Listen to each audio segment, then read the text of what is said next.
Hey gamers.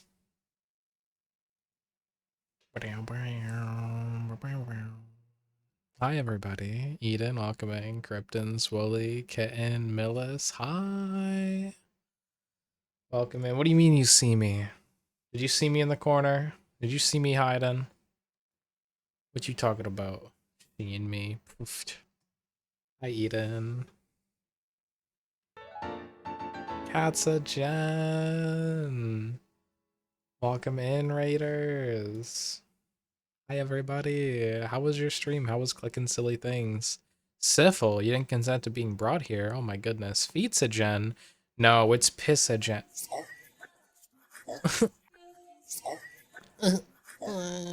I'm being eaten again.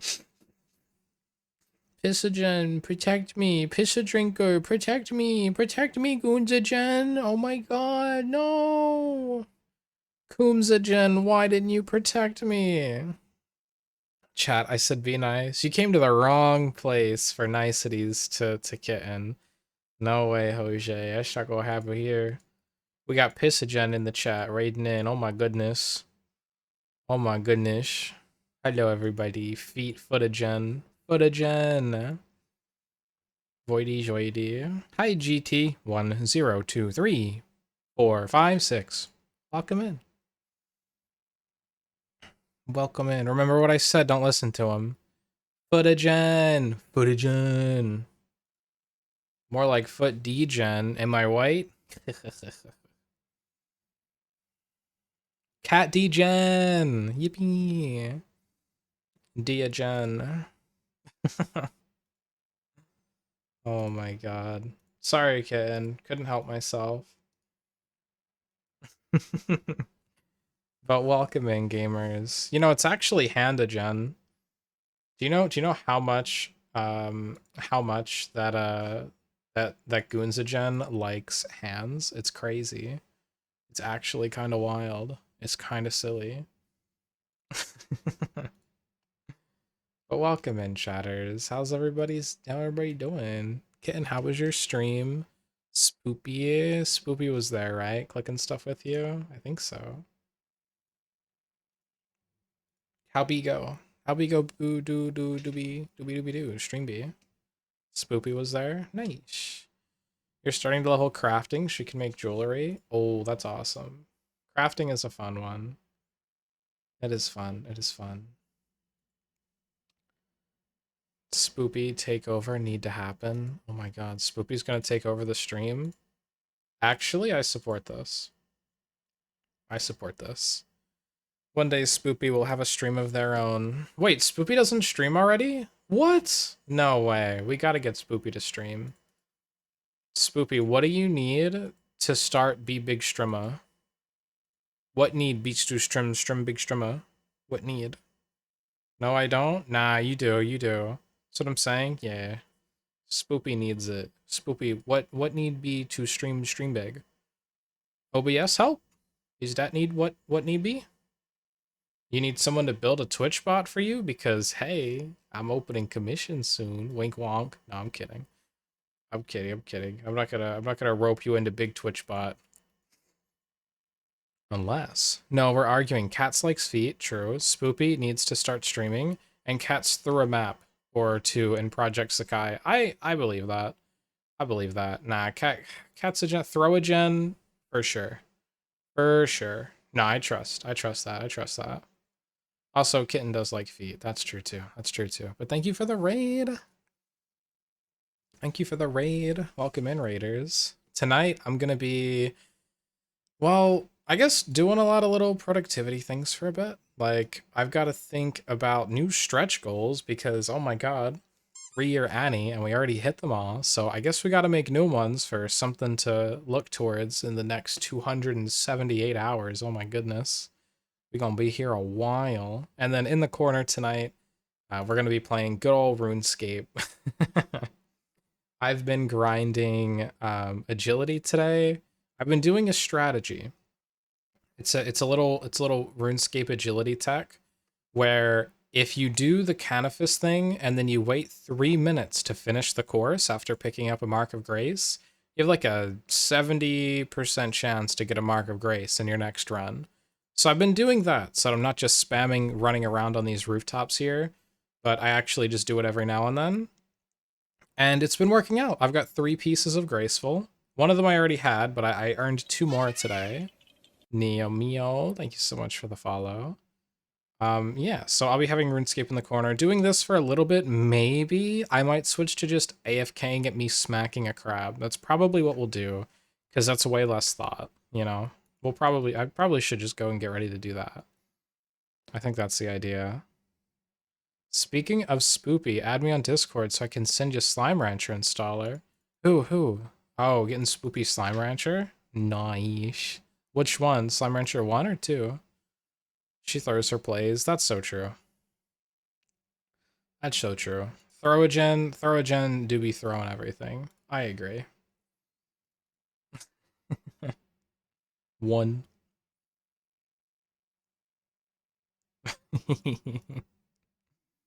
Sadly, 2 is not GOG, so I can't send them the installer. GOG. GOG. I don't know. I don't know what that is. Speaking of Steam things, I just got like 20 codes sent to me and redeemed them all, and they all look like pretty mid games, like not what games I would play. Except for one, we got Sticky Business, so we might play Sticky Business in a bit. Not like today, but maybe we'll play it in the coming weeks. It looks like a fun, cute little, like, cozy game. Good old games. It's DRM-free gaming service. Okay. Wait, do they have like big DRM hurting the performance of Slime Rancher? I did not expect that. Like Steam, but you actually own the games? Ah, interesting. Wait, is that the pirate thing? Is that the thing for pirating games that have Steam DRM? Because that bypasses Steam DRM or what? I think that is, right? Nope. I don't know. It sounds pretty familiar. Maybe it's not then. Maybe it's not. Oh, but hit up this bank and get my shelf ready to go AFK at some crabs. Yeah, let's do that. Just gotta deposit all these things. And then give me all of my melee equipment.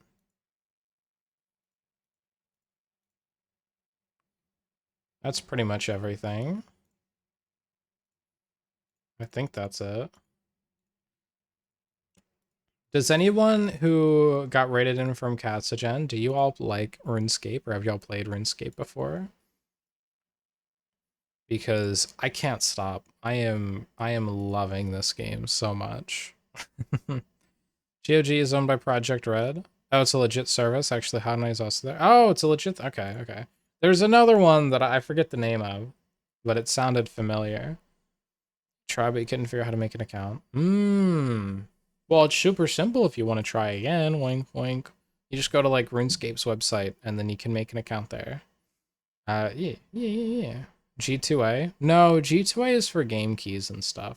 It's like its own Steam-like client that people use for just, pirated games that have Steam DRM to bypass it. Spoopy, thank you for the follow. I forget what it is, though. I forget what it is. I feel like GOG might actually be the one that people use for that. Like, GOG might not be made for that, but it allows it? I don't know. Nah, it's probably something else. I forget, though. I forget the name of it. G2A is a service that steals keys for profit. Yeah, G2A lets a bunch of people become sellers and sell keys. And the way that they get the keys, I have no idea. Probably just by yoinking them, though, yeah. And they've actually been selling entire Steam accounts now, too, that have games. And that's like the new biggest thing, and it's super cheap. But that's probably against terms of service. It probably is against the terms of service.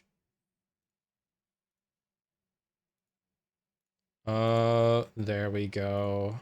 All right, I am successfully farming the crab. This is where I will happily spend all of my time today in RuneScape. This is great.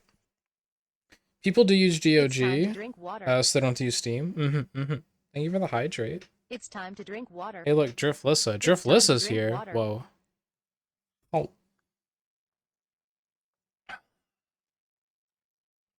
I'm already out of water. You guys. You've already made me run out of water. Driftlessa streams, by the way. They like water parks.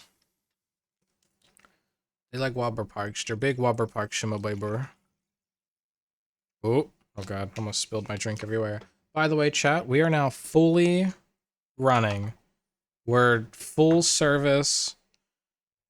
Perfectly. 1 second. We're at running 232 watts strong, chatters. We're zooming. Did we get Menace kitted out in the end? I think Menace got somebody that just like gave them armor again. Just like a random waddling around. But chat, I got the actual UPS in today. The one that is going to keep my computer safe now. So we shouldn't have another stream where it ends because of my power cutting out in my room again, which happens multiple times a day. Yeah. That shouldn't be an issue now. This thing, it's not as noisy and annoying as the other one either. The other one broke midstream like 2 days ago and cut power to my computer midstream and messed up a bunch of stuff. But now we got a new one. And this one's better. See, my old one didn't have enough wattage to actually support both PCs, but this one has enough wattage to be able to support both of my PCs. And what it does, so my room is super bad because it only has one. It's an old house, old room, and the house isn't grounded. The outlets are, and there's one grounded outlet in this entire room, and I have an extension cord plugged into it running to my UPS. And then this UPS is an uninterruptible power supply. So it's like a little battery. And what it does is it converts all power into just like the same sine wave. So it cleans up the power in this shitty house. And that's really important for for extending the life of my computers and more specifically the life of my power supplies. So this is only giving clean power to my computers. Now, the other thing is the power in my room. I get brownouts a lot, which is where the power supplied to the room just dips to like 2 watts. So like basically a blackout. And then I also get blackouts in my room pretty often, even if it is just like a quick little like 2 seconds of no power and then there's power again. But that will ruin a computer. So I have this thing so that whenever the power goes out here, even briefly, it will switch to battery and then switch back after a little bit. Like after it gets enough power back again. It's here to protect my computers. Thank you so much, by the way, for all the donations for the donathon, because that's the only reason I could afford it. And it's pretty awesome. It's pretty awesome. So now I'll have protected PCs. Also, just in case the power only goes out like upstairs, but my Wi-Fi and all is still good. That shouldn't affect it either, because I plugged my splitter. My splitter used to be plugged into just the surge protector part, and not the battery and surge protector. Now it's plugged into battery plus surge. So even if the power goes out completely upstairs, but downstairs where the modem and everything is fine, I'm chilling. I'm still on the internet, which is nice. Is it marketed by UPS? Uninterruptible power supply is just what it stands for. Or a Solgen? I don't know what that is. It's APC is the one that I used. Life in the South African Amazon sounds rough. What is happening? Did we get yeah, what do you mean? What do you mean? What do you mean? You bought Hollow Knight on GOG because it's actually like owning your games. Neo Mio, have you played Silksong? I know a lot of people that have been loving and just like no lifing Silksong. So are you one of those peoples? You one of those peoples on the Silksongs? What day is today? Today's Tuesday, right? Okay. Delete.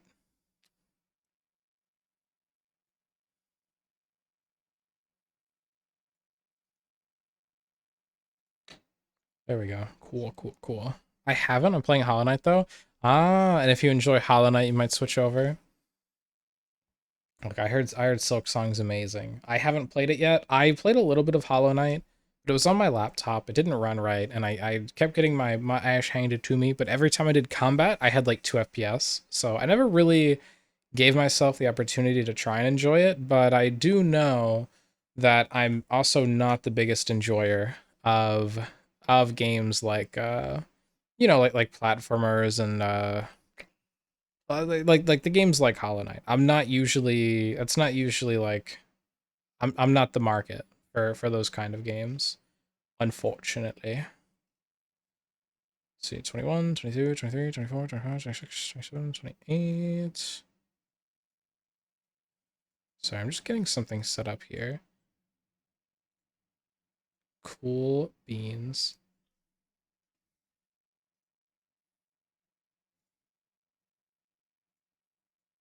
Mm,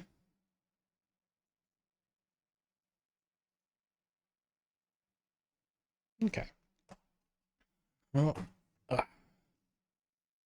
so yeah, good job. Good job, me. I've done it. Tonight, though, we are going to be, I guess, taking some suggestions for games to play and try out, and also,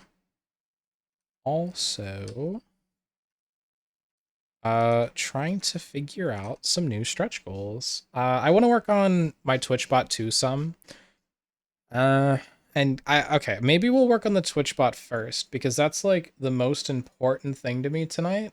I think is getting my refresh service up and running for my Twitch bot. See, what happens right now is the bot runs perfectly fine for 4 hours. Then Twitch is like, okay, you either need to refresh your token or get a new one because we only give you a token that can do these things like send chat messages for 4 hours at a time. I don't know why, but it's just some OAuth normal thing to happen, I guess. Metroidvanias? Yeah, Metroidvanias, that's it. That's it. Yeah, yeah. You actually know APC? Oh, you know the guy? Yeah, I get all these power things from APC. They've been doing it for a long time. When you get something shipped from them too, they come with a little card of like the tester's name and the person that tested like each and every product that goes out, which is really nice. Like these are like industry standard. So they'll last for quite a while. The one I got before didn't come with that little sheet, and it was like $70. It was like their cheapest one. Um, yeah, and it was old. I mean, I used it for 5 years before it broke without warning. So, like, that's a good amount of time. But this one, it comes with a display. It was definitely worth the extra $100. And it supports enough wattage for both of my PCs running at low power. Right. Like, the power supplies I have in these things are like 850 watt and like 1100 watt, right? But they never really go to that point. It's just because, just in case it starts using a bunch of power, or like I'm playing Monster Hunter or something on my gaming PC, and my GPU is like, I need power. It can do it. It's there for requirements, but it never really hits those numbers, which I don't think it should. I don't think it should be like maxing out. That'd probably be a bad thing. Yeah. I was debating spending $400 to get the like 1000 watt version, but I was like, that's so heavy and I don't think I need that. I think that this will be enough, but I wasn't sure because I wasn't sure how many watts both my PCs were pulling. I'm still not, but I know that my streaming PC, I'm going to check right now while everything is running, including RuneScape.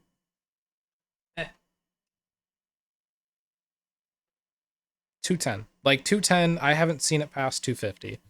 So, considering this is a little bit over a third, and then the other PC would just be playing like one game with nothing else running, I think I'll be fine. I think I'll probably be fine. Yeah. But I don't feel like trying out playing a game. I might play League or something, just like off stream later. Maybe. Like maybe it's probably tomorrow or something, just to test it. Yeah. Hollow Knight is the tutorial for Hollow Knight. For Silksong. Yeah, I heard Silksong is pretty hard, and people are complaining about it being too hard. But that kind of gives me flashbacks to the Elden Ring DLC and then they nerfed it. They nerfed the DLC. They like made it easier. That was kind of shit. I hope that the studio just doesn't nerf their game because of some people complaining about it. Like just honestly, for a game like Hollow Knight, just just get good. I don't know. I mean, I haven't played the game, because I'm bad at them. But if I did, I wouldn't want to get a dumbed down version. I would just want to play it at the difficulty intended by the developer and just learn it and get good at it and do it. You know what I mean? So I don't know. I don't know. I think that gamers have gotten too many games from AAA companies that are just making the game super easy, but trying to make it feel like you're a good gamer by playing them. I think that's what's happening. And that's why people are thinking like, oh, Silksong's too hard. It needs to be easier. And I know there's like a mod for the game already too to make the game easier on you that a ton of people have installed. And like, really, dude? Get good. They already said you can mod the game to make it easier. No, basically, the basic game will stay the same. That's good, yeah. But like, honestly, dude, if you're only like, I don't know, just I've just get good.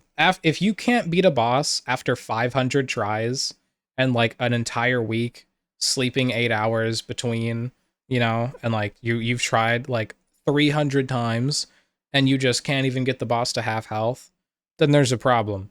Not a problem with the game. Just maybe take a break. But I honestly, chat. I think that people that are installing mods to make the game easier. I don't play the game, but I know this from experience with other games. I honestly think that they haven't tried and lost to a boss over 20 times. Like I feel like a lot of people that do that have like played a game, like they're coming from playing Assassin's Creed, and then they're like, oh, this is too hard. I died and had to retry this boss 7 times and I still couldn't beat it. I'm installing a mod. Wah. Like honestly, dude. That's just like, I don't know. Maybe I'm wrong. But I really don't think I am. I really don't think I am. You're horrible at Hollow Knight, but I'm not making it easier. I'm a Linux user by default. So, oh yeah, you're already a masochist. Well, hey, Linux user. I'm using Linux on Windows to code stuff. I'm using WSL. I hate myself more. Yeah, I'm using WSL with like NeoVim and things. Yeah, people are complaining because they're bad. Exactly. And it's not that just that they're bad. It's they're complaining because they're bad and they don't want to put in the effort to get good. And that's what the problem is. It's not a problem to be bad at video games. That's normal. I suck at a ton of games. But it's a little bit of a problem when you're afraid to try and get better and you're afraid to fail. That's when it becomes a problem. You know? You have no problem with people wanting to use your game. Not everyone has the same capabilities. I think that there is value in playing a game with the difficulty that the creators have intended it to be played at. I think that there's great value in that. They didn't add a red arrow to let me know where to go. Wah. Oh my god, yeah. Yeah, I think that there's a lot of value in playing a game at the difficulty that was set by the developers.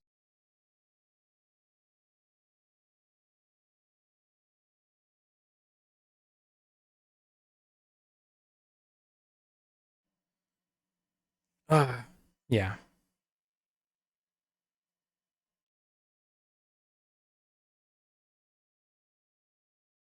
You disagree, but that's just me. Mm, I'm one of the people that believes that anyone can beat every Dark Souls game except Dark Souls 2. Haven't played Dark Souls 2. I mean, it wasn't even made by it wasn't even made by FromSoft, so it's not canon. I haven't played Dark Souls 2 yet because I've watched some gameplay. I have no desire to try it. I'm gonna do it eventually, but I haven't played it yet. So every Dark Souls game with Dark Souls 2, I don't think that there's a single person in the world that can't beat it. Even people that don't have arms and like use the like accessibility like straw thing, you know what I'm talking about, you've seen it, even they can beat it. It's not like the game's too difficult. Anyone can beat a Dark Souls game, and I think it's probably the same for Hollow Knight and Silksong too. I think that there's a lot of value. Well, I've seen a man beat it without hands. Yeah, I've seen people beat Dark Souls with a Guitar Hero guitar. I think people have beaten Dark Souls or Bloodborne or one of them or both with like Dance Dance Revolution using their feet, right? Like it's not like that's not the point. Yeah, but if people can do it with those limitations, then it's, you know, if you want to do it, you can do it. I'm also a believer that if you want to, if anyone wants to do something, there's a pretty damn well good chance that they'll be able to do it, right? I think there's a pretty good chance that if you really want something and you work towards it, you'll be able to achieve it. And that goes for pretty much everything. But there are some things like if you want to be the CEO of like an Amazon type of company, well, you're gonna have to work your way off. But I don't know. There's gonna be somebody that really wants that and that will get it. There's gonna be a successor to Jeff Bezos or you know something like that. So it's not like no one's gonna be able to do it because nobody lives forever. Those spots will open up. Should all games come with a tongue controller so we're on the same difficulty level? What?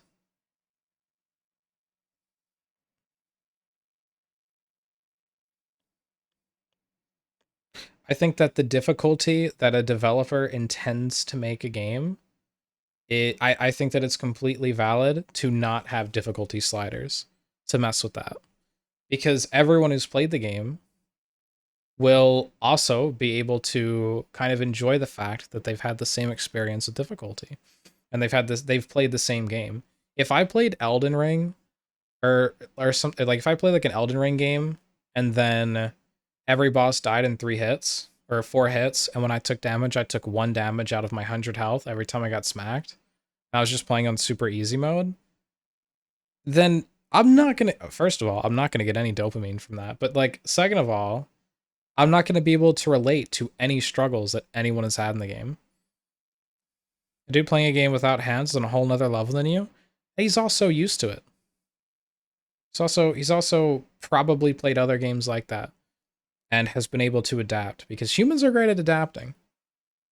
Humans are really great at adapting. That's why like if anyone plays FPS games, you realize that if you switch FPS, like you switch your sensitivity, then you're like, "Oh shit, I'm doing much better." And then like 4 days later, you're like, "No, I still suck." That's because humans are just naturally good at adapting. Mhm. Mhm. Mhm. It's not being on the same level, but it's not complaining and calling the game bad because you don't want to improve. I mean, is a game gonna be more difficult if you're playing on like 2 FPS versus if you're playing on 60 FPS? Like, sure, that's like a mechanical thing. But I think that the general difficulty of a game, I don't think that games need easy, medium, and hard mode. Right? I don't think that's a thing. That's a thing that games need. Yeah, I don't think that's a thing that games need.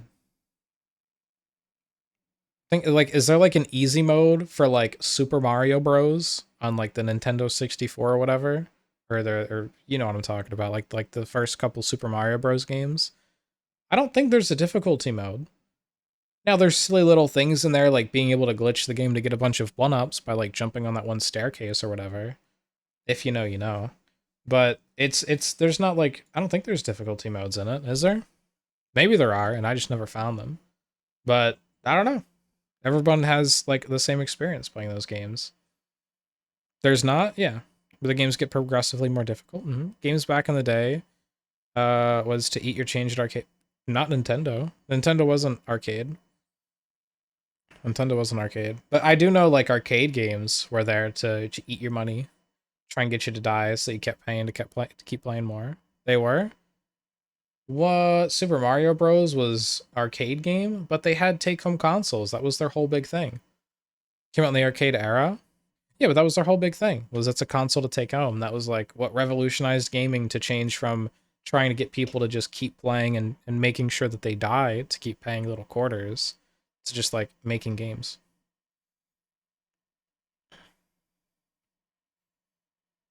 Yeah, yeah. You know what's so fucked? I went to like David Buster's like 6 years ago.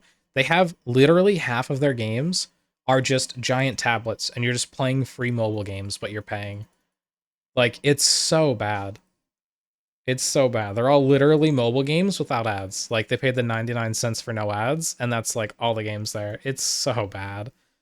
Super Mario 2 has character options for varying difficulties. Mega Man 2 had difficulties. I don't know what Super Mario. I don't know what those are. I'm talking about the old ones. Talk about the side scroller ones. You know what I'm talking about. You guys played it on stream. I coded that little thing where chat could play it, and you guys almost beat the first level alone. Before they came out with Karens, Nintendo actually wanted people to enjoy their games, regardless. It's on their hardware. You had to buy it or in an arcade. Dude, Nintendo is just they're stuck in the past right now. They're just patent trolling, and I'm kind of done with Nintendo, unfortunately. Until they like, I don't know, grow up, or I guess get young. Not SM3.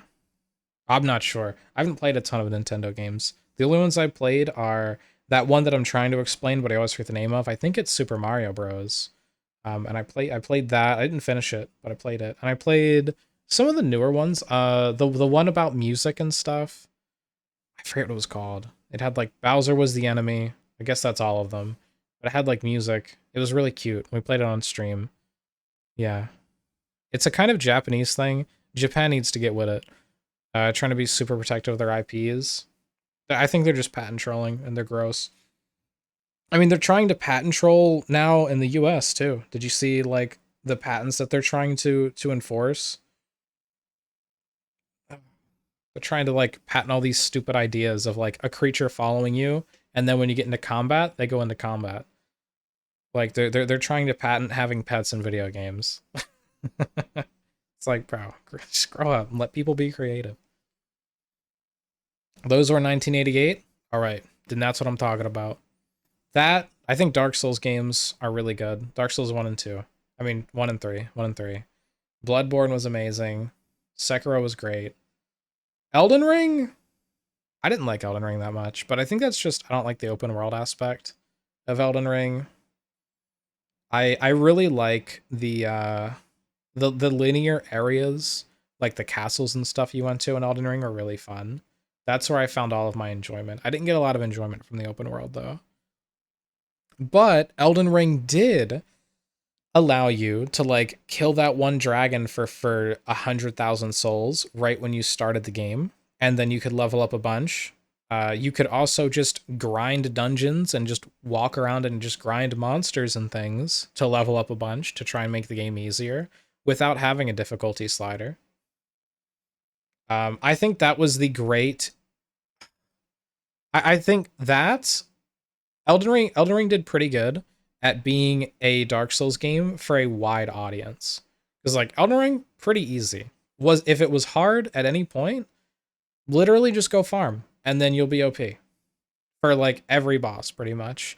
The DLC, kind of included. You farmed those, or well, you found all the little like sacred tree parts or whatever, and like yeah, I mean it's definitely beatable.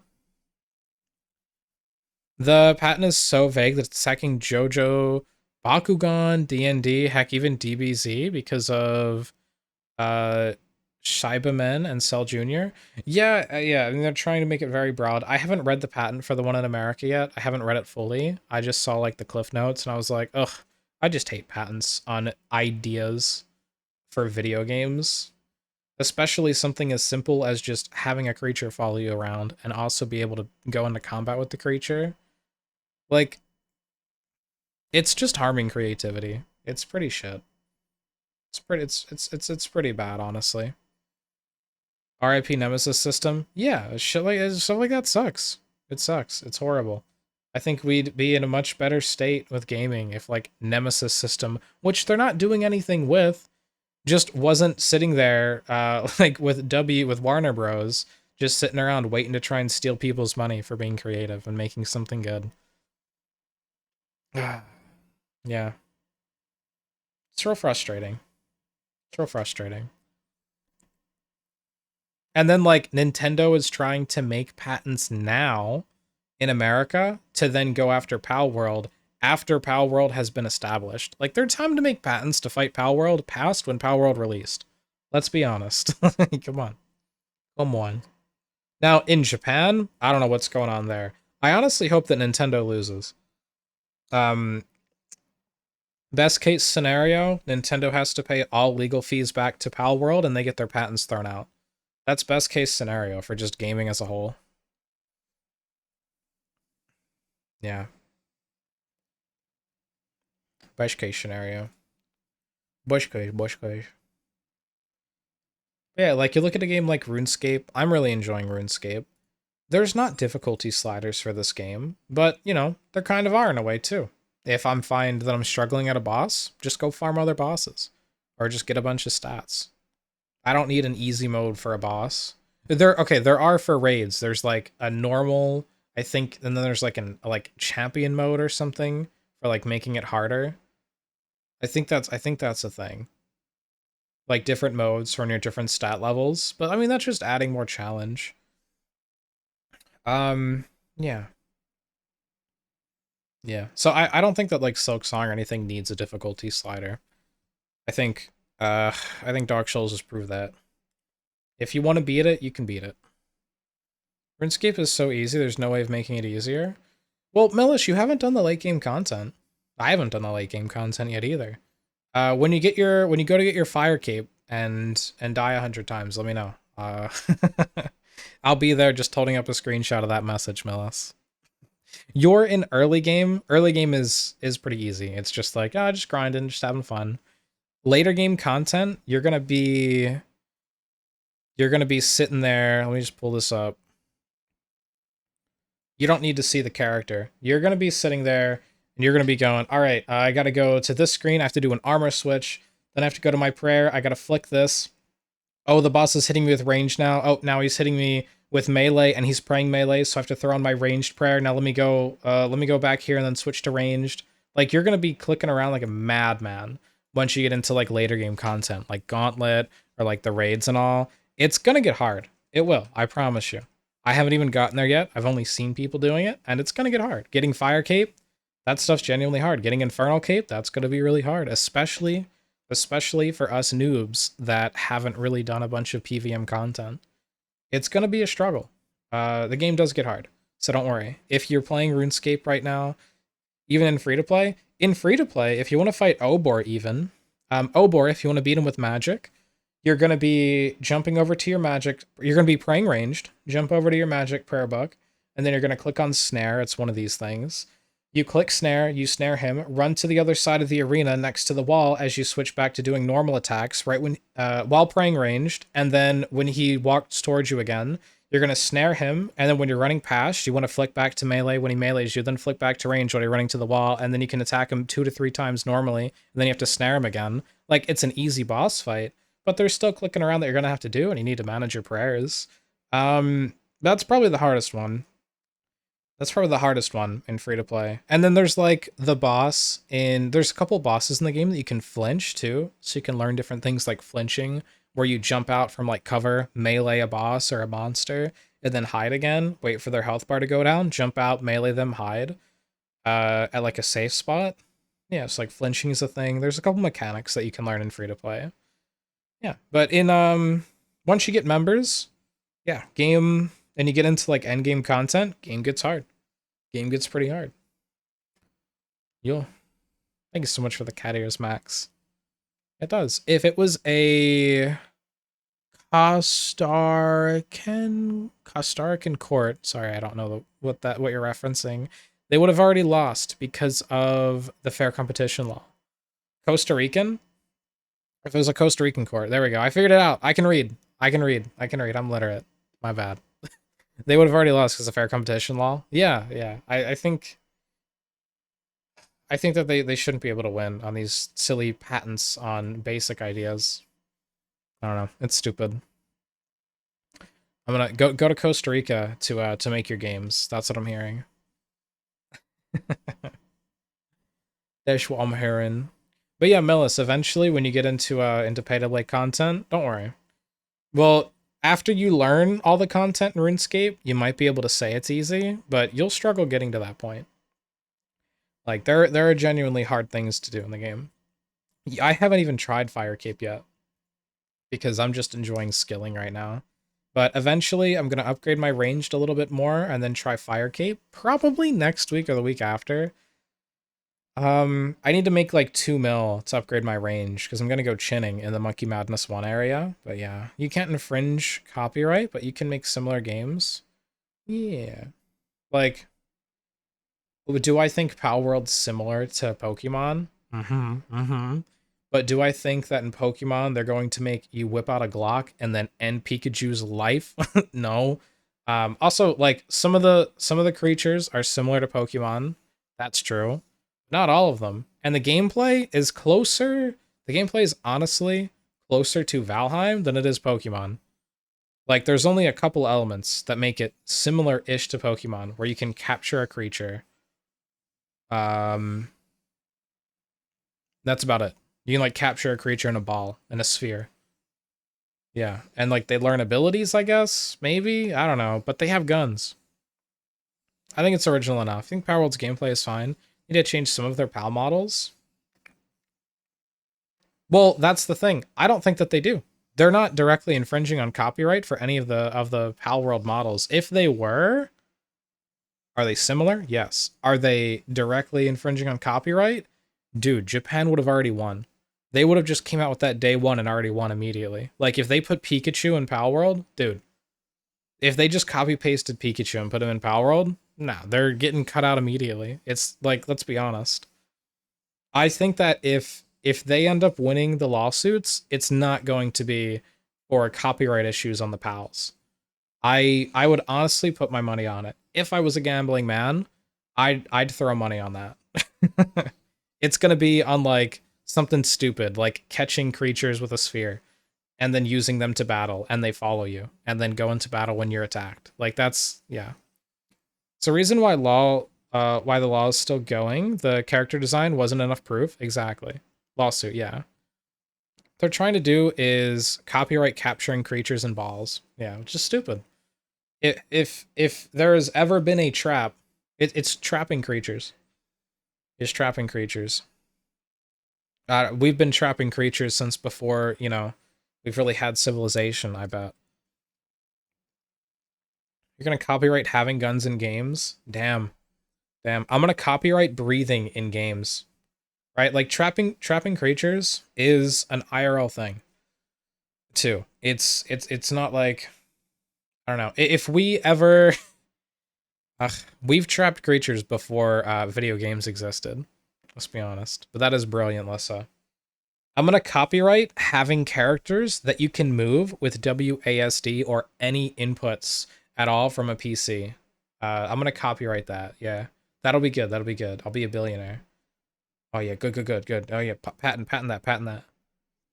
It wasn't even that. It's trapping creatures. They didn't specify that the creature object had to be a Pokeball-like item. They did specify sphere in one of them. I think it was one of the America ones though. It was sphere was specified. Like a circular object. Like, okay. Make it a box. Job done. Yeah. I think it's gross. I don't know. And I'm so done. Nintendo has so many great games. It just sucks that they're a shit company or that they're just so stuck in the old ways. Japan's got to grow up. They got to grow up a little bit. Click. Click. Just make it a cube. Yeah. Ja, ich make it cube. Ich make it cube.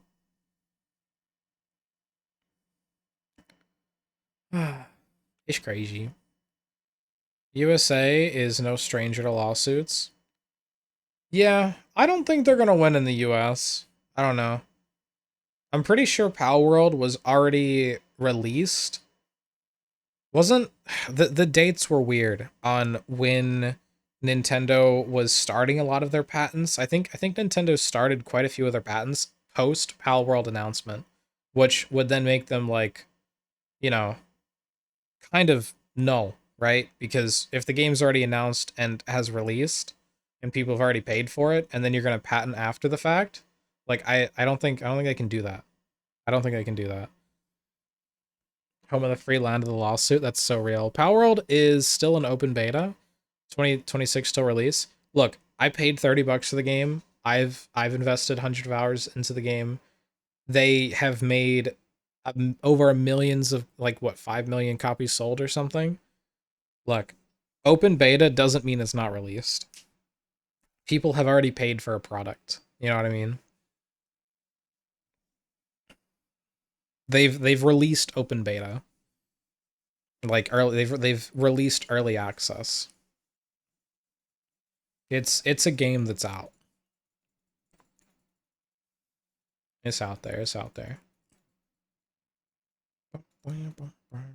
Like they're still subject to the same rules as a game, like as a fully released game. You know what I mean? Like if someone wants a refund, you can't just say, "Well, it's early access, you didn't pay for the full game, so we can't refund you." That's like, no, you paid for the game. If you want a refund within like what, 2 hours of playing in 2 weeks, you get a refund. It's a game. It's a game. And it was released. You. I mean, that's how I see it. That's how I see it. You. Anyways, speaking of games, chap, what kind of games should we play for, like, I don't know, a lot of October?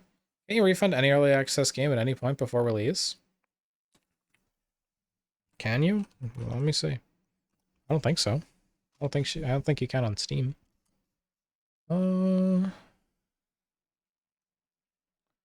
that now Steam was changing their rules a lot too recently. Like they said, if you're going to do, I think they said if you're going to do early access, you have to have a plan of release and a schedule, and you have to actually meet that, or then they can just get a refund for it. Right? You have to refund everybody, so that it stops games from just constantly pushing, like pushing the barricade or whatever, like pushing the goalpost. Like, we're gonna get this done by next quarter, and the next quarter comes around, they're going to be like, we're actually getting this done by the quarter after that. And I think if you don't meet the expectations or whatever that you're like setting, and you don't meet your own deadlines, you get like 3 strikes or something, and then you just have to refund. Still have to be 2 hour played. Yeah, but Millis, if Palworld, then never. If they're just like, we're not releasing the game anymore, we're not getting the final release, um, then I'm pretty sure on Steam made their own rules. This isn't like a thing outside of Steam, but Steam was trying to be like pro consumer. So I think if Palworld doesn't meet their deadlines and they don't release the game and blah blah blah blah blah, then I think everyone can just request and get a refund no matter how many hours played. Super Monkey Ball, Banana Mania. What is that? What the? I'll look it up. Is it on Steam? Super Monkey Ball. Oh yeah, there it is. What is this? Oh, it's a Sega game. It's actually a monkey rolling around in a ball picking up bananas. Hell yeah. Oh, it's got a lot of things. Ooh. I don't know about this. I don't know about this. Super Monkey Ball has Wii bowling. I swear I've seen bowling in a Wii in the Nintendo game. It might get copyrighted. Also, I think didn't TD Balloons patent the idea of monkeys in games? I don't know. Look at that. Look at that. Wii bowling. Oh boy. 8-ball pool. Marbles on stream. Oh shucks. This looks a lot like Mario Kart. Oh no. Wii Sports. Could you imagine if they caught a lawsuit from like Wii Sports or something? Dude, I wouldn't put it past Nintendo. I'm gonna be honest. This looks silly though. This looks silly. I'm gonna follow this game. That looks interesting. Looks like a fun little game with a lot of different multiplayer, like party game modes. Thanks for that. Thanks for that, Jules. Have you played it? Oh my god, that's so funny. Similar games that you've played. Pummel Party for party games, sure. And then TD Bloons TD6. Only for monkey. I don't see any darts or balloons here. That's so silly. You played Super Monkey Ball 2. Ah, okay. What is the first one better? Or Banana Mania? Is Banana Mania like the third game or the first game in the series? Oh. So in October, do we want to play like a maybe oh my god, I have an idea. I have an idea, chat.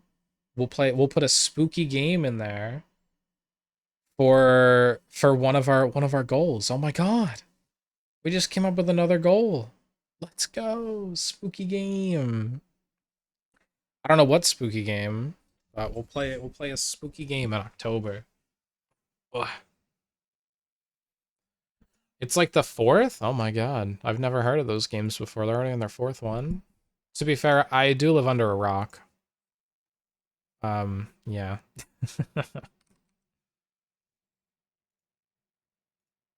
I do live under a rock, unfortunately.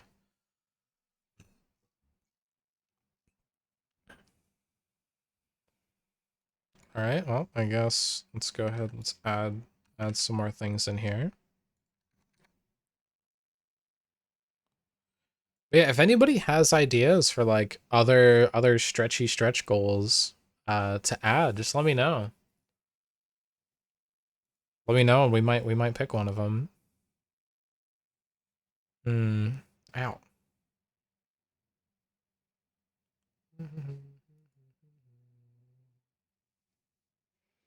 This music is really nice. It's Kingdom Hearts music. You know, I've never played a Kingdom Hearts game. Ever. Hmm.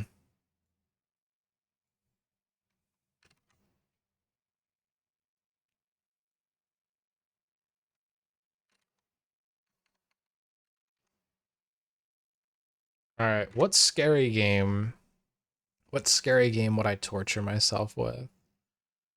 Oh god. You know what? So we didn't meet the goal for our little like sponsorship thing that we were doing. Um we could make it the same thing. Would you guys be interested in watching me play? Let me find the name of it. Metro Last Light. That game is really scary. That is a spooky game. Metro Last Light is really spooky. It did give me many nightmares. But if I play a Metro game, I will see it out to the end because I've already beaten the first one. Metro is a fantastic game. Dude, I played 2033 and it gave me nightmares. I'm not even kidding. Every time I played it, I would play like 2 or 3 chapters and just have nightmares for like a week. Oh my god. It was so spooky. Alright. Not exit. Last Light Redux. Okay. Alright. Spooky scary game. Last Light Redux.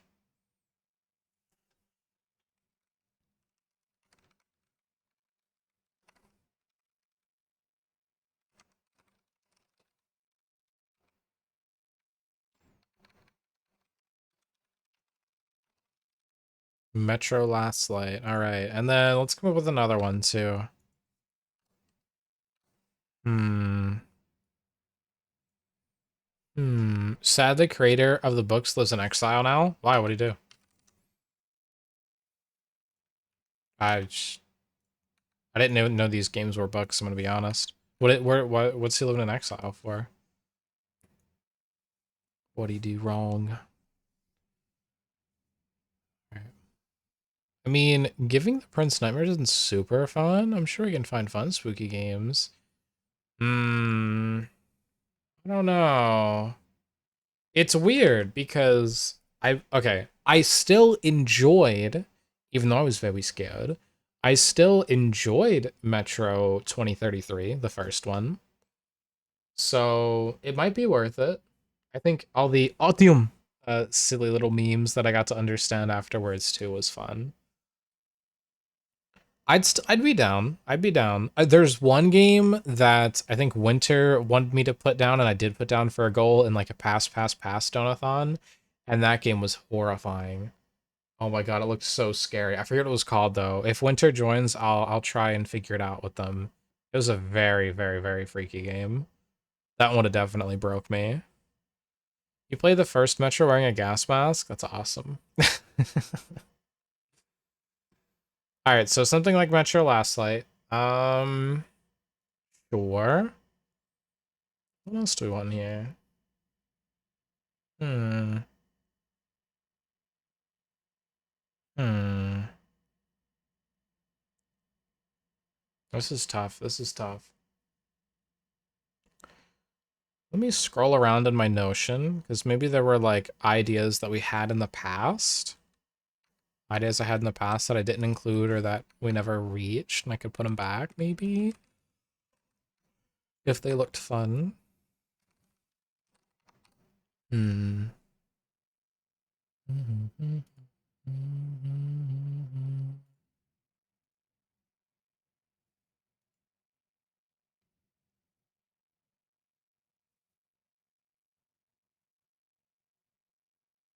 Hmm.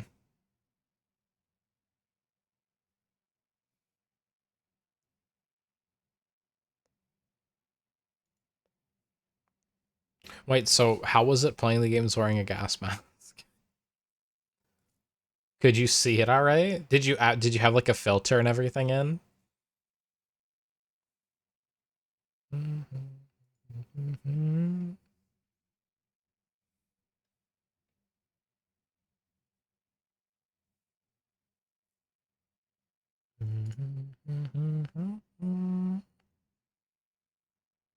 The filter made it so after 4 hours you had to quit. Oh, yeah. Yeah, because they only last for a certain amount of time, right? You played The Quarry. I would like to play another game of that type with people. The Quarry, what was that? The Quarry. Ooh. Game. Let me type in game. Oh, that was the game. Okay, what is this? Is this like a survive on an island kind of game? Horror game.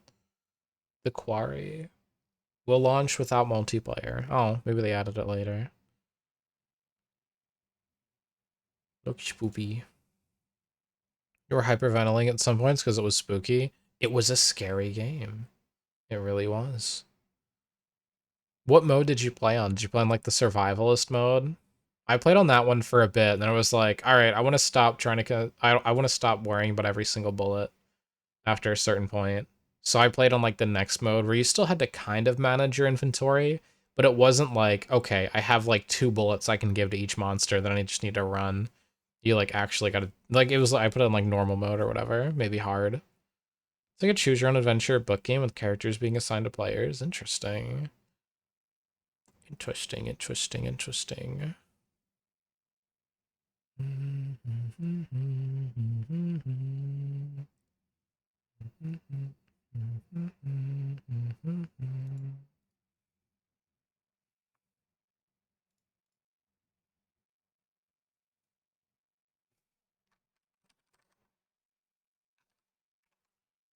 Alright, so we got horror game. Let's see.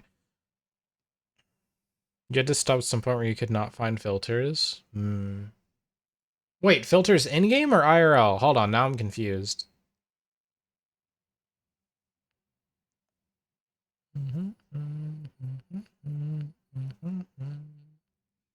In-game? Oh, okay. Oh my god. Yeah, because I remember there were filters in the game too. They were just like wearing a filter IRL while playing. You're like, I'm getting invested. Filter on your gas mask was so or not. You did not even it did not even function, dude. My gas mask kept getting broken. I just had like a broken gas mask in the game.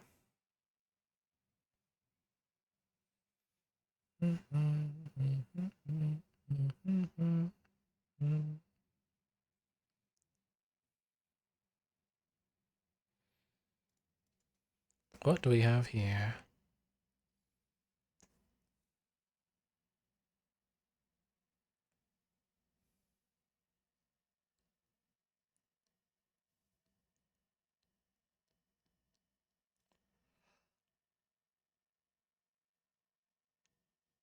Ugh.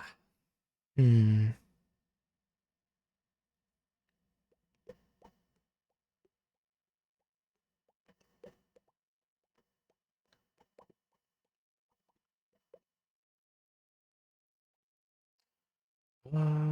Still trying to think of something. Hmm.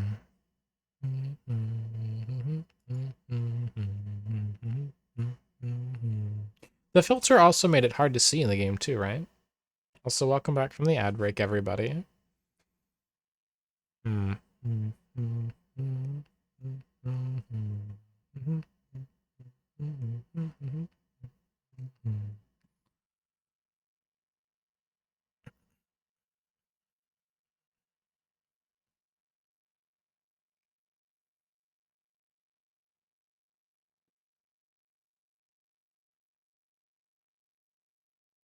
Hmm.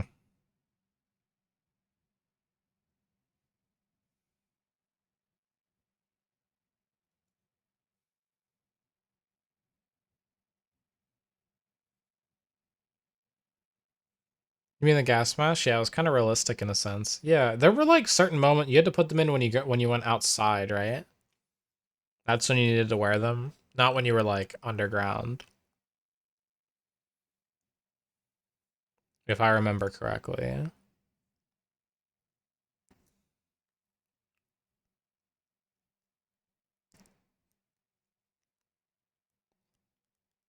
Days Gone didn't look like a difficult game, but the story was entertaining enough to watch. Okay.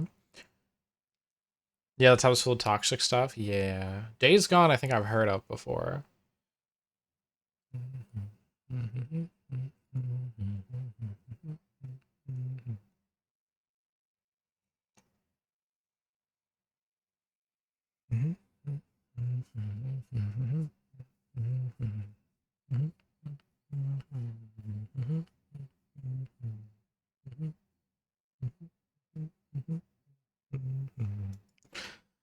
Hmm.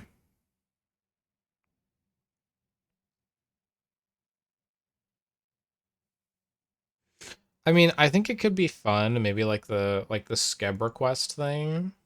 Because I did make a Skeb account and got one Skeb request at one time.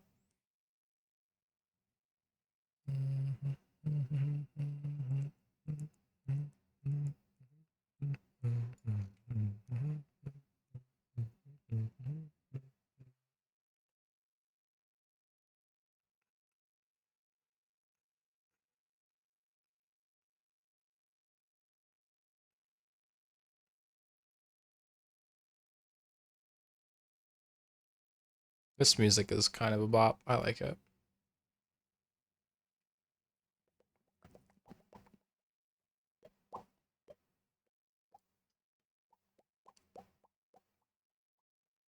Your crab's dead. Thank you. Gotta get to the next crab.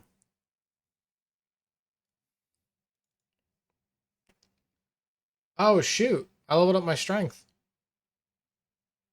Well, is it? It's level 76 now. Nice. Nice, nice, nice.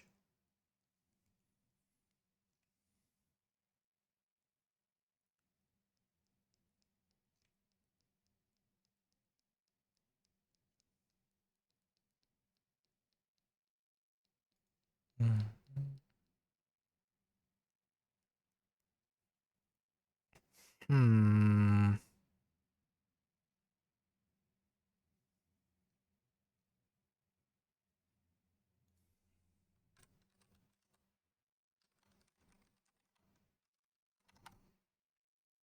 Let's see.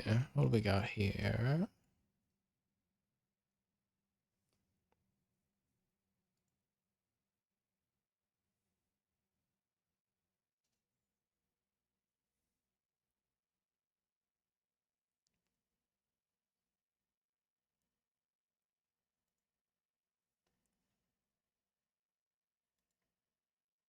I mean,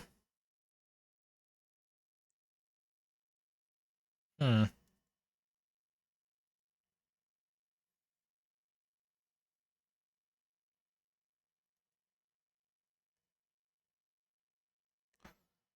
Yeah, I guess I'm just not really sure. Oh my goodness. My brain has been dedged. Let's see.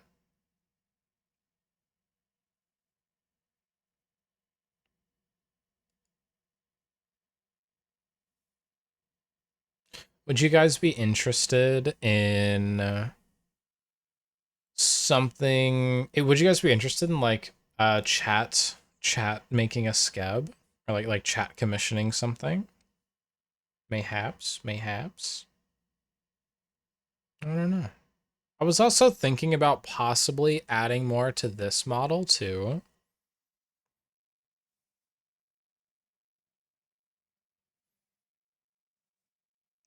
You know what? Actually, yeah, because I was talking to the artist the other day and they said they'd be down.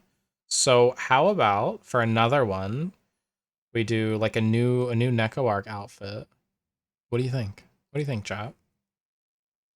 I think that could be a lot of fun.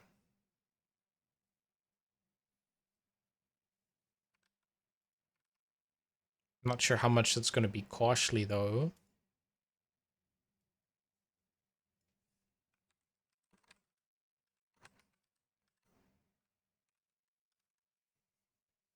Mm-hmm.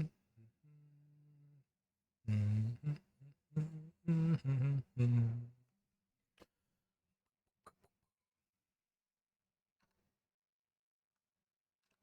All right, let me scribble these things down really quick.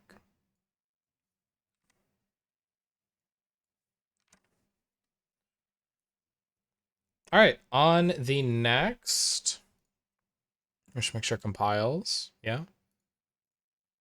All right, this should just work if I test. Cool, it worked. Okay, that's done. Mission accomplished. What is Skeb exactly? So Skeb's a website, but also just an idea of you just kind of give your model, give like a little description of what you want the art piece to be, and then you just get something back. You don't like make revisions or anything like that.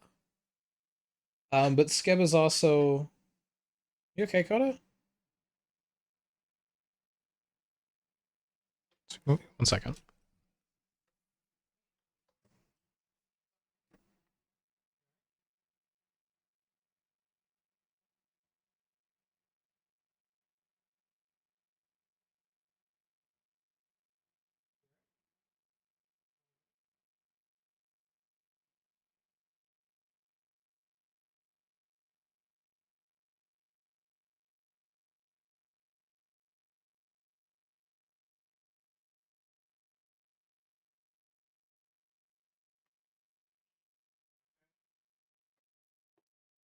Give me 1 second.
All right, I'm back. Coda's okay.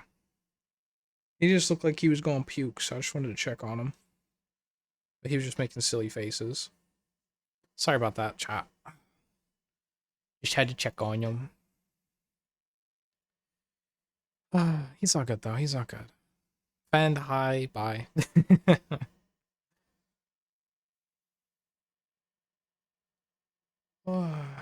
Okay. So, yeah, we're done with that, which is good. That's huge.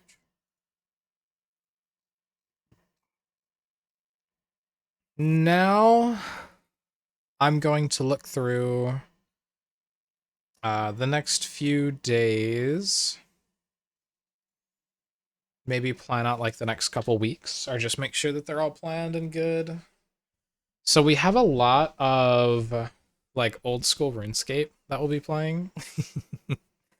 Oh, and a little bit of Played Up. Okay. Let's see here. So we've got Minecraft tomorrow. Then Thursday we're doing It Takes Two with Katsugen. And then Friday we're playing Gunfire Reborn with a bunch of people. Saturday we're doing some old school RuneScape. Sunday some more old school RuneScape and just challenge. Played Up on Monday, but I do need to find some people. Let me see.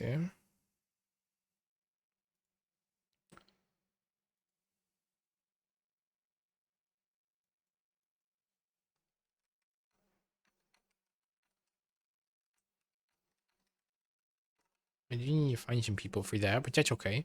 Then OSRS on Tuesday. No one wants to play 100% orange juice, unfortunately, so I guess I'll need to figure something else out for the Wednesday that week. Womp womp. We've got Peak on Friday. We have a little squad set up for that. Then Overwatch 2. Oh my goodness. Okay, we got some fun stuff. We got some fun stuff cooking. Yeah, so let me look for a few more, like, collaborative kind of games. And then I also want to work in Date Everything into our schedule as well, so we can play a little bit of that. All right, what about some collab games here? The crab is dead. Click. Must click to other spot.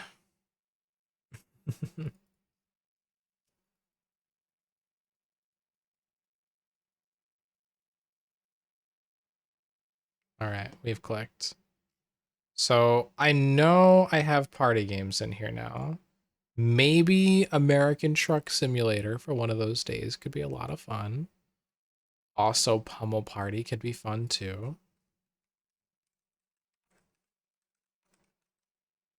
All right, American Truck Sim with the new keyboard. Hmm.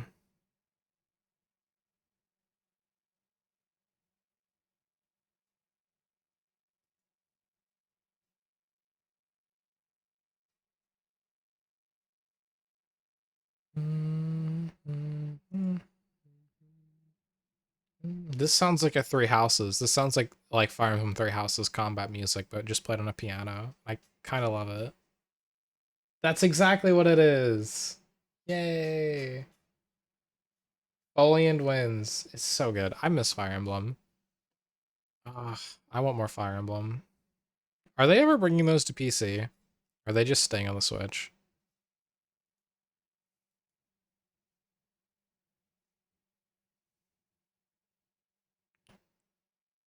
Oh, I have another idea. I'm adding a new incentive. I'm adding a new incentive, chat. Copy, paste.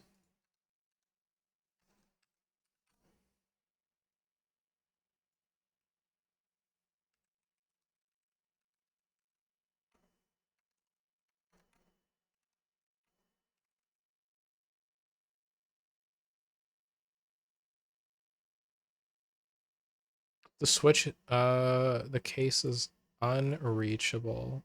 Oh.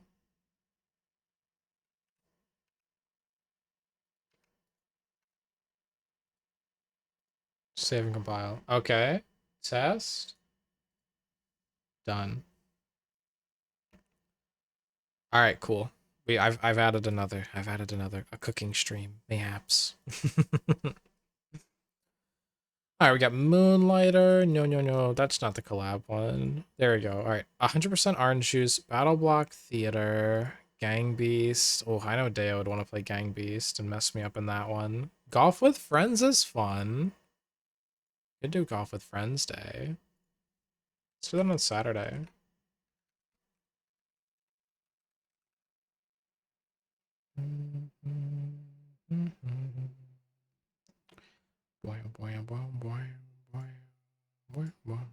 I know that Zeri wants to play League with me, so maybe we'll have to schedule another League day in here. Let's see, a collab Wednesday, collab Saturday. I probably want 2 days to myself at least.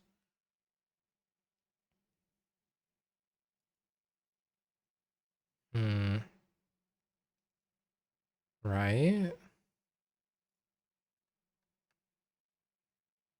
Hold on. So we're doing OSRS, Overwatch, OSRS, American Truck Sim. Probably would want 2 days to myself. Golf with Friends, Red Flag tier list. Day to myself at least. Maybe League of Legends this week. Cool. I mean, that's just some ideas for now. All right. We're done with that.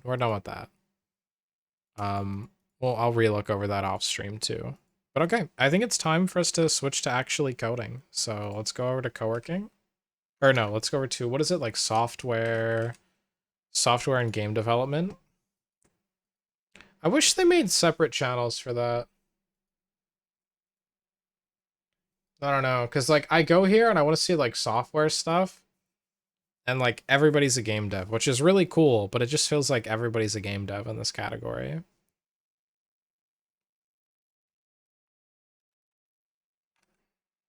All right. So, we got some stuff to do today. We have some stuff to do today. It's going to be a lot of me like reading and freshening up on some Twitch documentation.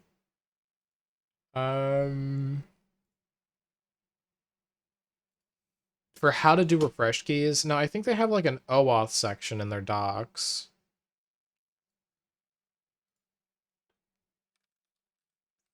Yeah, refreshing access tokens, cool. All right, no, you cannot refresh app access tokens. That's okay. So I'm using user access tokens in order to send messages and get all the permissions that I need. Not really sure why there's a difference though, but okay. To refresh a user access token, send an HTTP post request to Twitch's thingy. Okay. Should I make this another package for refresh tokens? I mean, all right.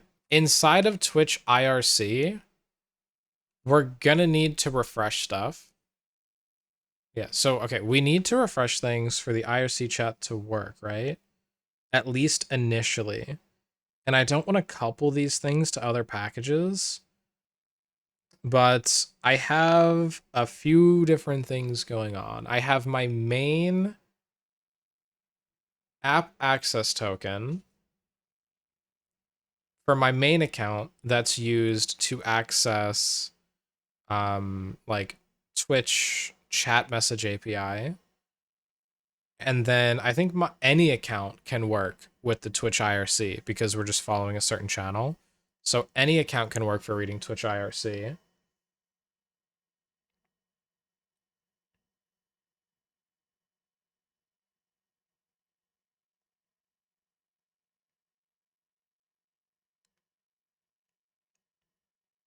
If I remember correctly, the way that IRC works is when you do your initial connect to Twitch, they're just like, "All right, you're good." And once you're like actually connected, you're good forever. So you don't need to refresh this every 4 hours. You only need to refresh it and make sure that you have a valid app access token for the first try. And if that's the case, that's pretty amazing. Because that means that we don't need to actually edit this code at all. Yay. Yeah, let's make a new package. Let's make a whole new package. We're just gonna call it like refresh Twitch refresh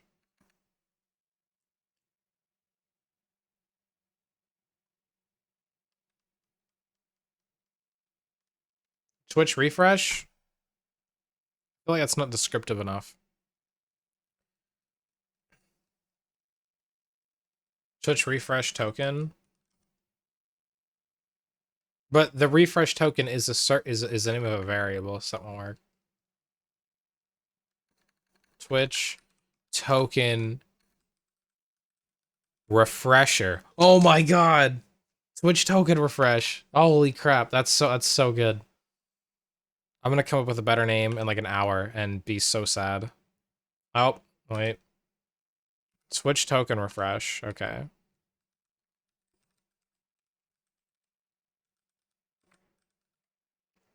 Refresh / Twitch token refresh. Oh my goodness, it's amazing. And inside of here, we will need, I guess, we need an object that we need one function that will send any access token. What do we need? We need an access, we need client ID, client secret, grant type, which must be set to refresh token, so that doesn't matter, and refresh token. So we need, and then we receive the app access token. Cool. So we just need one function to do this. It's just gonna be one call. So should we just call it like refresh? Well, so okay, we'll be typing Twitch token refresh dot refresh. Yeah.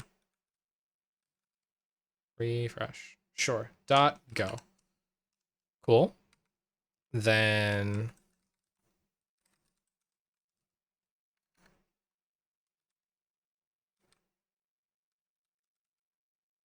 Twitch token refresh. Import. I literally nothing right now. I don't know. Func refresh. All right, and we also need type.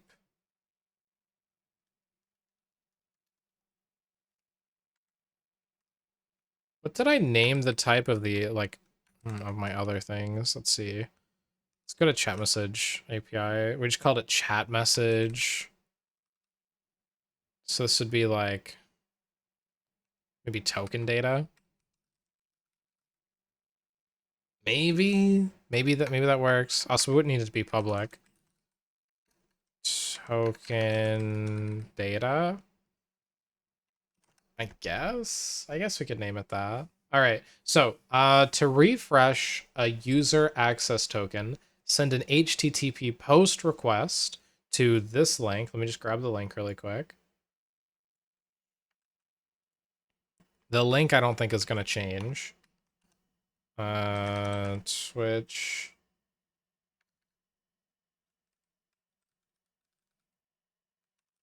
Twitch refresh link.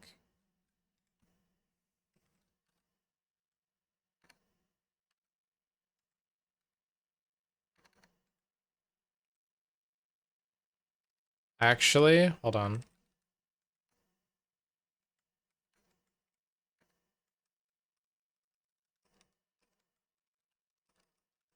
All right, so we're sending it to that link. The following table lists in XWW form URL encoded parameters that you pass in the body of the request. Okay, is that just a JSON object? What does that even mean?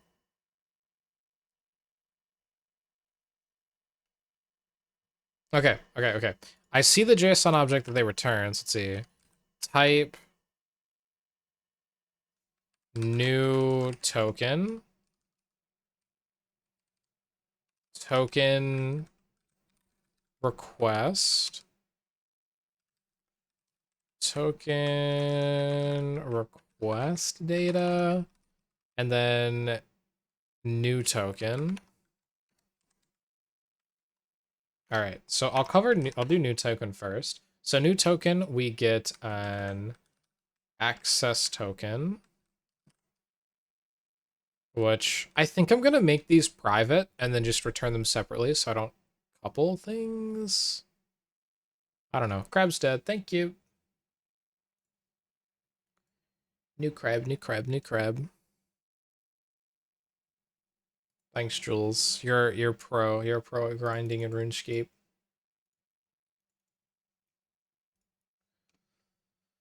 How did I do the send message API? We'll just look there first. So chat message is a private struct. Yeah, because it only really needs to be there. Okay. Yeah, so I can do new token like that. Struct. Because all that I need to return to the user is 2 strings. I don't need to return the scope. I don't need to return token type. I don't need to return when it expires because we know that they last for 4 hours. Also, the expired data is like a bunch of random numbers. I don't even know what they mean. I don't even know if it's like Unix time or what, honestly. I don't even know how to parse that. And I don't need to know because I know that every 4 hours, Twitch says, not good enough. Every 4 hours. So that's fine. Access token. And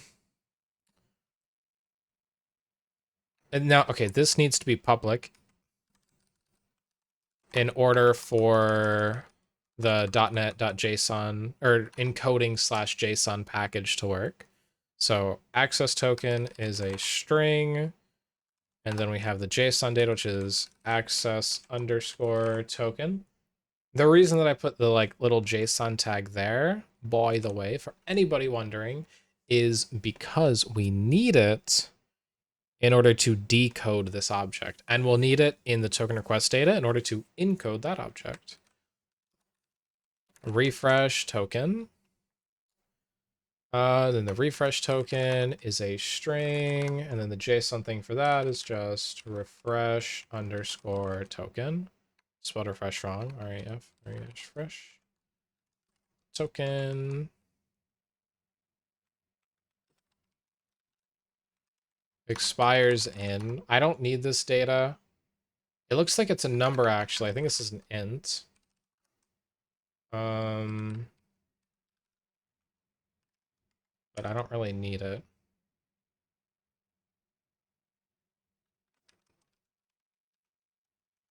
Same with token type. Like, it's always going to be bearer. At least it should always be bearer.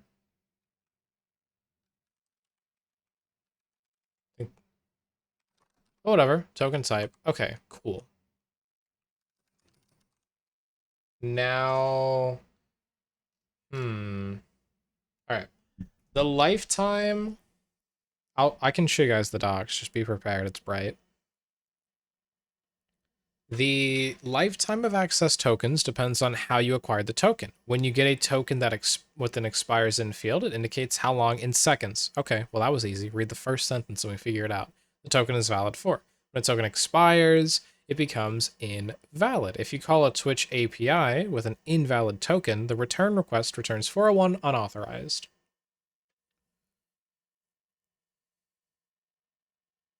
Although you could use the expires in value to proactively get a new token before the token expires, you're discouraged from using this approach because tokens can become invalid for a number of reasons. Okay. Oh, shit. I can't do it that way. That's annoying. Access tokens and refresh tokens can become invalid for the following reasons. Token expires, user changes their password, Twitch revokes the token, which is the most annoying because they don't tell you why, and the user disconnects your app by going to their account settings. Okay, that doesn't matter. Twitch revoking the token is the only random thing that I need to be worried about. It's only like stupid thing in there. Is just Twitch revoking it randomly. And my return thing will be 401 unauthorized.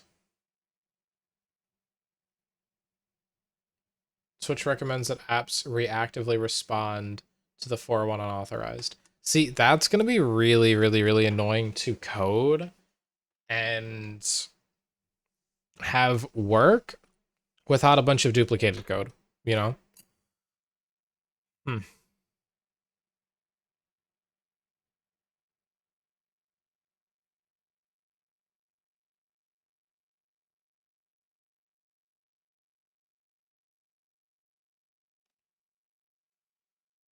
I guess the way that I would need to handle this.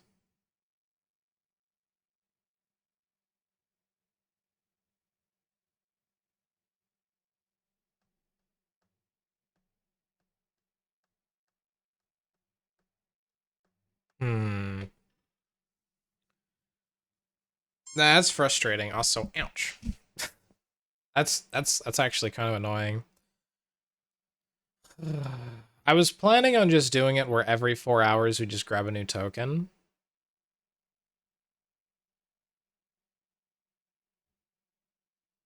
I guess every time needing to react to the 401. I mean, it makes sense to do it that way. It's just, do I want to?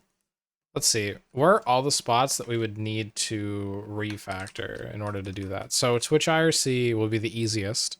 Just if we can just put an if here, if 401, do a refresh token, and then just reconnect. Like that's gonna be cake, right? Even though once you connect to Twitch IRC the first time, it's good forever.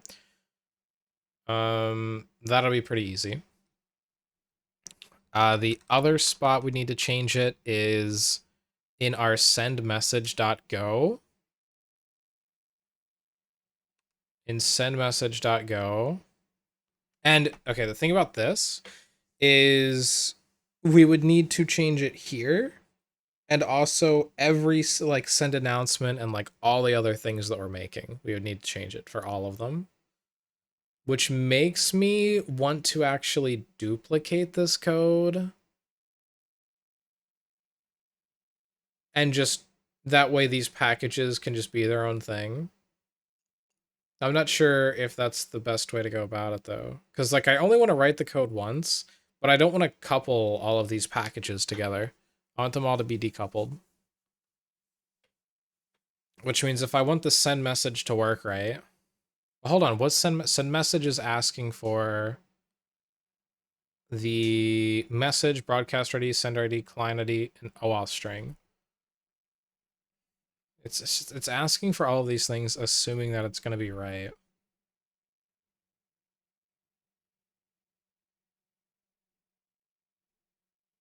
Hmm.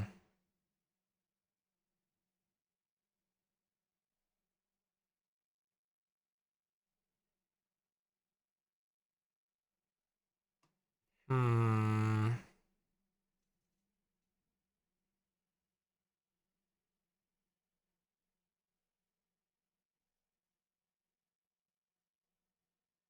Hmm.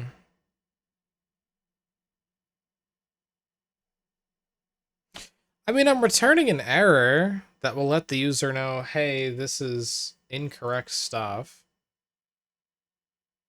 And then that'll just force us to handle that. But I don't want to handle that in like every single command because that's just super duplicated. That's going to be really, really, really, really, really annoying.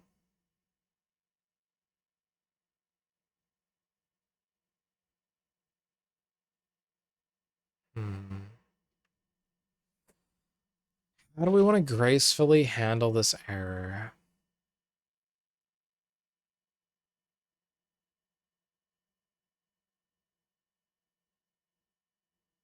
It's like, okay, if I only worry about the Twitch IRC just in a vacuum, for this, we get our OAuth tokens and everything, and then we just go and we connect. Writes all the messages that we need, and then we can read our ping, our priv message, and errors. So here I can just find what the message is for, hey, that's not valid, and then just refresh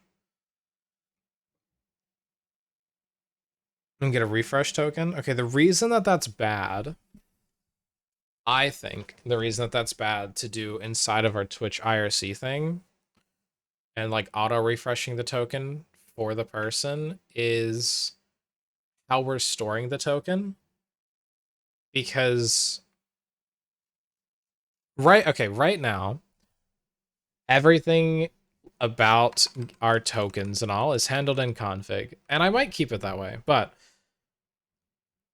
this config package, okay, the config package, the commands package, and the main like go main.go is all like tightly coupled to everything, because that's what's making my application work. But the way that I've been building out the Twitch chat message API like package, and then the like Twitch IRC package, the way I've built those out is so that they're completely decoupled. They don't matter at all, and they'll just return errors. So maybe if I can return an error to the main function. So, okay. What if I had a new channel made, like an error channel? So like to do make an error channel. And that would just be something that we do for both of these. And then whenever we get a 401 error, refresh the token. And I don't think we'll be able to try the action again, but we can refresh the token maybe.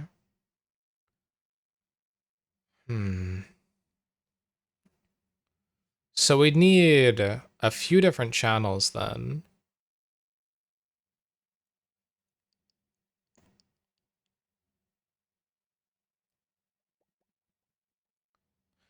Right here, if error,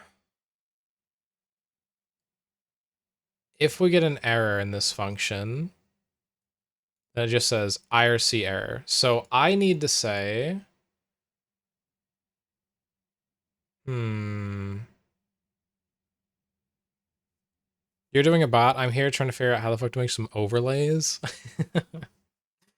I feel that. I feel that. I was there too. I actually, so I'm thinking of opening commissions if I find that it's actually something that people want. So you see like this this goal bar here? This big old goal thing? This thing I made myself. Katsugen helped me with the art for it, but I coded all the other stuff for it. The timer is using, I think, stream elements is what I'm using for the timer. And then everything else is just stuff that I like wrote in C#. And so, yeah, like, and then all of the, I have like directions and all too, like getting this whole thing set up and working in OBS. It uses like a couple OBS plugins too. What language is this? Okay, well, this is Go. What I'm coding in right now is Go. But like, this is an example of something that I built with StreamerBot, all in C#. And then like also with the power of knowledge for OBS and like making widgets in OBS, we, every couple minutes, you'll see, and I'll trigger it right now, it does this really cool thing where it then shows the next incentive or like the current goal, right? So a cooking stream, an in-game cooking stream, it'll be in like Cooking Simulator, is like the next goal right now. And that like slides down, and then in a couple seconds or like a minute or whatever, it slides back up. And this is like a whole little widget thing that I wrote, and it works with just a little bit of knowing things in OBS, which I can always export. And then also like a lot of it is just written in C# and stuff. This is like my 4th or 5th iteration of this thing. It was pretty brutal. That's so cool. Yeah, and I'm thinking, I'm trying to see if there's any like interest, or if people want actual customized things like this. And if they do, like opening commissions for that, I think could be, you know, kind of interesting, kind of fun. But I'm not sure if anybody wants something like this versus just, you know, spending like $5 and using the same thing that everybody uses off of Etsy. You know what I mean? I still like making these things for myself though. Yo. What how's your progress on your overlay coming? Mm-hmm. But yeah, so that all, everything with StreamerBot is, and right now all of my bot stuff is written in C#. I literally go to StreamerBot just to get the integrations, which is the most annoying part, and then I just write code. I just code the rest of it in C#. And like pretty much every single command and everything that I have in here is all just like, you click on it and it just has like C# stuff. Like right here, you click this one. What is this? This is my command for, oh yeah, so for this thing right here, if you type in !suggestion and then you have a suggestion for the stream, you can just type in here, this is real just to test.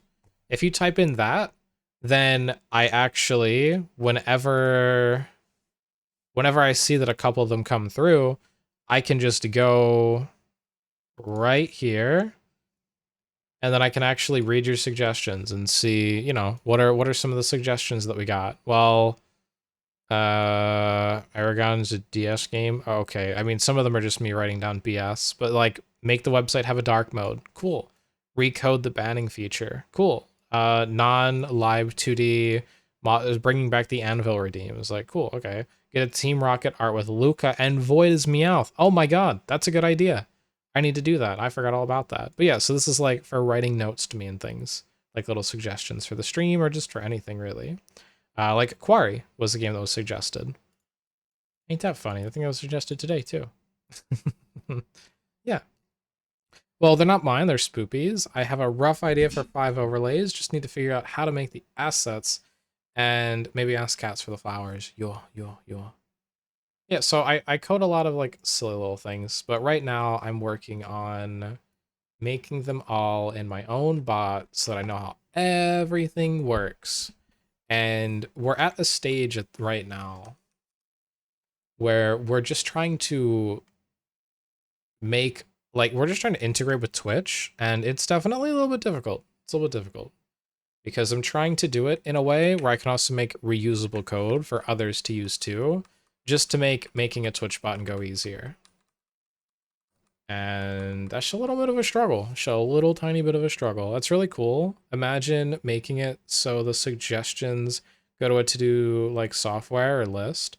Yeah, and that's one of the limitations of the streamer bot. At least I'm not able to figure out how StreamerBot doesn't use like the .NET packages and stuff, and that's how I communicate with other APIs and things. I don't know how to do it on StreamerBot because you can't do it in code, at least not normally. But when I'm writing my own stuff and like making my own commands in here, I'm going to be setting up my own database and everything. And if I wanted to, after I set up a database, I can host another database and then put all of your suggestions, or maybe put the leaderboards for like the pillow points on my website. And then you can just see everybody's like name and everything just on the website. By the way, have a website too that we coded on stream. We got a few different tabs here. We have like a fan art tab from all the art contest, which we have another one coming soon. A credits tab. So if you're wondering like, oh my god, who made this model you're working on? Well, you just go to the model that I'm using right now, click the name. There you go. It also has that for like all the emotes too. And then, yeah, little like supporter like message page. Just a little page with some words on it. Kind of want to make a website, but on NeoCities, sadly, you're too dumb to figure that. So it's funny that you mentioned getting Catsogen to make flowers for you, because me and Cats are thinking about opening commissions for making websites, kind of like the voidza.com website. Instead of just, and like it would be all from scratch instead of like I don't know, what are those like website generator things or whatever. You'll know what I'm talking about if you've like Squarespace and stuff like that. Yeah, not like one of those, like actually just making it from scratch and trying to get it as close to the requirements as possible. Yeah, Katsugen's super talented with like art and design and web design, and I can make that talent come to life on a web page a little bit. I don't like front end that much, but I'll do it. I'll do it. I'm really enjoying making this bot though. It is a lot of fun. Actual HTML and CSS, yeah, and then I do all the JavaScript stuff. All right, where were we? So the only access tokens that an app can refresh without requesting user consent are user access token created using the OAuth code grant flow. When you get a user access token using authorization code grant flow, you also get a refresh token.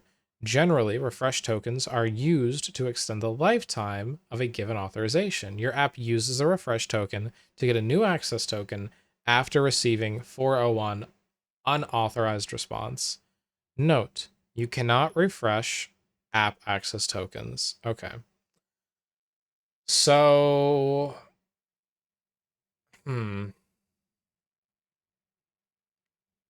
I'm fighting between two things right now.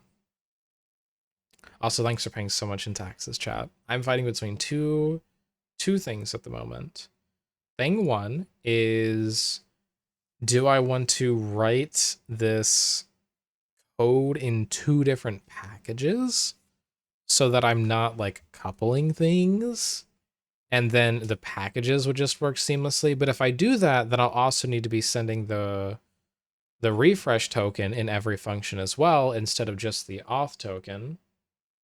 Or do I want to set up some error channel so whenever there's an error, it sends it back to main and then main can handle it. And that's where the like Twitch, like a new package, like the Twitch token refresh thing will just handle it, or just a function in main or a function in config, which is where I think this belongs. Maybe, I don't know.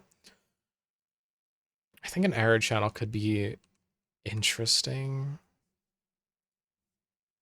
No, this is tough. These kind of decisions are hard.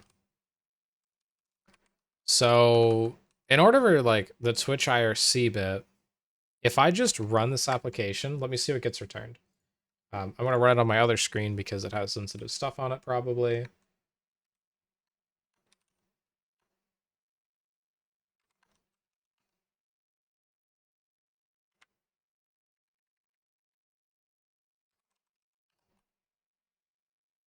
All right, so when I run the application, right now it's trying to connect, and it probably gets like 3 retries or so, and nothing's happening. All right, IRC read error, WebSocket close 1006, abnormal closure, unexpected EOF.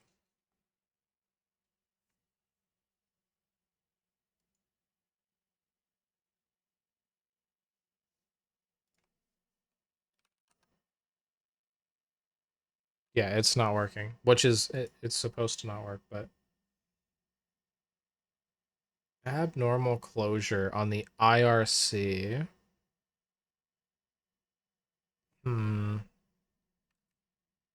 That should, it's not even returning good stuff for me. Maybe we don't make the error channel. I don't know.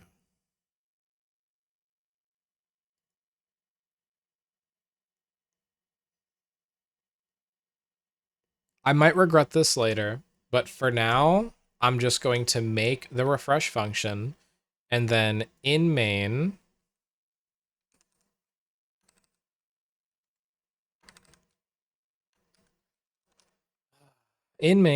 we will start off by getting the config, then we will refresh. So let's say to do refresh the tokens and refresh them again every 4 hours, or like 3.5 3.9 hours, 3.5 hours. Cool, whatever, instead of actually responding to the 401.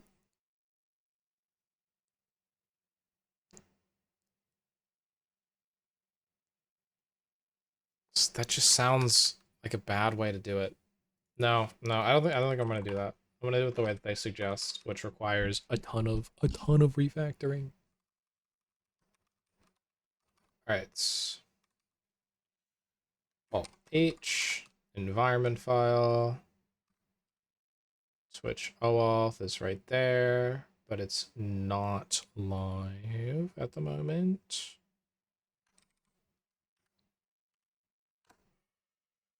If I run this program, what should get returned to me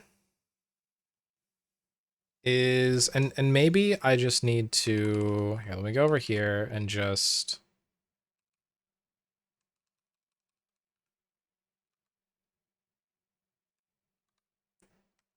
all right, that's not going to cause me any errors.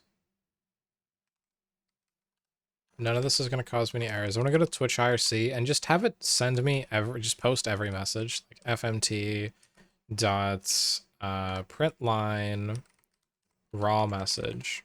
I just want to have it print out every single message. Now let me just run this again and see exactly what it's giving me. Okay.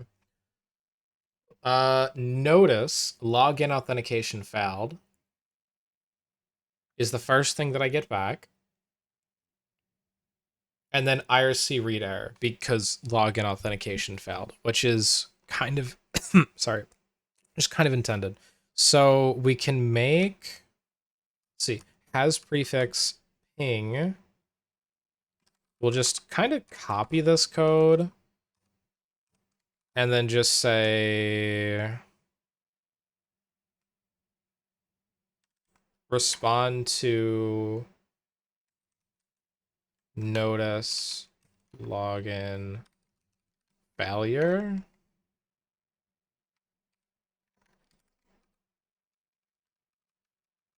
Failure, failure, okay.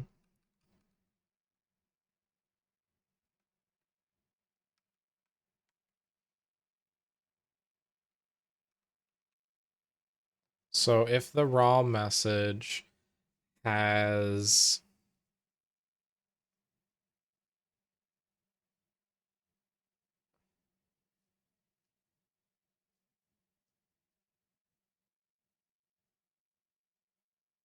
okay, hold on. I actually, because this can be exploited here. This is a security issue. So we're going to put this first. All right. If, let's go through here. If the raw message contains priv message, I need to handle this first. And then we send to the message channel and then we continue. We stop everything else. We don't want to read everything else. If it doesn't contain priv message, then we look for ping. And if it's not ping, actually, I want to look for the notice thing first and then ping. Sure. Because the way that it was written, Crabstead, thank you. The way that it was written, it would allow you guys to send a message with notice in all caps and then, or ping in all caps, and that would trigger the ping stuff and not the message stuff. So we need to actually look for a private message or a privileged message or whatever priv message means. We have to look for that first. So that we can't be exploited by messages. It's kind of like SQL injection in a way, but it's not. It's just like IRC injection, I guess. I don't really know, but this avoids that. This avoids that, which is good. I mean, if you guys can figure out a way to exploit it past this, then I'll figure more things out. IRC is kind of limiting and annoying. I'm not gonna lie. The messages that I get back and like how I respond to things is just by parsing a string. And I'm receiving messages from anyone on the internet from it, which it's just parsing a string. Like I don't know. It feels dangerous. But all right.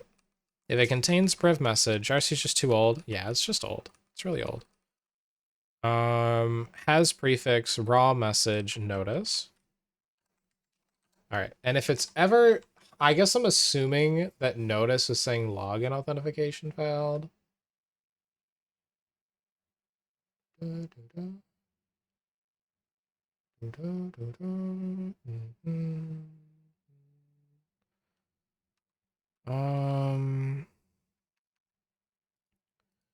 right, so we get login authentication failed.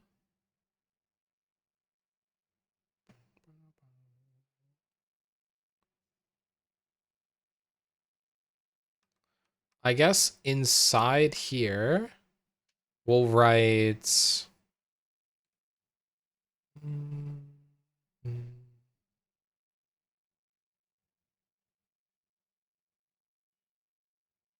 Are there any other IRC things that get sent? Let me go to the Twitch IRC really quick.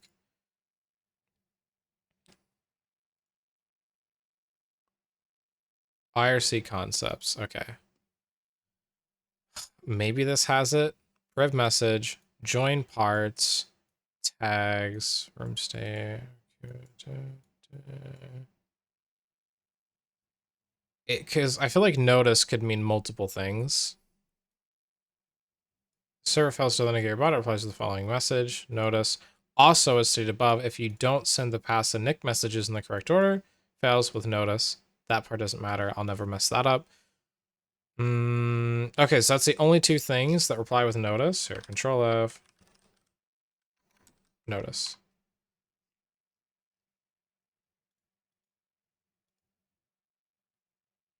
Try to join a suspended or deleted channel. You receive notice. You receive the notice message after sending a chat message. You must enable phone verification for your chatbot. Receive a user notice. Okay, when shared chat is enabled, priv message and user notice IRC commands. Oh shit, I have to make this thing for shared chat. Oh, all right, that's annoying. How does shared chat work?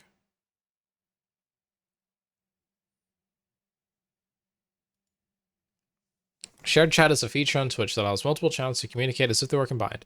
When shared chat is enabled, priv message and user notice, good, no space, IRC commands are sent to the source channel. Okay. It doesn't. Will be duplicated into all channels that are combined. Each of these messages will have their own unique message ID, specified for the ID tag. I don't really want to read messages that are sent from other channels in my bot. I don't want to read them. So I just don't need to look for user notice. If I ever did, then I could read them with user notice. But I don't think I care about other channels ever. Do I? Is there any reason I'd care about other channels besides data collection for like how many messages sent or whatever, which I don't even care about. I don't think I care about that. At all. Okay. We can ignore that. We can definitely ignore that. Sent when events occur in the channel, such as someone subbing to the channel. This isn't real. User notice isn't real. We don't get these. We don't get user notices.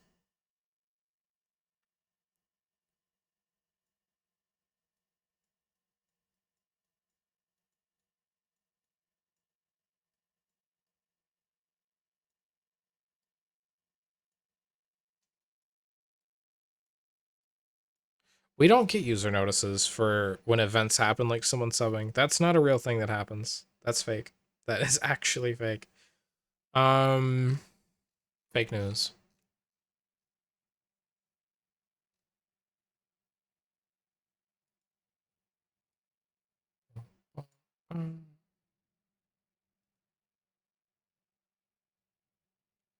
Mod messages pop up. Those are just normal messages. If you request to tag escapability, cool. Mod messages are just normal people for IRC. It doesn't care. If I want to get users' data, like if they're a mod or not, I need to query Twitch API after the message is sent. So like I get their name from the message sent. The messages give me a username and a message, and that's it. And then like a bunch of semicolons and crap. You meant automod, like a slur? I don't know how that sounded. Once I connect this, I guess we'll type a slur in chat. No, we'll send like a link or something because links get bleeped out, and I'll see what comes up. Because I'm sure that happens on Twitch's end before they send the IRC stuff out. So it should just come up as like, you know, asterisk, asterisk, asterisk. Probably. I don't know. I don't know. IRC isn't cool enough to do all these fun things. Okay. But it is easy enough to get working, which is what I care about. NOT, Alright, so if we get notice, It's probably login authentication failed. However, can I test for that? Can I check that? I guess I could check it, yeah.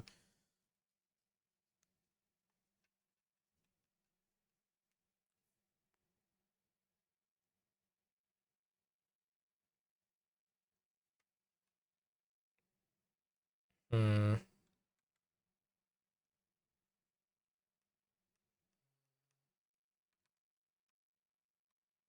So this is going to split the IRC message. Hi, Goldie. This is going to split up the message by all of the semicolons, of which we get one, or colons, one, two. We get two colons. So then this, I want to say on the second colon, we'll just call this IRC, yeah, IRC message, sure. Then if IRC message is equal to login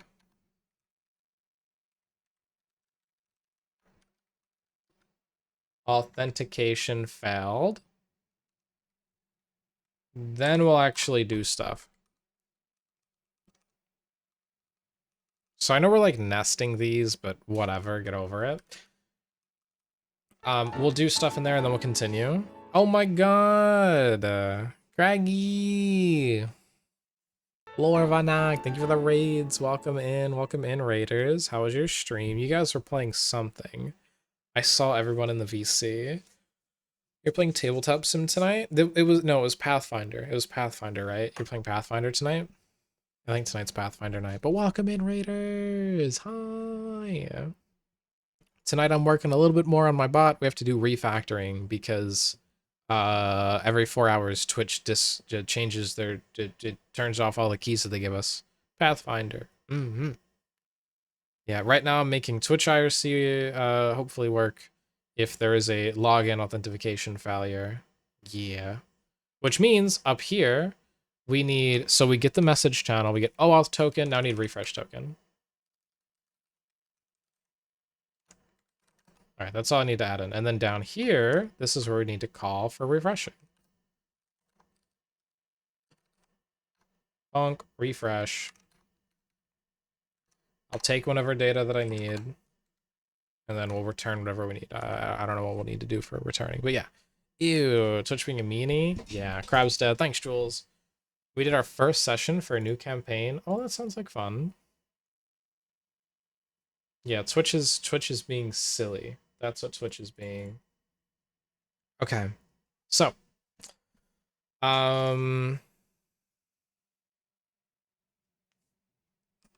we need to say change this to a string.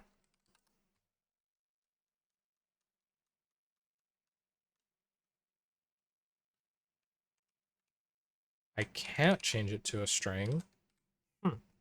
But it was fun. What's your character, Craigie?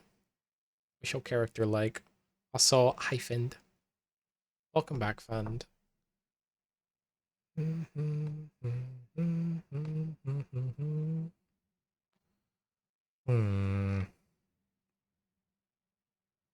You're a sprite barbarian? Aw.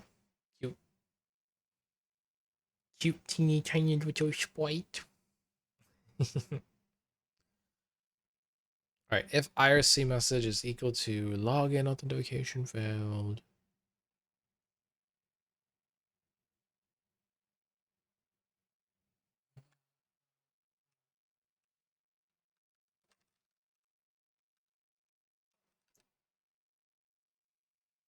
Strings dot split n for number of times. Oh. IRC message 1. Now it works. Alright, I misunderstood what was happening. Crushing people as a sprite is funny. It does sound funny, Craigie. It does sound a bit silly. Alright, so if that's the IRC message, then here is where we will refresh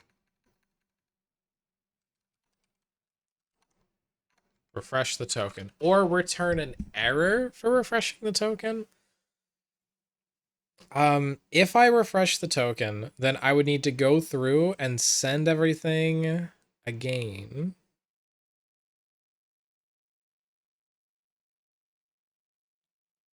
Hmm.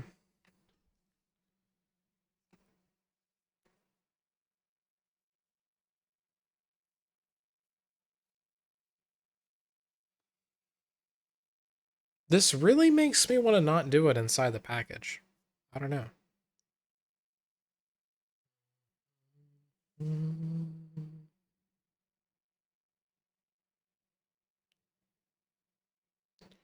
Because like I'd want to just call the entire start function again if when we start it up we get like a login failure for the notice thing. Hmm.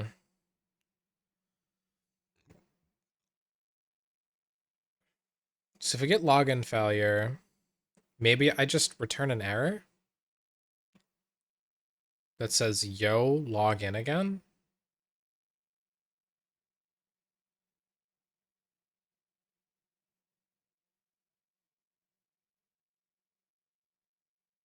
But then I'd want an error channel too, right?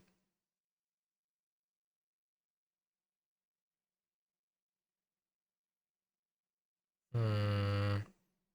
Do I have any software peeps in the chat? I have a really good question for structure of code. Hmm. Because I don't know where I want to write my refresh token code. I have two completely like uncoupled packages that I'm working with, and I want to keep them that way. Hello, welcome in, Wesky. So I have two packages, Twitch IRC and Twitch Message API, and eventually Twitch API. So three packages eventually that I want to be completely decoupled, and right now they are. But I need to write in code for the like refresh if okay, every 4 hours I need to refresh my token. So I need to do this refresh cycle thing, but I don't know if I want to do that inside of each package or like from main.go. So like maybe make another package that just only have to write the code once. Not sure. Where's that? We had a link to it for like the refreshing. Where was that?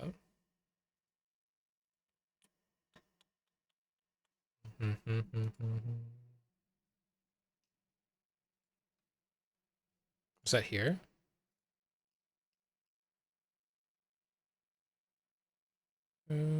App access tokens. Refreshing access tokens. Okay. Authorization code grant flow. I think I'm following this properly already. Yeah, Wesky, thank you so much. Video game developer, did you hear the news about Nintendo versus Pocket Pair? We were yapping about that. We were yapping about that stuff earlier today. What new news is happening? I don't know. I haven't heard any new news except for them trying to open up Nintendo trying to get more patents and patent troll in America. What just happened? What just happened? Also, I'm not a game dev. I'm just a software dev. Yeah. We're working on building a Twitch bot from scratch, and I'm trying to figure out some structure things. Some structure things. But yeah, TLDR of the like beginning of stream where we were yapping about Nintendo and all that stuff with Pal World and just everything in general. Kind of scummy, and I'm like kind of done with Nintendo until they grow up. Mm-hmm.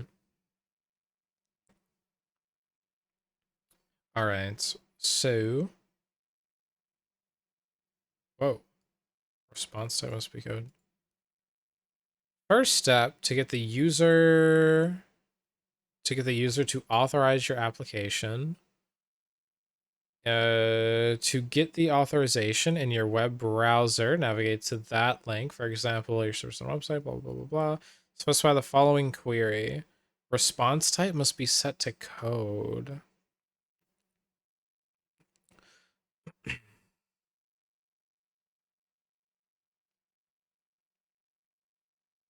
We didn't do this. I don't think this is what we need to be doing.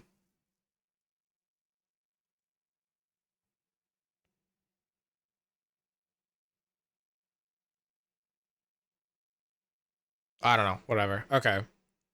We should already have our access token by this point.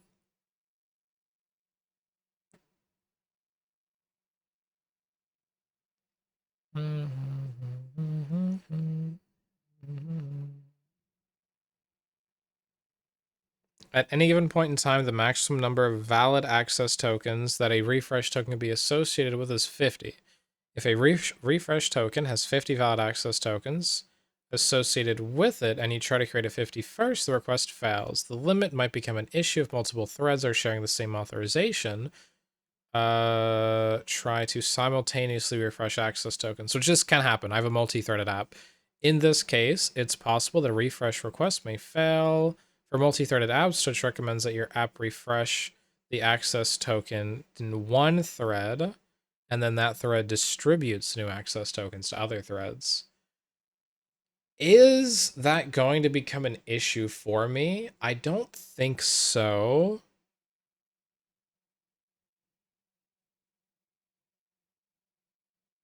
How would I refresh it all in one thread without coupling these packages? I would have to send just like, yo, main function, something's fucky here, and then just error out of the code. Okay, I think that solved my problem right there. Hey there, Feetsagen. Oh my god. Hi, Cart Kid. Ooh, think from scratch. Yo, what's up, Melon? Melon, I'm trying to decide where I want to put in my code for for refreshing the tokens for Twitch. And oh pain. Oh pain. But I think I just figured it out. Like yeah, we just figured out what we need to do. Because we can only have 50 ever if this scales a little bit and we accidentally request 50 access tokens within on the same I'm sorry, we request 50 refreshes on the same access token, then it's not going to work anymore. And that could definitely happen within 4 hours in a multi-threaded app, especially if we have an error or a couple crashes. So that answers our question. Now, I think I need to create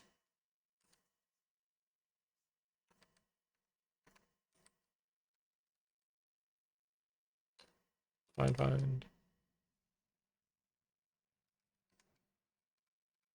I think I need to make a new channel to handle errors.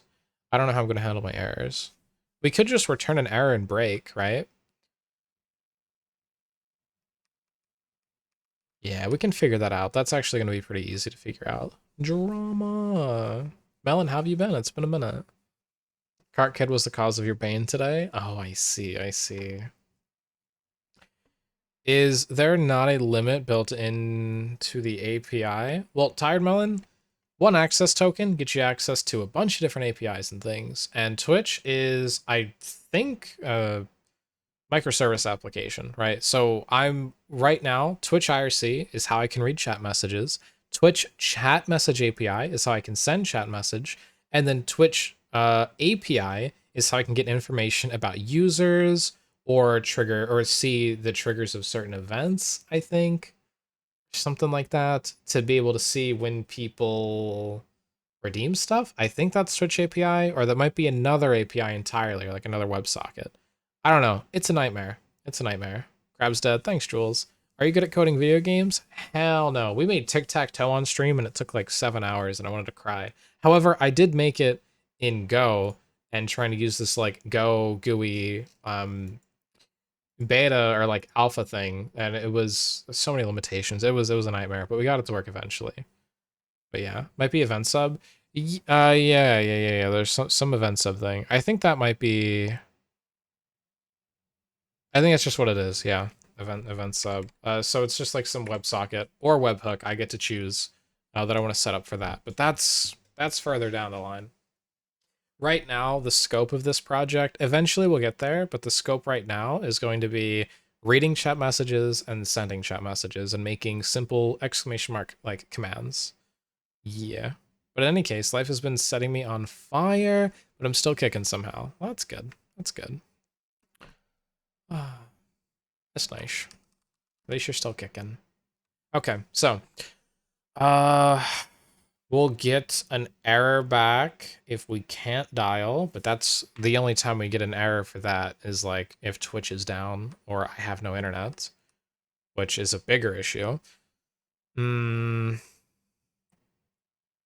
If there is a login error, then I just need to return an error and break. The error that I'm going to return, I think I want to break, right? Hold on, go back to main. So in main, we say if there's an error here, and then we log the error fatally. Sure, whatever. For now, it's fine. But if there's an error here, error doesn't equal null, then I guess I'll put my error checks in. So I'll say like if error equals, and then whatever error I'm going to come up with, then I'll have to do something. Like reconnecting. Okay.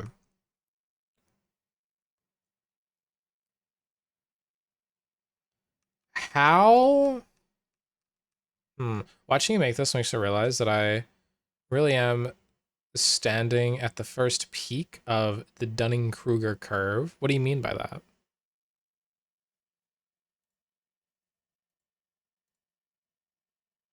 Dunning-Kruger, that's like the, like, you think you know more than you know, or whatever, right? What do you mean the first peak? All right. So my first issue here is if I get an error, I want to call this recursively, kind of. Just want to like call the whole function again.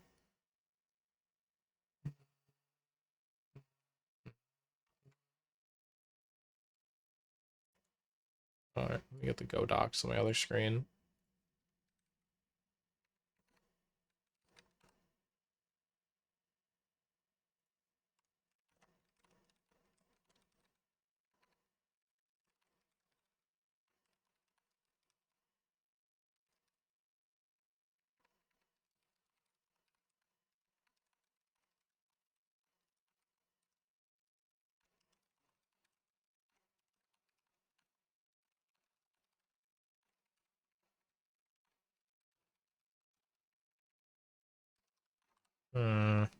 Yeah, first peak is Mount Stupid, where I think I know far more than I truly do. Are you just as lost as I am?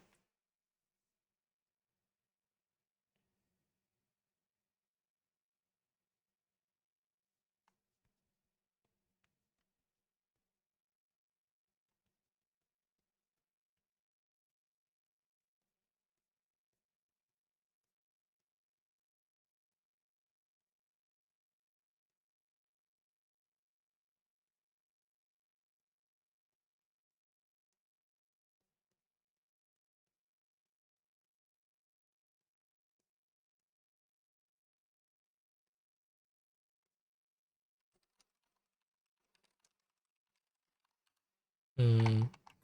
Um, I can do this with TMI and Node.js, but that's about as from scratch as it gets for me.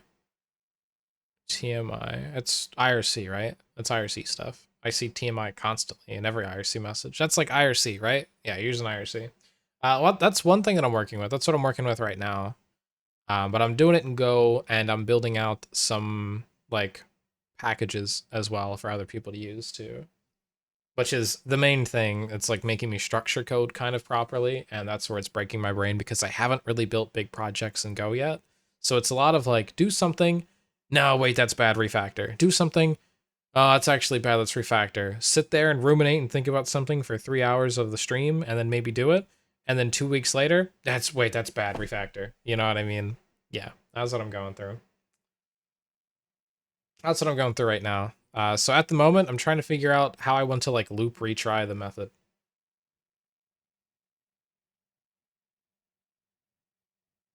So I guess what we'll do is the development cycle at its finest. Exactly. And you're smelly.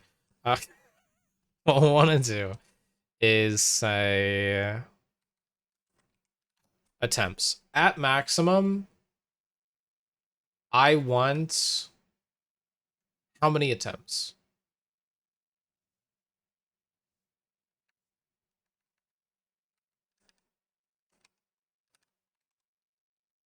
Like 5? We'll give it like 5 attempts, maybe? Sure. Okay, so at 5 attempts, we'll say 4 attempts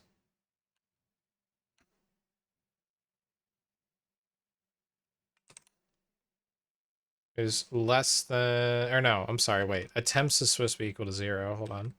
So attempts is 0, but the amount of retries would make it equal to 5. So retries is going to be set to 5 for this one. I don't need to store attempts outside of this. We do attempts is equal to 0. It's just like the for I equals thing. I just want to name it better. Attempts is less than, or whatever, retries, and then attempts plus plus. And then inside of this, we'll do the error thing. So we'll say if there is an error, and okay, if there's an error, so we'll run this code. If there is an error, then I'll want to do it again. If error equals, what do I want to name the error? And I'm going to need to document this too. What are we naming this error though? Oh, I've been idling for too long in RuneScape. I need to click somewhere, then click the crab again. Yippee. Also, Goldie. I'm using the rapier. I'm using it. It's upgrading my stats so fast. Okay. Jesus, what did I do here? Errors. New. The error that I want to return is login authentication error. Sure. Errors is unidentified. Uh-oh. Let me just import that at the top. What the f- No, no, no, it's not it. Wrong button. Oh, there we go. Errors. Cool. Now this whole thing should be working fine. Yes. Okay, so return errors, dot new, login, authentication error. Cool. Now we go back to main. We're doing login, authentication. Oh, you know, maybe I just copy paste it just to be safe. All right. So we go v, find that, yoink, up, paste, and then we'll just go back. We'll just delete this other stuff. All right, so if that is the error returned, untyped string constant. How do I check if this is the name of an error? I have to make it an error again, right?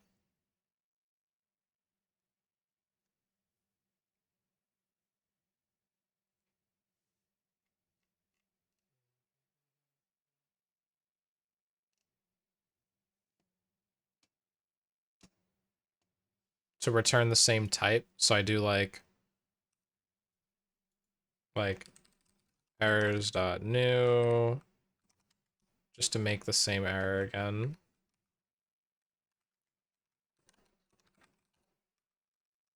Unidentified errors. Oh, come on.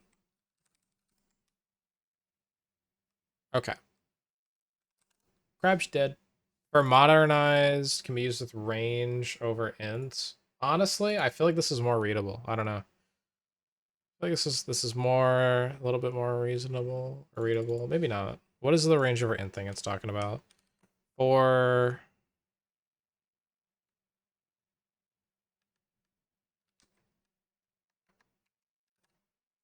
attempts equals, what's the range over int?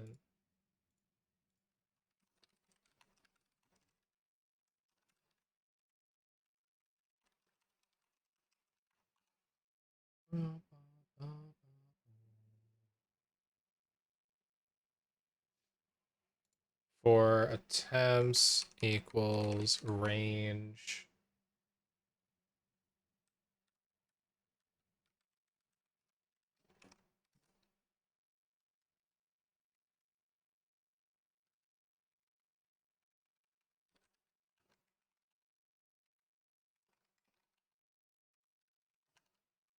Does that work? Range retries. Okay, cool. No, that's actually more readable. Sweet, we learned something. Okay. So 4 attempts of the range of retries, which gives us 5.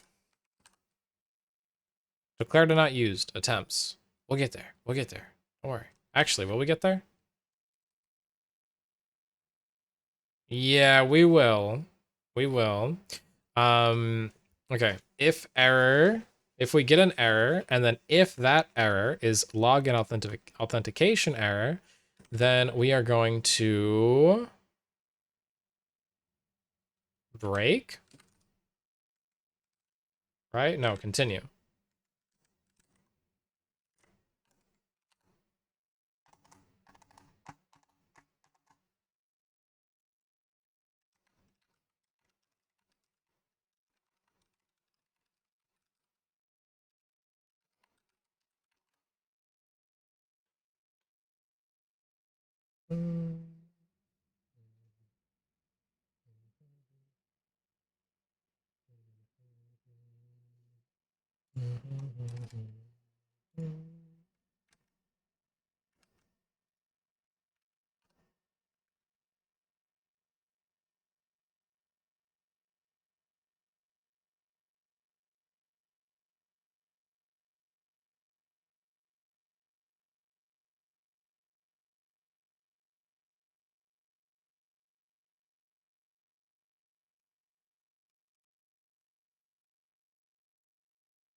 Okay.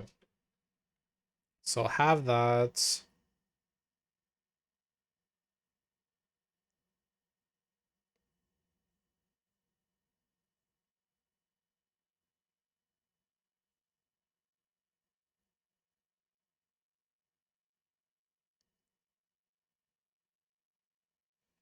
So while this is running, that's fine.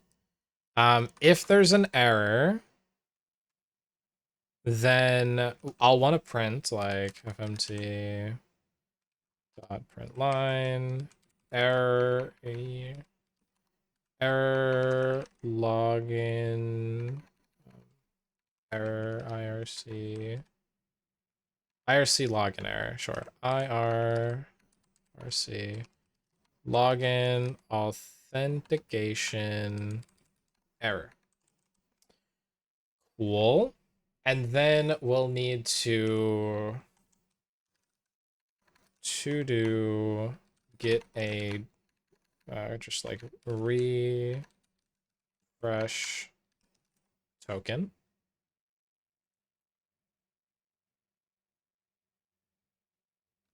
Then continue.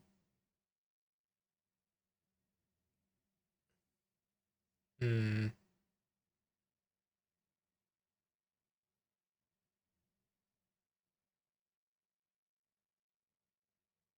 If it's a different error, if it's not a login authentication error and it's something else, I just want to shut down the whole thing because there's a huge issue going on there. But if this continues, then attempts will go up and then it'll go down. Attempts will go up, it'll go down. That's after 5 attempts. Should I add something that gives more attempts if it's like successful for a little bit?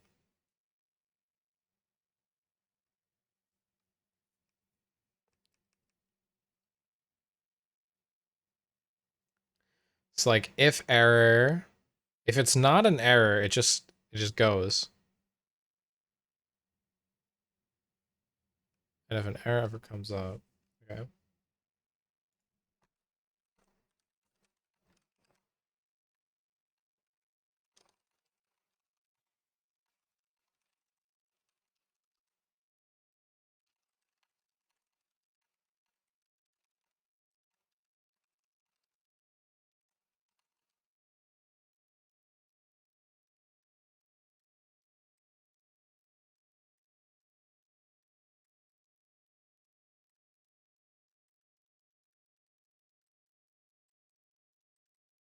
Hmm.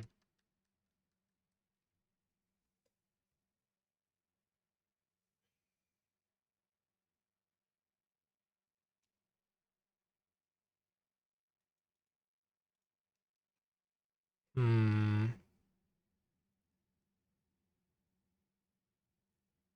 My issue with just giving it 5 retries is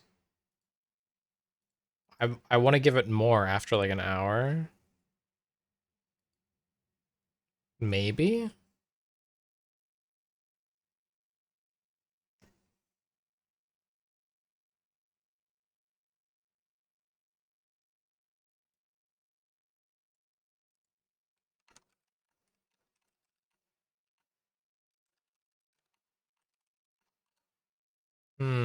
It's yeah, it is ponder in time, but it's also RuneScape time. All right, click, click. Okay. Hmm.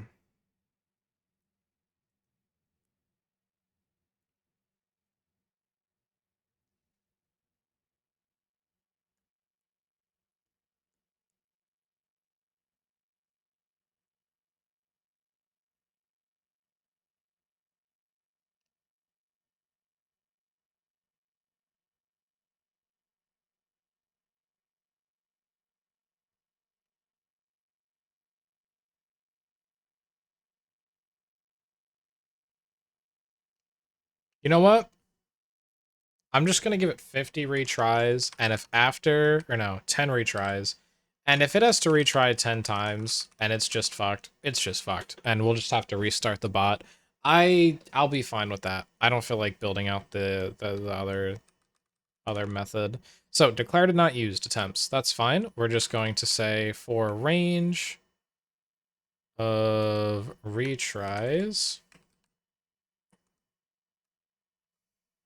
We retry. Okay, so if there's an error and if that error is a login authentication error, then we're going to print and then get a refresh token. We'll fix our CFG stuff and then continue. And if it's not that kind of error, then we'll log fatal. All right. Just make sure this works. Where's my water? I need to hydrate.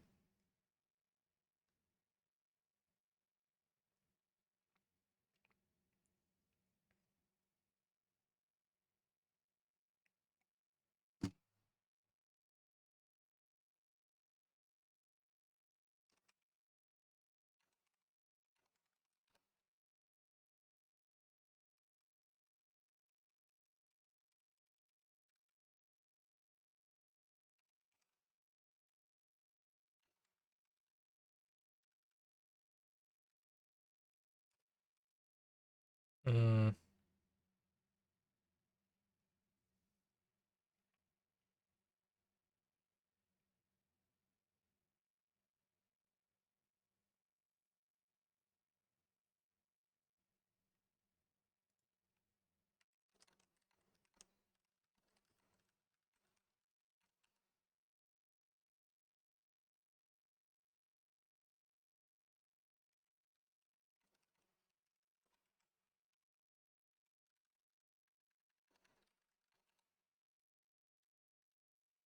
mm,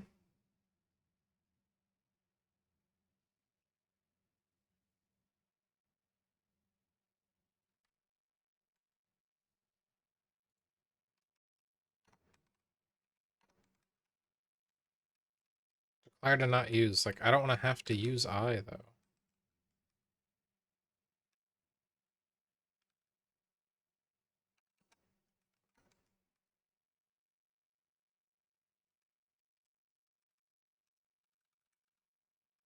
I feel like that should just work. I don't know. It's not giving me an error. Crab's dead. 50 cooking, only 5 left. Nice, Melis.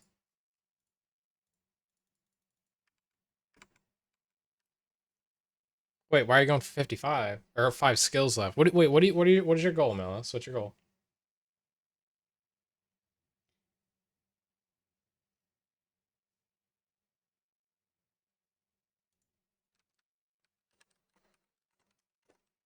Okay, so for a range of retries, we do this. If that's the kind of error, we get our refresh token. Okay, so right now we need to work on the refresh token. Yep. Cool. That's fine. And does that solve our IRC problems? If we get a notice login failure, then we just say, well, we fucked up, and then we just go back. And if that happens in our main function and it fails, then we retry, get a new refresh token, and then when it goes through again, CFG will change. Yes, that works. That will work. It's not done yet, but yeah, that will work. That should work. So refresh. Now we can go back to how we're going to handle refresh. So let me get this pulled up. Oof, that was bright. Refresh access tokens. All right, I'm just going to put this on the other monitor. We don't need to see that. So this is the new token we get right here. I'm going to be updating config with these. So I feel like this should be a part of config. What do you guys think? What do you guys think? Should making a function that sends the access token and gets a refresh token back be part of the config package? Or should we put that in a separate place? I think this can go in the config package, honestly.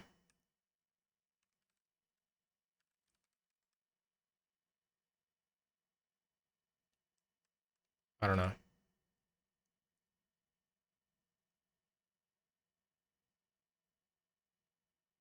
Because it's really just one little thing.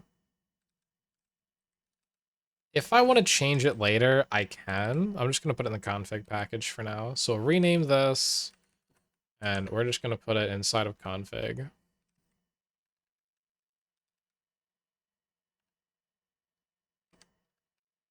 Rename this again. We're going to lowercase the r. Then we'll go down here, and we will just delete that.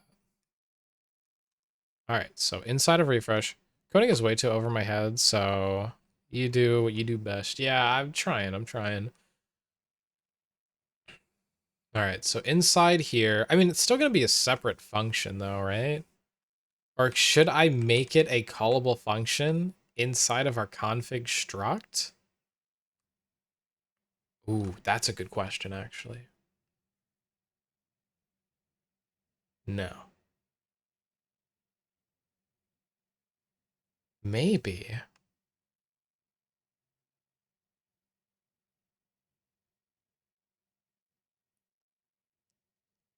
Okay, this is going to be a little shit, but I'm just going to leave it separate. Just going to leave it separate, I think. So Twitch token request data. This is what I need to send Twitch.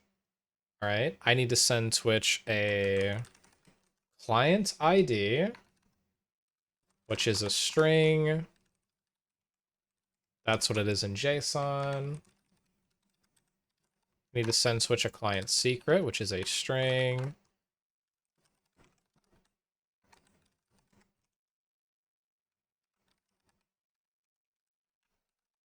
I need a grant type.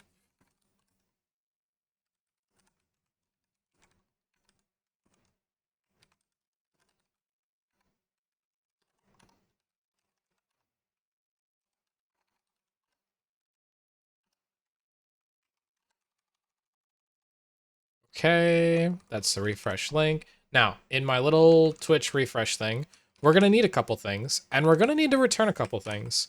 So I want to return a string for the access token and a string for the refresh token. And that's it. That's all that I need to return. Now, what do I want to receive? Oh, well, what do I need to receive is a client ID as a string. And I need to receive a client secrets. These are all strings. These are all strings. I can just write string at the end. Yeah. Delete word. Sorry, delete entire word. Okay, so client ID, client string, and a refresh token. Those are all things that I need to receive from this function. Yeah, then we just go through the standard, like sending a post request and then reading the refresh, which we can honestly copy paste. This is the best part about doing something once. So we can just go here to send message, and actually, I'm just gonna copy paste most of this, but what I'm gonna do is I'm just gonna cut the screen in half, and then we'll just kind of write it out. But we have like a guide because we've kind of done this before. So let's see what we got here. I'll comment this out later. That's fine. We'll need to make our token request data. So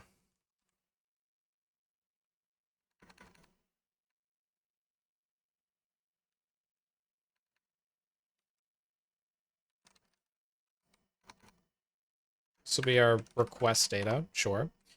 And this is just going to be the token request data struct. And inside of the struct, we'll have client ID, which is equal to the client ID that we get sent. We'll have client secret, which is equal to the client secret that we get sent.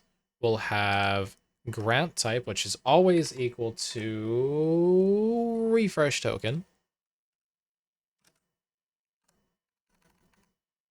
It's always equal to the string, actually. Refresh token, cool. And then we'll have the refresh token, which is equal to the refresh token provided.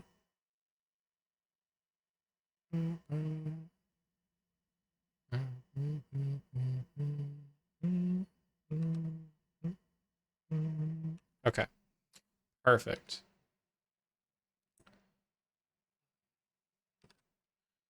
Now we just take our request data and we want to marshal it. So JSON dot marshal, and that should automatically import it for us.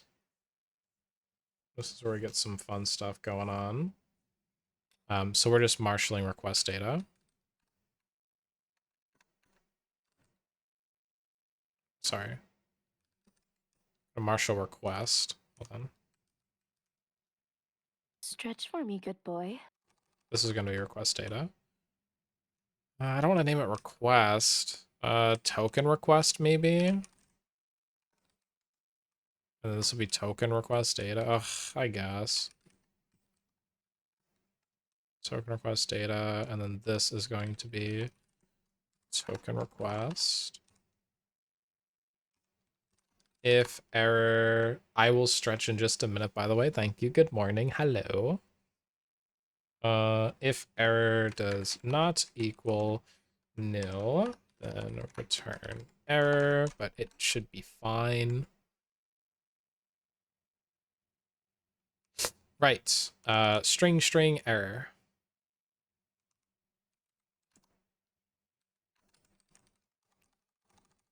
All right, so we'll change that and we'll just say empty string, and the error that gets returned. All right, let me stretch. Whoa. How are you doing, Madison? I'm just working on my little Twitch bot a little bit. Trying to get a little like refresh token thing working. Because every few hours, so you have to get like a token from Twitch to make your apps work. And every few hours, Twitch says, oh, by the way, every 4 hours they like disconnect it. And they also disconnect it for other reasons too. So this is just gonna hopefully get rid of that entire cycle for us. Okay, so token request data. That's good. What headers do I need?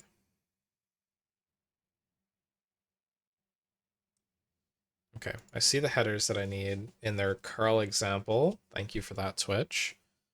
So request error http dot new request, and this is a post, right? HTTP post. Yes, this is a post request, and it is going to the Switch refresh link that we got. And then bytes dot new buffer. Then I believe we're just putting token request data in there, right?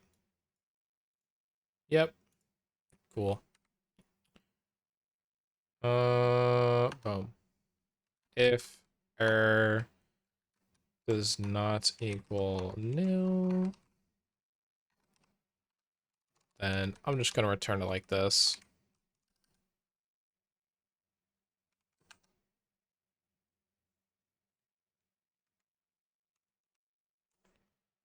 I'm getting an error. What am I getting an error for? I don't think I have any errors going on. Declared and not used. Yeah, that's fine. That's true. Okay, so boom. Now we need to set some headers. So request header set. The first header that we're going to set is content type.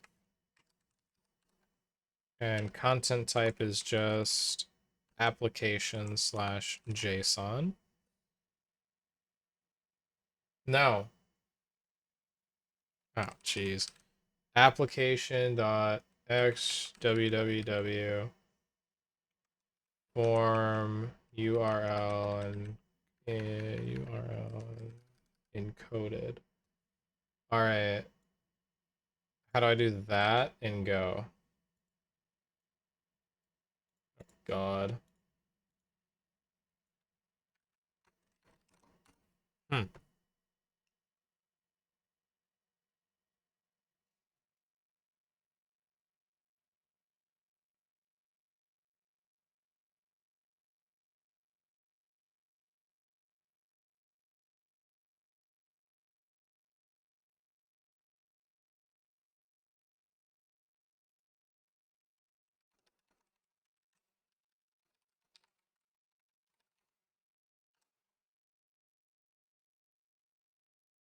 Mm.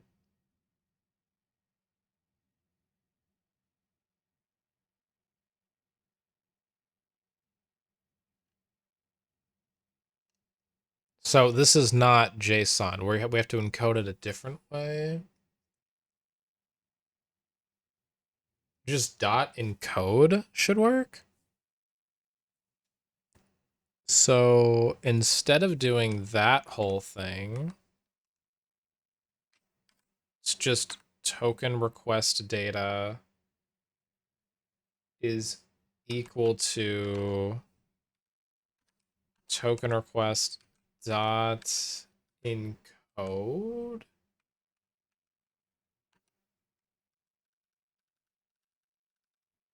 Then we do, that should be in the net URL package. You're on ported and not used. Yeah, I don't think that's right.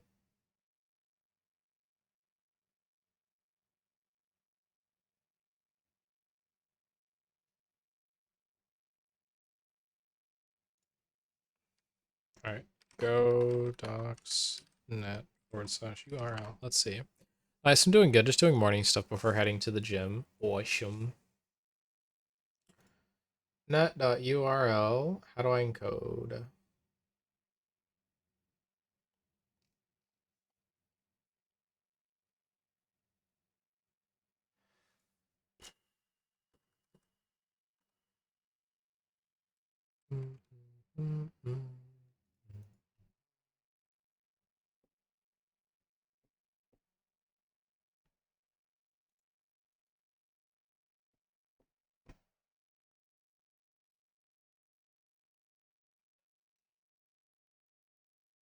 Oh, URL.values. Okay.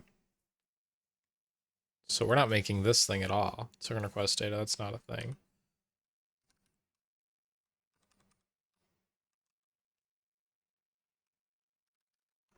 So data is equal to URL dot values data dot set or add? Which one should I use? Looks like I want to use add. What's the difference between add and set? Adds a value to a key. It appends to existing if it's already there. And what does set do? Sets the value of a key. It replaces any existing values. I guess I'll just use add. And then we just need 2 strings. So we'll need client ID. And then the second string is just client ID. Right? And then data dot add client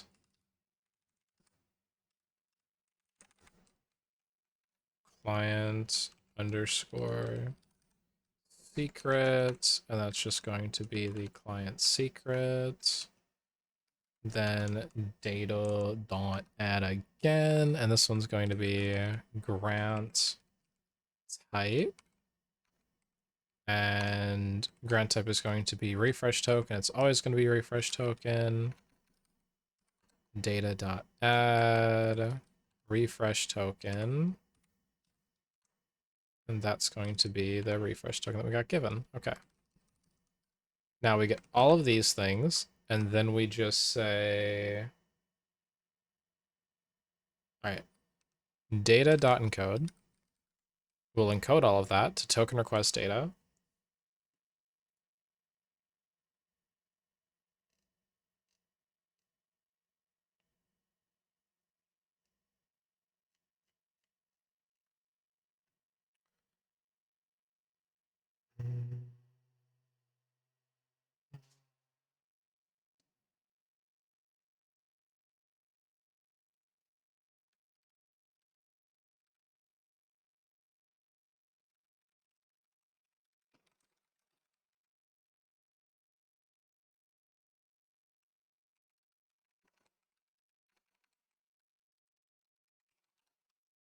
Strings.new reader. All right, now back to headers. What headers do I need?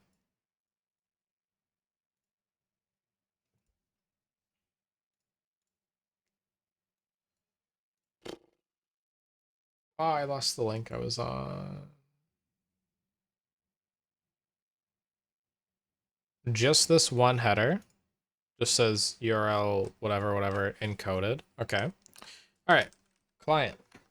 CLI client.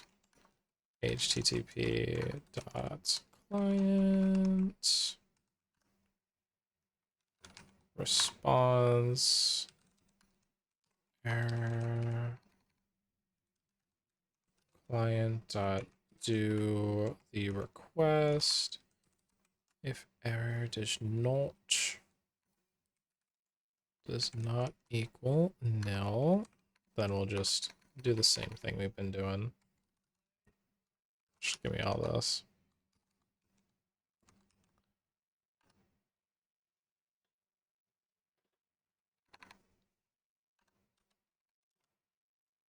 All right. Defer response dot body dot close. That just means if there's an error, after it runs this little thing and returns the error, it's just gonna close what's open, just in case. Client do unjustified. Wait, what? What do you mean? Client dot do. Am I missing an import or something?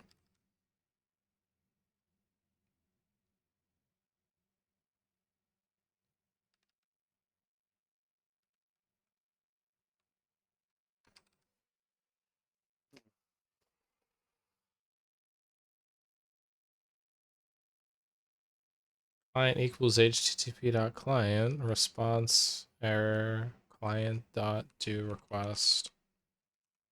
There we go. I figured it out. I had a capital O by accident. All right, then body error, and this is just gonna read the body. This stuff we can just copy. Just copy and paste it.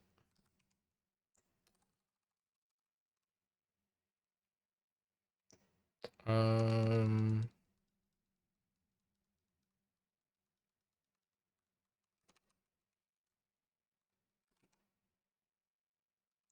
declared a not used body. That's fine. Okay. Crab's dead. Yippee. What is my? I wonder what my strength level is at. It's probably still 76. Yeah, it's still 76. We're almost 77 with not even thinking about it, which is kind of crazy. All right, now I need to demarshal stuff.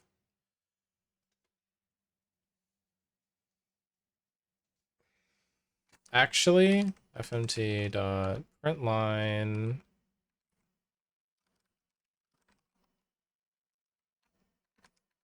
response string body undefined IO. What do you mean by that?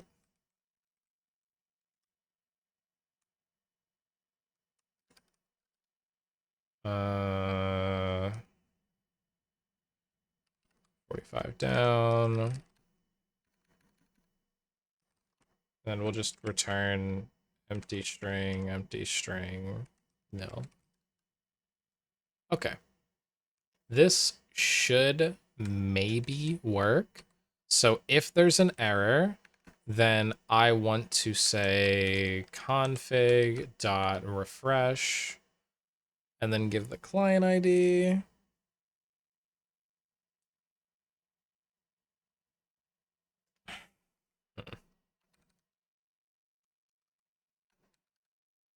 Okay. I'm falling asleep, so you're gonna head out. Good luck with the code. Thank you, Jules. Thank you, thank you, thank you. Have a good rest. All right, client ID. So config dot switch client ID. Then we need the client secret. So cfg dot. I don't have client secret in here. All right. Well, it'll be Twitch client secret eventually. And then refresh token. CFG dot.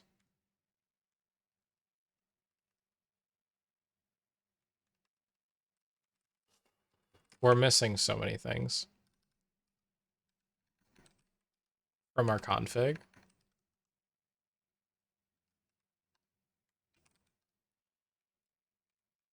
Okay. So we have the client ID. I now need client secret. So main Twitch client secret.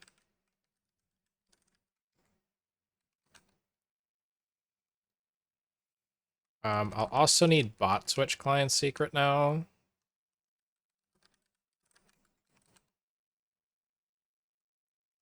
Okay. So we got client secret, then we have OAuth, sure. Then we need main Twitch refresh. Refresh. Refresh. Yep. I will need the same down here for the bot.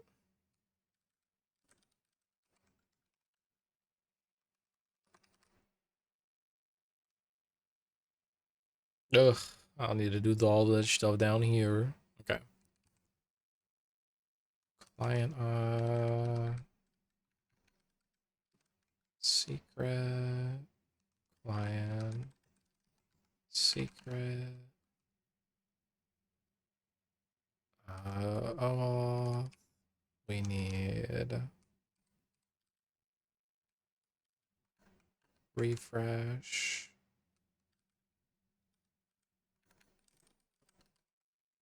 Refresh.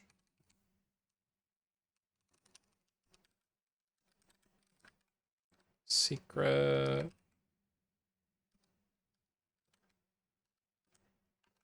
Secret.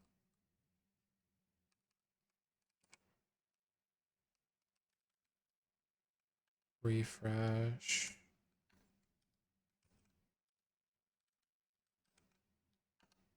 Refresh. Okay. Oh, and then adding it down here too. To do, there may be a smarter way to do this. Yeah, there should be. There should be. But for now, for now, we're just gonna act like there's not a definite smarter way to do this. Whoops.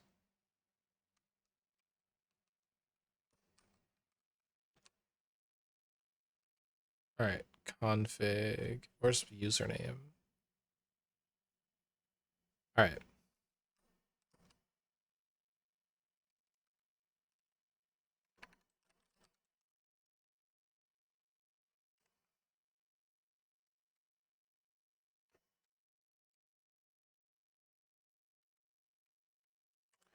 Main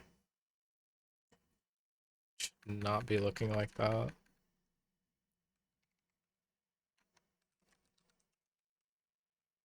Oh no, I got logged out. Main client secret equal to nothing. Then OAuth, and then after OAuth, we'll have another thing for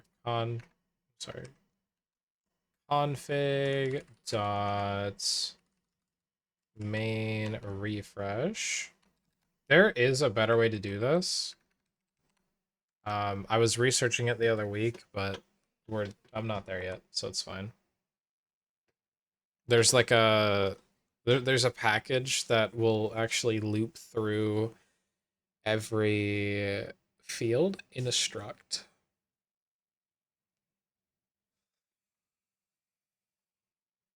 What should be amazing for me right now, considering how many fields I'm having to check for.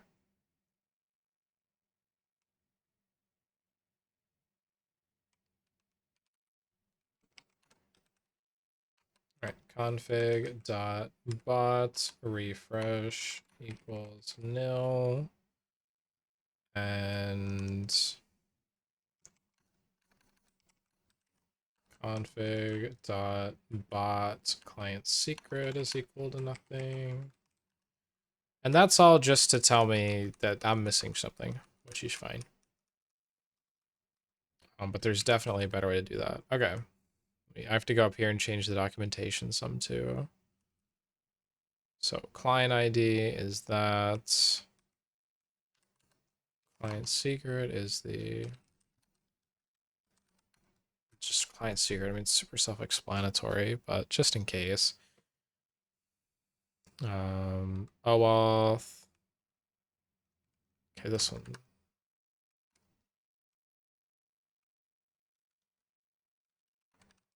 Refresh token.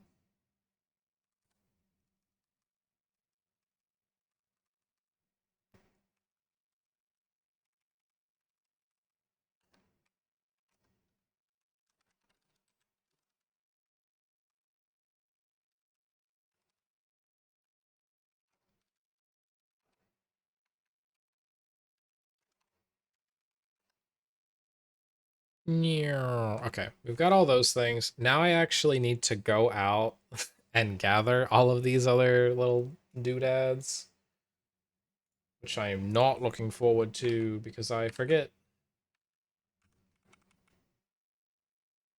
Okay. Twitch token.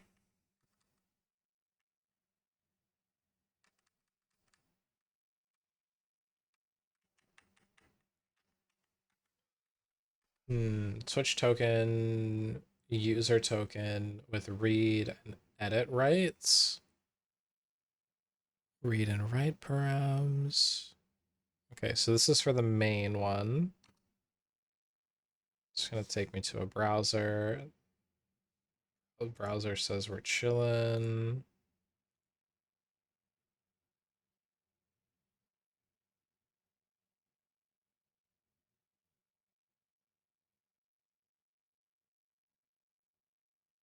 Cool.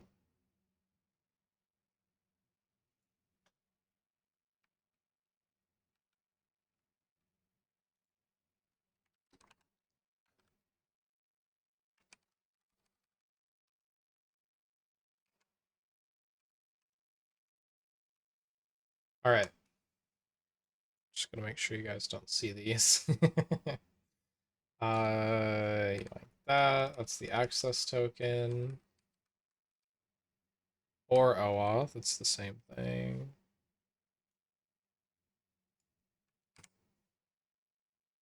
All right, and then after auth, we have main switch. What was it called? Client secret.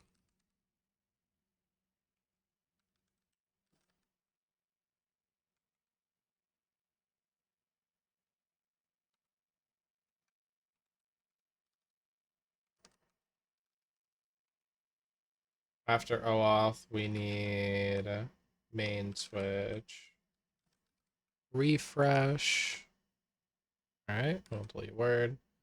Got the refresh token right here. Copy, paste. Cool. Now I just need my. Oh God, how do I find the ID? Um, Client ID, getting your access token. I just need something that links me to the dev page.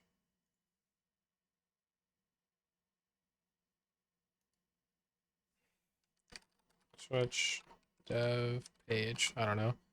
Yes, show us the Twitch key. No, you won't be able to stream with it, but you'll be able to read my chat messages with it, which is scary. Those are my chat messages.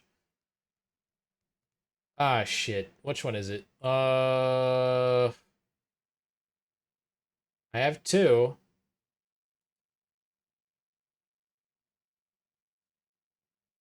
Oh, God. Which one is it?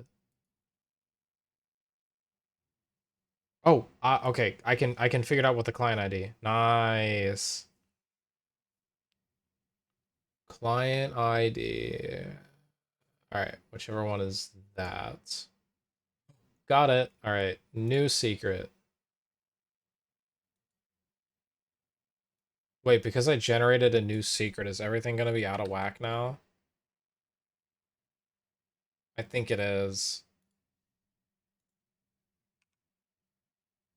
All right, hold up.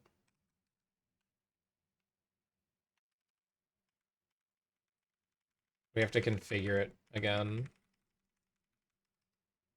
Switch configure. All right, let's get the client ID. Copy. Paste. And the new client secret. Copy. No. Paste with some coding I see. Yes. All right, updated configuration.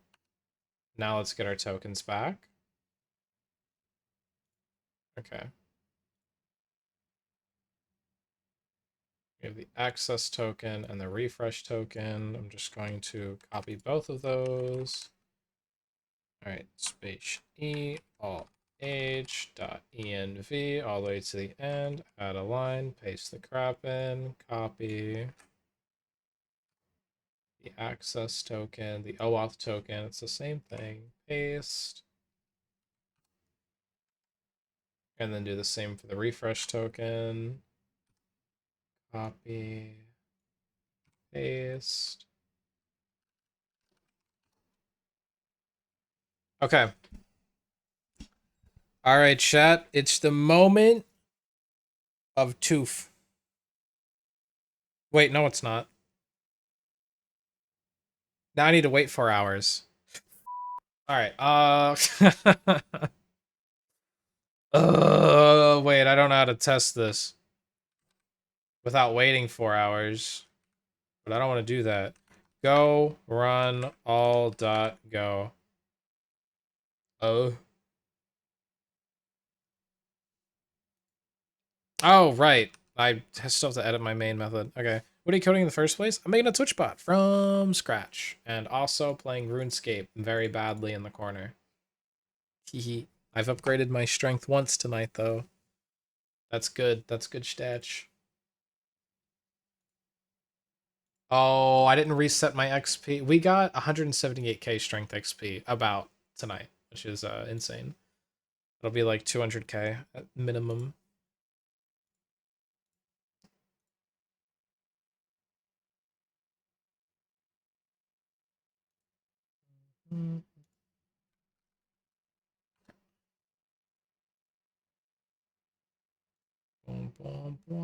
Okay.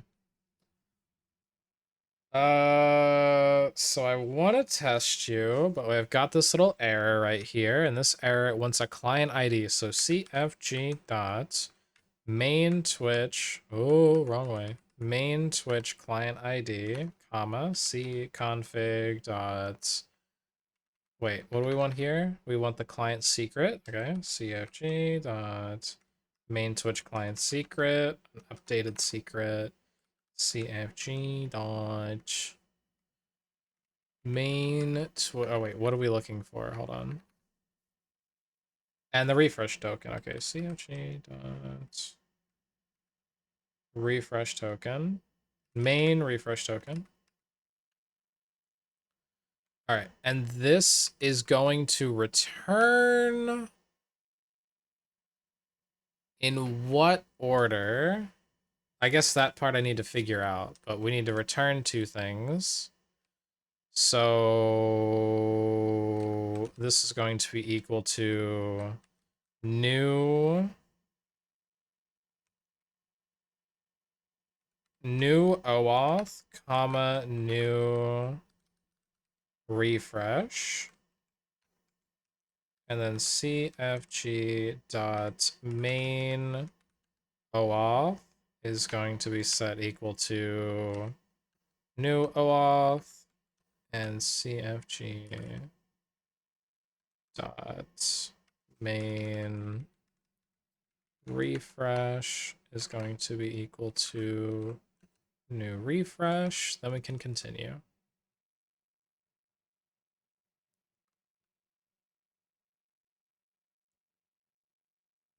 Config that refresh returns something that's not a string. Main Twitch client secret. Main Twitch refresh should be a string. I am expecting all strings.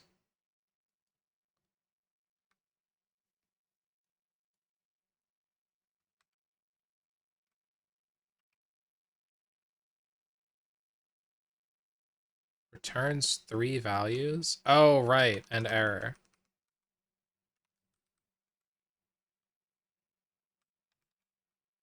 Also, hey, I haven't figured out how to do that properly. All right, and an error. Okay. If error is not equal to nil, then we'll have to say. I mean, if we get an error here, then our whole application's kind of busted. So we're just gonna kind of log fatal. And just say Twitch refresh token error. Okay. And then we'll set the new auth, the new refresh, and continue. And we'll get a couple tries at that.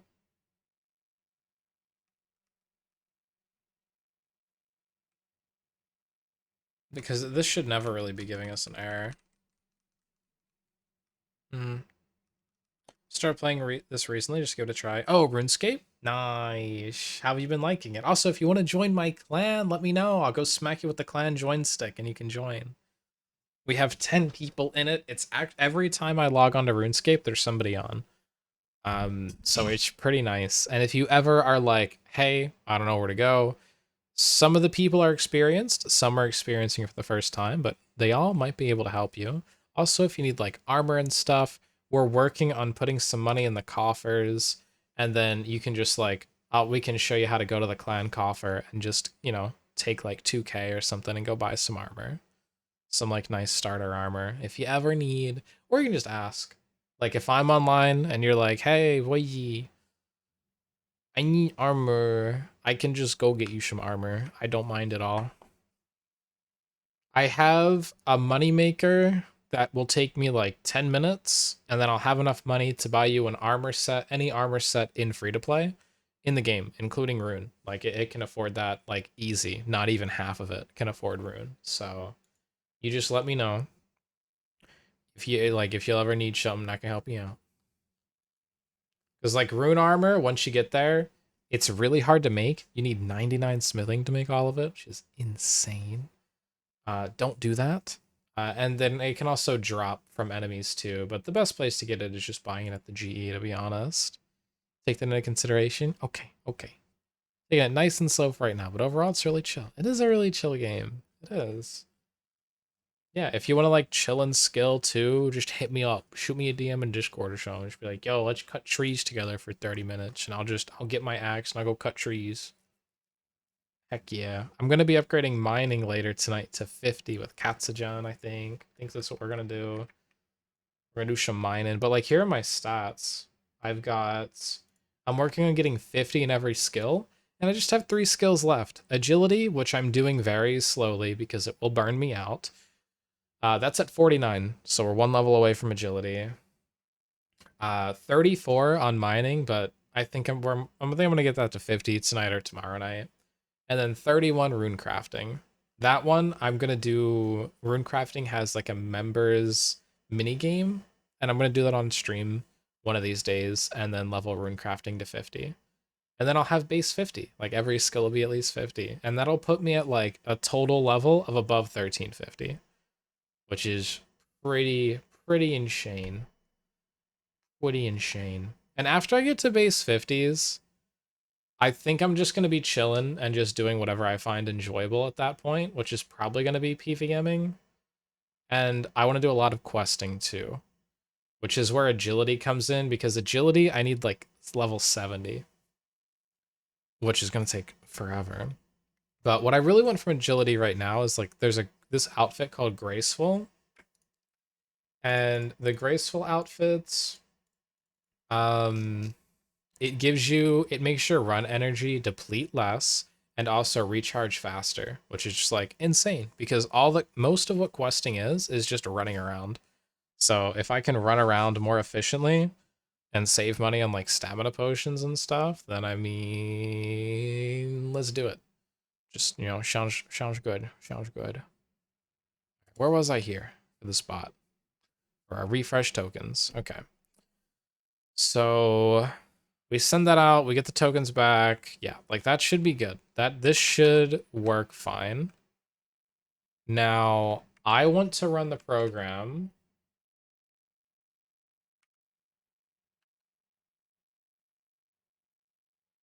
Missing required environment variable. What the fuck? What do you mean?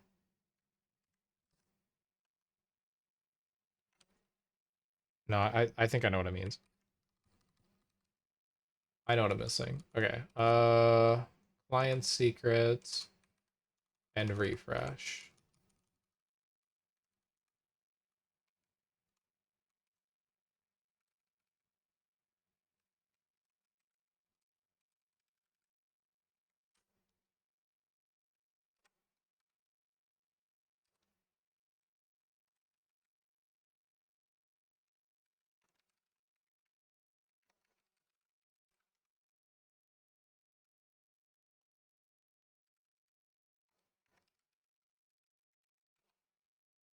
Okay. I'm just gonna write that I'll get that stuff later. And I'm not going to send messages. All right. Cool. So I'm connected right now.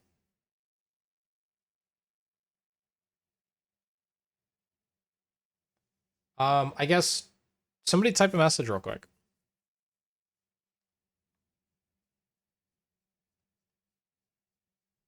Any message. I just want to make sure that they're coming up. They should be because I'm connected. Now in 4 hours I won't be connected, but I want to see if there's another way without changing my password that I can deny the access token and refresh it. Mayhaps I can send a message just like yeah, it works. Okay, and then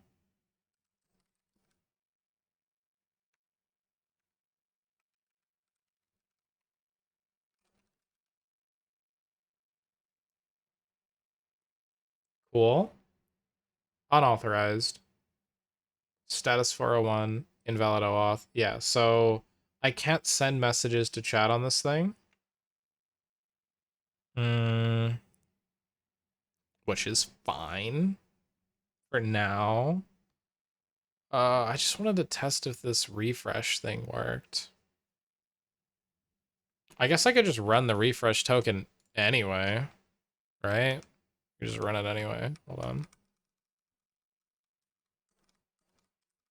Oh, I need to write it. All right, let me to do in the config.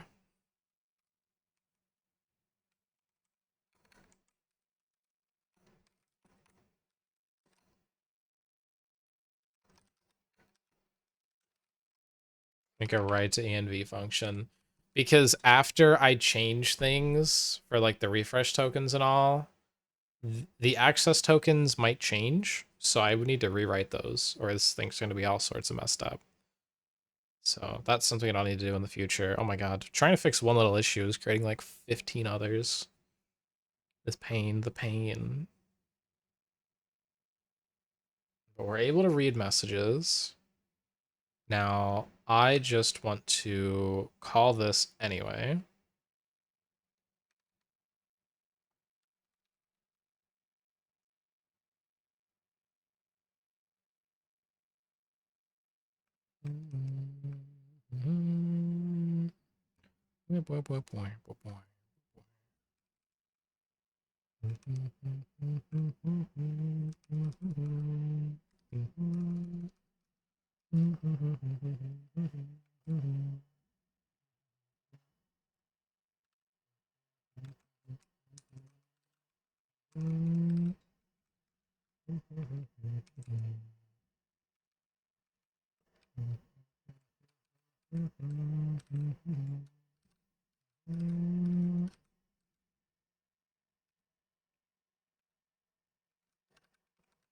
What is this song? You've been trying to look for this everywhere? Ah, it's KK Crushin'. Animal Crossing. Like KK Cruisin'. There you go. I spelled that a little bit wrong, but you'll be able to find that if you throw it into YouTube. Say, are you? There we go. You're welcome. But like, this is a different version of it, but yeah.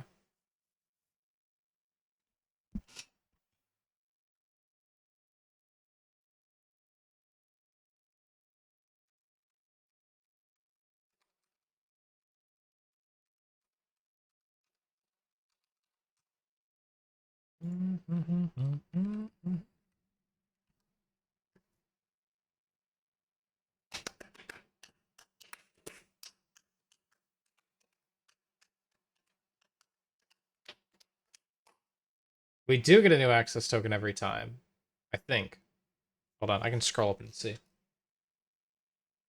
Yeah.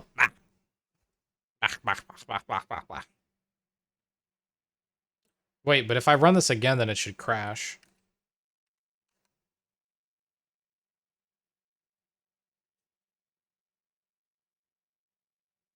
That's so fascinating. It doesn't. Okay. Okay. Interesting. All right. So I still want that there for now, but I have the JSON object back. So we get access token, we get expires in, then we get refresh token, then we get scope. All right. Chat, Twitch's documentation was wrong yet again. I found another error in their documentation. That's fine. That's fine. That's why we're building this. It's because we want to make it easier for other people that are making things like this. Because Twitch's documentation has many an error. But I don't think this error matters that much, but still a little annoying. All right. We get back. Wait, what? What are we getting back? Scope isn't a string? What is scope? Oh my god. Alright, crab is dead. Crab is dead.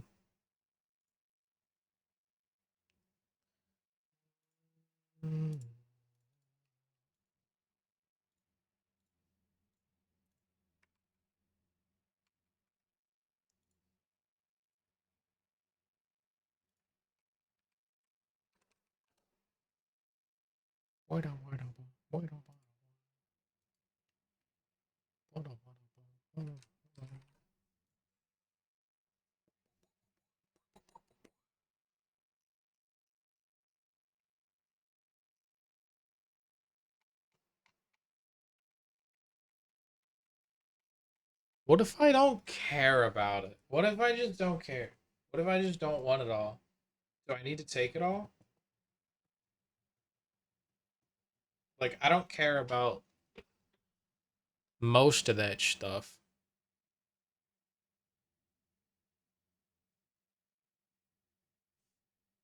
Alright, app access token, refresh token is all I care about. I think I can just extract the couple of things that I want. Now let me just go to GoDoc. Alright.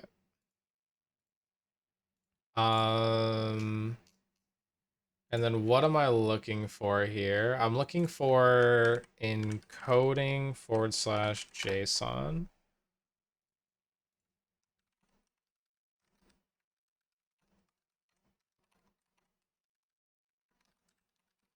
Yeah, I can do that. Yeah. Okay. Encoding / JSON.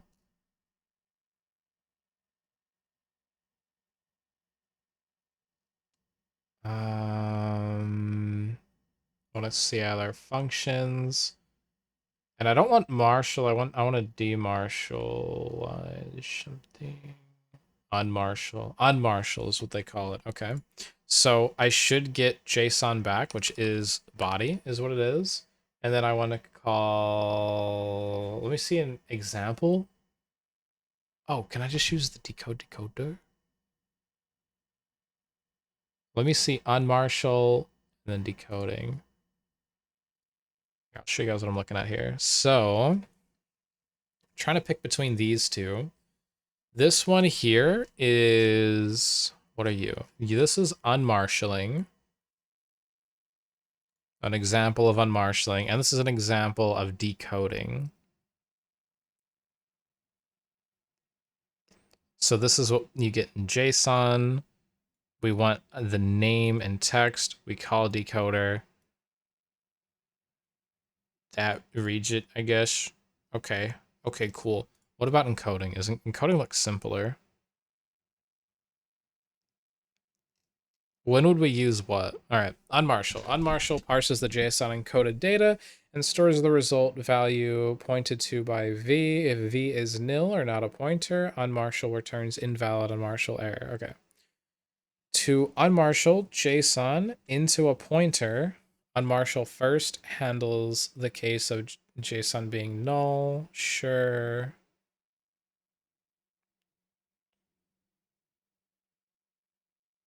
All right, to unmarshal JSON into a struct, that's what we care about. Matches incoming object keys to the keys by Marshall. Used by Marshall, all right. Either the struct field name or its tag, and we have the tag set up properly, preferring the exact match, but also accepting case-insensitive matches. Cool. Yeah, I mean, I guess either could work. I'll just do this one. This one looks simpler. Sure. Jesus Void, how high is your combat stats? You're on like 97? Yo. My combat stats are, I'm going for base 80s. So I have 80 attack, 77 strength, which I'm getting to 80 and then 90, and 73 defense, which I want to get to 80. And when I get all those to 80, I'm at 100. Congrats on it. Thanks. I'm working on it. I have 3 more strength levels. Then I want to level up defense 7 more times. And then I just want to upgrade strength like to 90. I just want to go crazy all in strength. That's the plan. Because, like, 80 is a pretty decent spot to stop. And once I get base 80s, so in 10 more levels, in 10 more combat, or whatever, in 3 strength and 7 defense, when I get to base 80 on my melee combat stats, I'll be putting myself at 100 overall combat level, which is good because that gives me a little bit more flexibility when trying to get void armor in that pest control minigame. That's the whole reason that I'm doing this.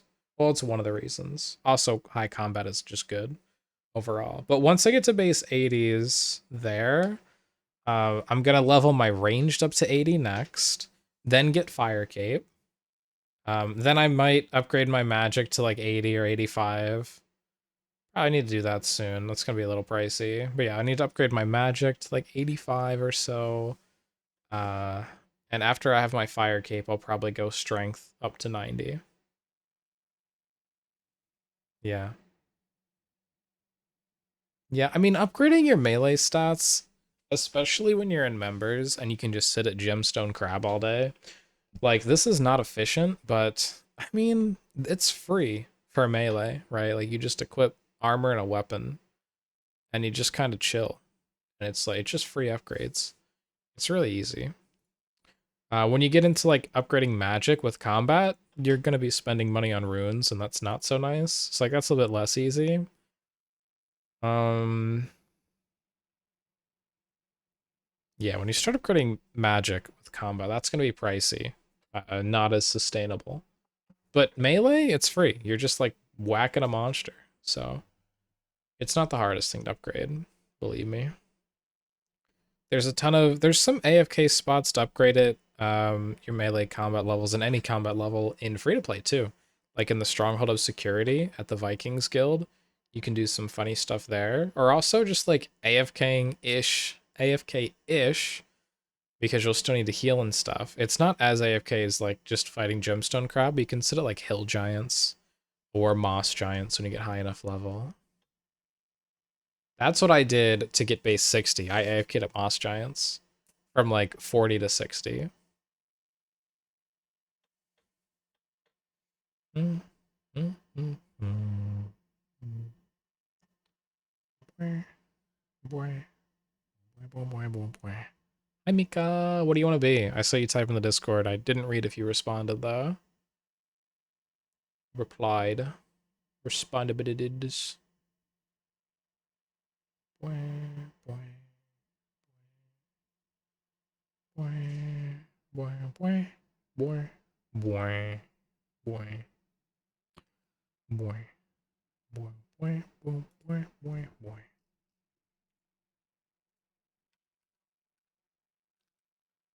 Mm-hmm. Mm-hmm. Mm-hmm. Mm-hmm.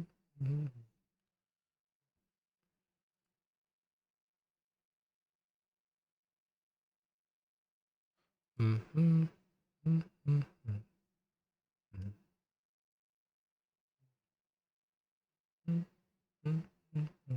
Howdy, if you can hear me right now, can I shoot you a DM like after stream on Discord?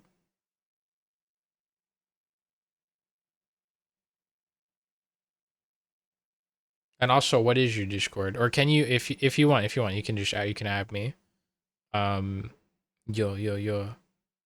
My name is the same as the Twitch name on Discord with the 0 and all the snazzy stuffs. All right.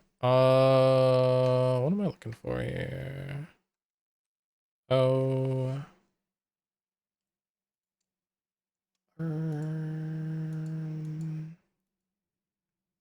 So we said we're just gonna do unmartial, which means we shall be CC making the object. We have the object. I need to set it as a variable. So var, or well, really? Okay, var new tokens. I guess this should be plural, new tokens. Var new token. No, I don't like naming the same thing. Token data, sure. Let's see, token data. You're working on getting the giant killing territory for the drops. Oh, Millis, if you want the giant key, let me know, and you can actually do a shortcut. Instead of going to Edgeville to get to the hill giants, you can just enter this little like abandoned house. It's called Brass Key. You can buy it on the Grand Exchange for like 600 coins. You can find it if you take the long way, or just hit me up and then I can go grab one for you because I already have one, so I can just go get another really fast. All right, var token data.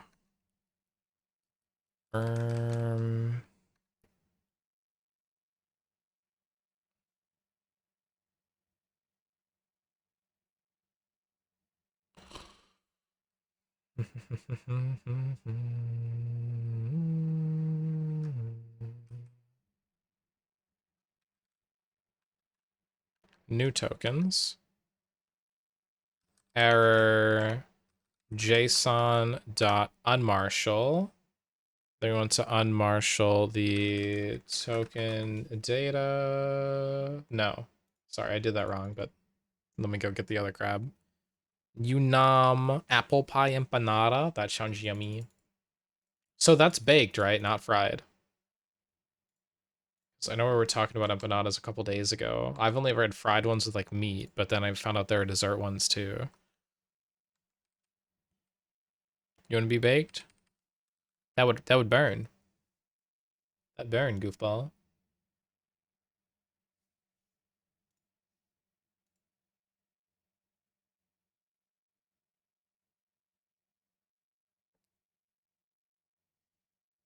Oh, Mika, I got you. Let's see.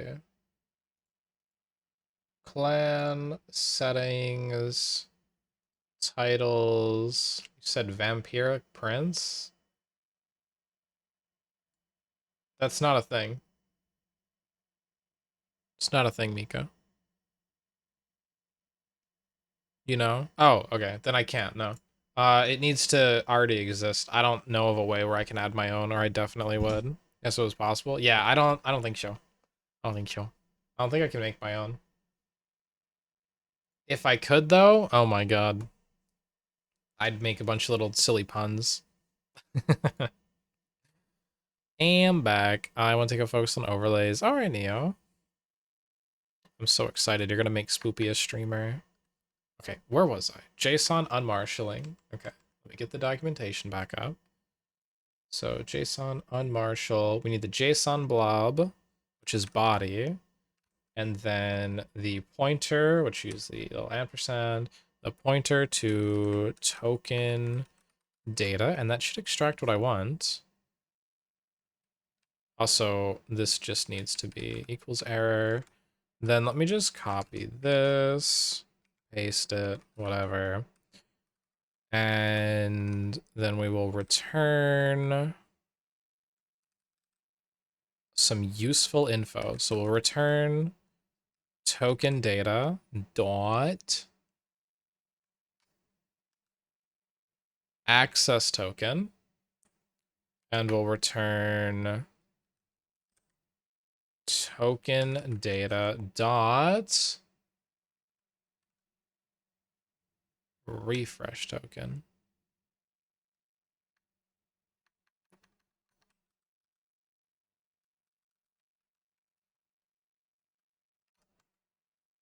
Why is it? There we go.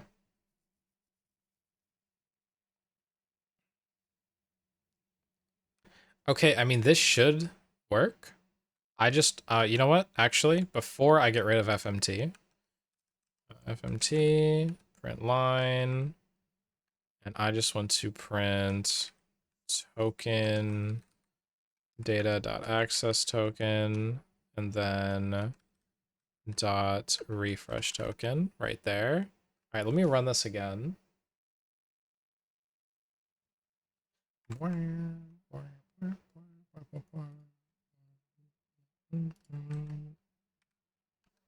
right, run it.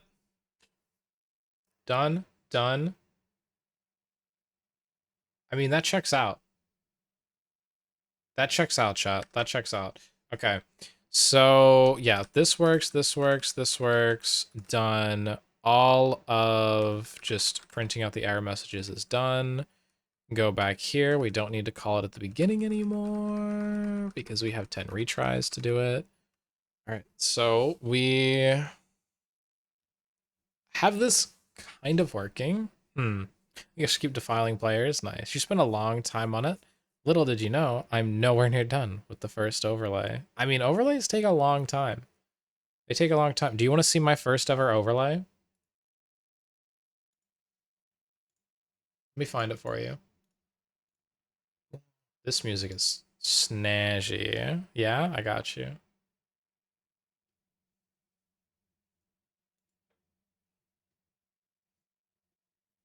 Oh my god, I kind of like this. What do you guys think? It's like, it's weird, but it's like a good weird.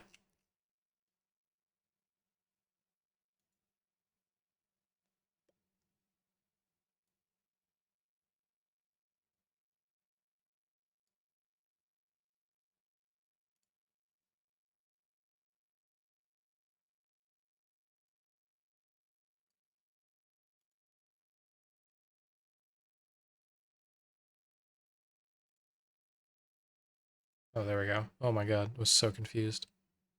It is pretty groovy. I'm finding it, I'm finding it.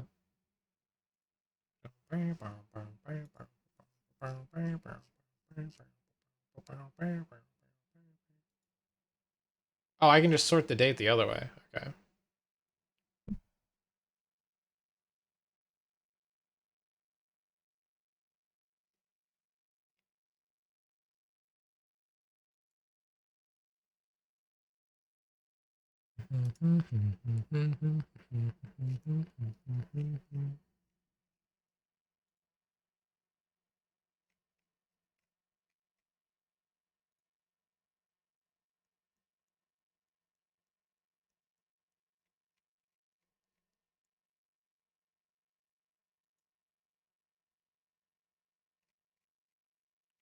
It's all kind of messed up. But it should be here somewhere.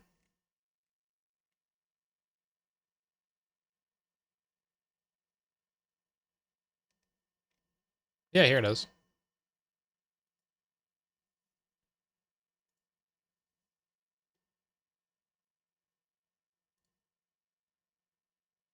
This was my first ever overlay. I made you myself, can you tell? And it says overlay in progress in the corner. Oh, that's the best. This was when I had 6 followers. Pretty simple. Yeah. Now I've kind of changed. I don't really like overlays. Yeah. You just saw that. Yeah, this is my first. That was my first model too. I made it 20 minutes before my first stream. Beautiful. Thanks, Ken. Thank you.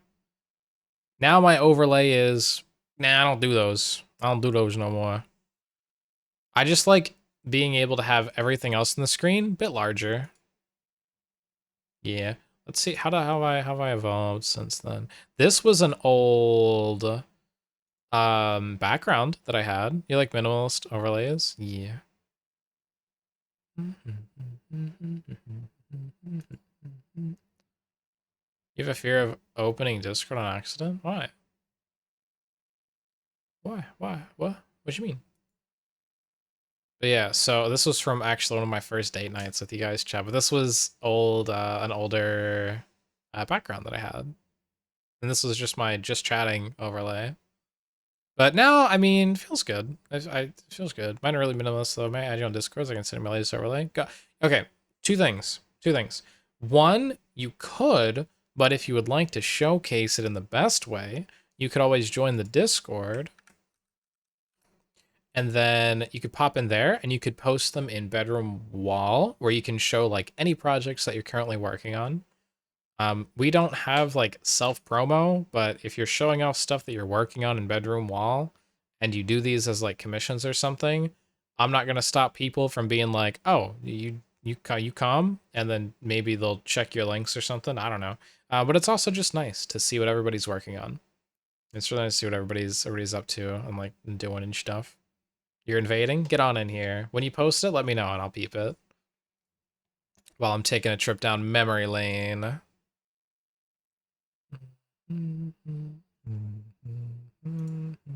Then we went here, and this was our newer background. This is made by Cat Gaming Pad, it was pretty cool. We had the Pillow Point gambling desk. I love this one. This one was amazing. You're over combat level 40 now? Grats, grats, grats, grats, grats. This is also an older model that I had too. X. Alright. You.com. Yup. Just go to me.com.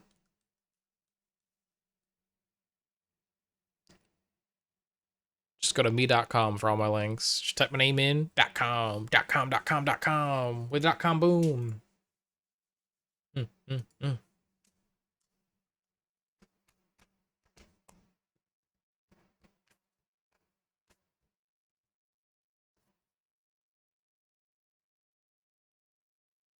Wonder how many times he has asked that. Asked what?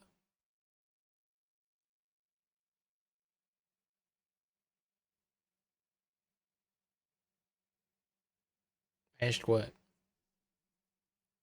Huh? What?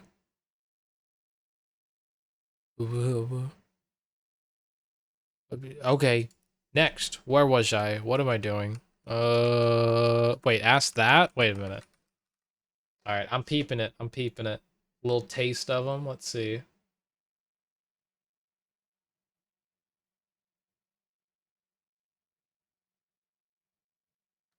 Hmm.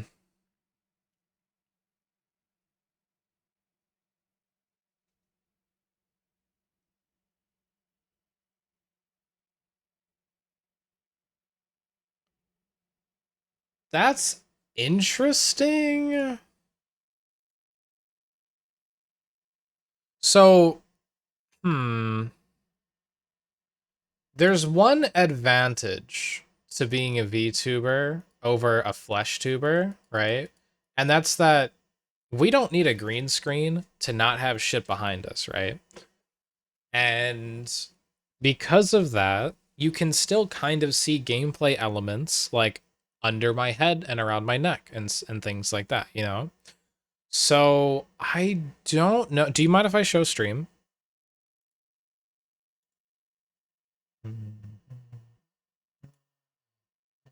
Sure. Okay. I don't know if you're looking for like feedback or if I'm just like overstepping or anything. So let me know. But you can just despawn the environment around you. Apparently, yeah, no. So for something like this, let me know if I'm understanding it correctly. I like the little like name in the corner. I like this whole, you know, opening up like an application, like a Mac or something idea, and like little circles and little bits. I think that's really cute. I am excited to see what you're gonna put down here, what you guys like value the most. Or if you're gonna, and I guess chat is going up in this corner. I know behind RuneScape, but the main thing that I'm looking at when I see this, yeah, I'm gonna like, so I'm not covering it too much. All right, whatever. Screw that. I can't do that. There we go. Okay, so the main thing that I think about when I'm looking at this, though, is like imagine this is a game, right? This is like the gaming screen, yeah? So what is the benefit of like cutting this out here and then losing this portion of the game when if we like didn't cut that portion out, only a little bit would be covered by the model, which is pretty standard in overlays, and we'd be able to see like pretty much the entire game screen. You know what I mean? For aesthetic. Right, but okay, when I think about do I want an overlay or not, it's do I want to show more of the game but smaller or show less of the game because my model will be covering it but at the full screen size. And that's like the main trade-off that I see for overlays. What do you guys think? What do you guys think about that? I'm curious. I'm curious. Because that's my view on overlays is very like if you have an overlay, then the purpose of that is to my main thing is if I'm using an overlay, it's to show it's to cover less of the game versus if I'm not using an overlay, I'm just like I don't care I want the game bigger. I don't care about the corners because they'll be covered by chat and like me and stuff like that. You think you play FPS games and there's nothing anyone needs to see except death screens? Damn. Little explanation then. The border is for a future project. As you see in the Blender project, I'm making a room for my girl, so that's kind of future proofing. The bottom section is just blank space for alert. Yeah, yeah. Okay, so this section's for like alerts and things. Cool. Um, the border is for a future project. Making a room in Blender sounds really cool. But like, wait, so I don't know what is this portion here exactly? I guess is what I'm curious about. Hmm. The borders for a future project. Seen the Blender project. Your old teacher told me to try messing with Blender. Yeah, Blender's a good thing to mess with. I mean, I like it though. I think it looks pretty. It looks very. No part of this looks like I don't know how to say like no part of this looks incorrect, right? I think the action screen could be larger, like the main screen, like the game stuff. Yeah, yeah. But it does look nice. It looks like you're definitely your theming is good. There's nothing that's like not in the theme. You don't even know where to start, especially like a PNG for Blender. I don't know either. I don't know either.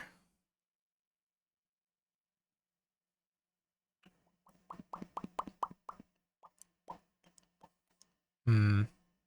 I mean, it looks interesting though. Let me pull up the other screen too. She sent two in here. Or no, that's shutting down. Thank you for watching. Okay, okay. The next one is just like the shutdown screen. And I think that looks good too. You're going for like a this is a computer. Also, what I really like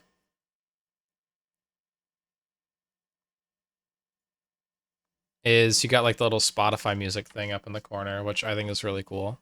Or at least that's like the intention.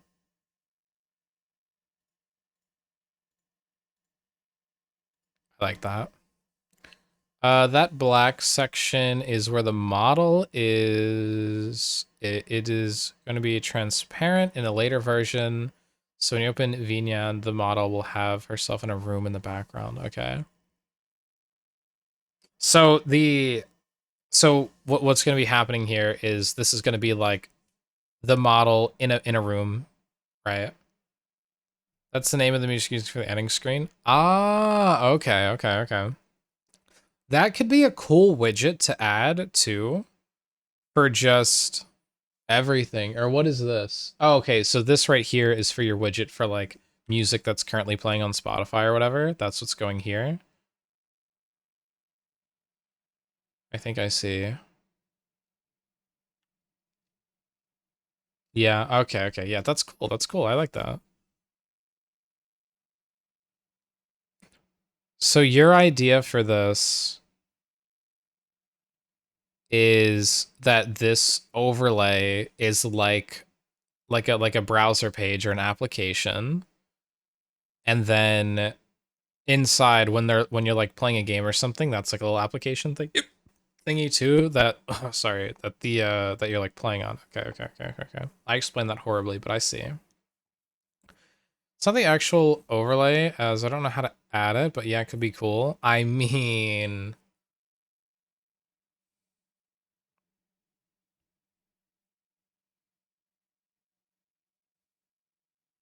I'd be taking commissions for this sort of thing, and I can figure that out. That's where I come in. Perfect. Perfect. You're helping me plug myself. One day, Void, one day. Hey, that's exactly where I'd come in though. That's exactly it. I think it looks nice though. It looks cool. I like it. Yeah, I like the theme of it. It's very nice. It's very nice. You would have to learn pipe wire for that. Pipe wire.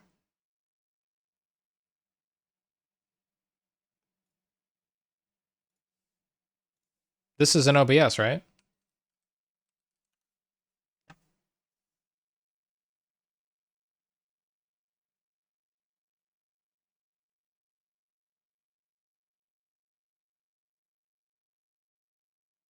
I mean, does Pipewire not communicate with web requests or anything? Linux?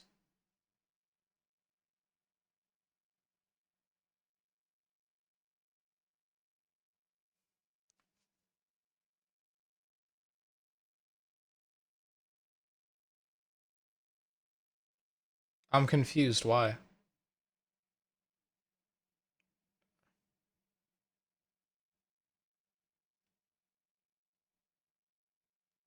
You're not streaming on Linux, right? Or I guess Spoopy's not streaming on Linux, right?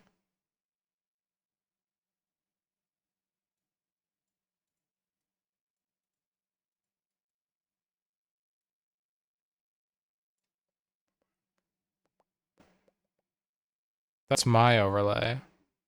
Are you streaming on Linux? Interesting.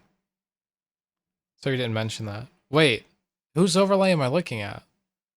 Oh my god, I'm so confused. Yours. Oh, wait. What? Where am I?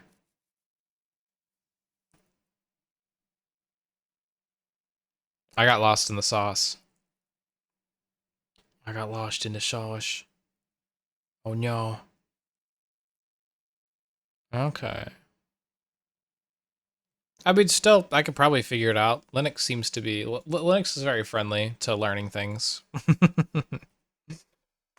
You can't share spoopy shit. Oh, okay. I thought that was what you were. Okay, I see. I see. I see. I see. I see. I see.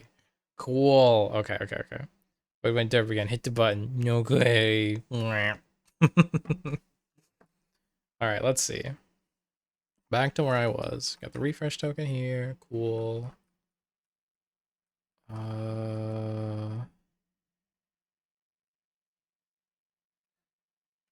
Oh, I gotta touch the crab. No crab. No crab. Wait, go touch no crab. Then we can continue. Where crab? Where crab at? Go slap. Go slap crab. Nice. Much hap. Much hap.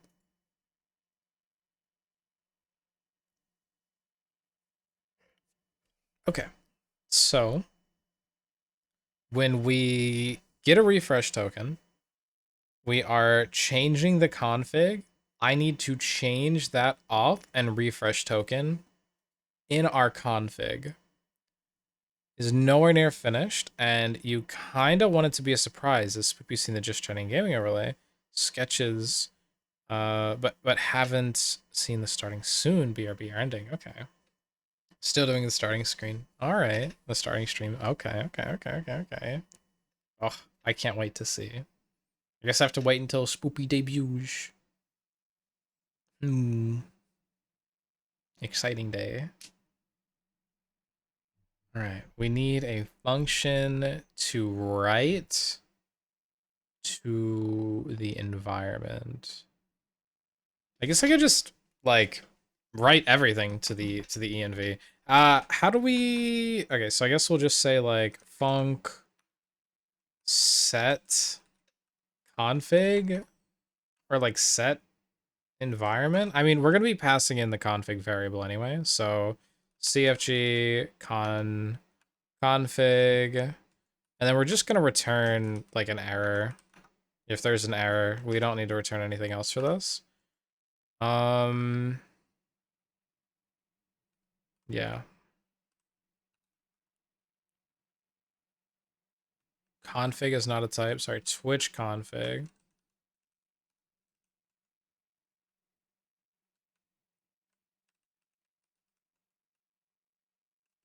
All right. And then I guess os dot set env.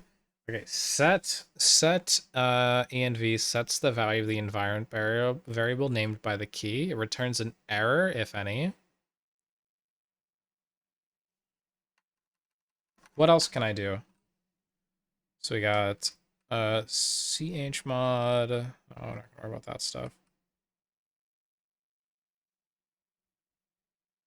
Hmm.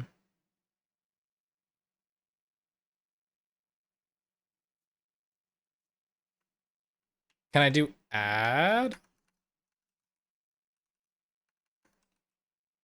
No, just okay. So set env will take the string key and then the value and set it. All right.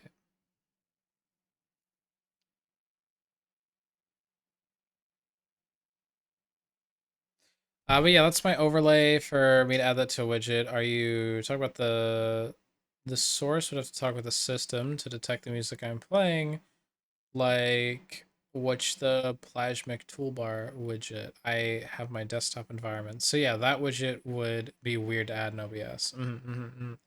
For that, you'd have to learn how to make an OBS source that can talk with Pipewire for the audio details. I mean, to interact with OBS, you just send OBS is just a bunch of like WebSockets and stuff. It's just a bunch of WebSockets. And it sends JSON data back and forth. That's all OBS does. Or at least that's all I've done with it. Yeah, you can just send like your own JSON stuff straight to OBS and interact with it. So we would just make an application that like whatever, like on Pipewire song change, just say, hey OBS, done. Yeah. You don't use Spotify or YouTube Music? Yeah, you use Pipewire. Yeah. So just on like, we have to figure out a way to detect the song playing in Pipewire or however. And then yeah, like the OBS stuff is the easy part. Ugh.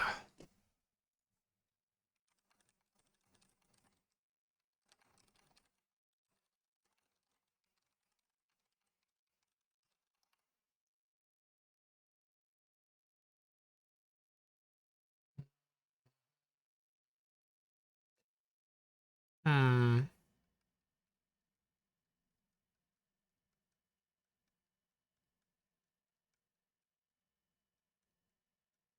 And the name is probably in like a does it change the name of the process?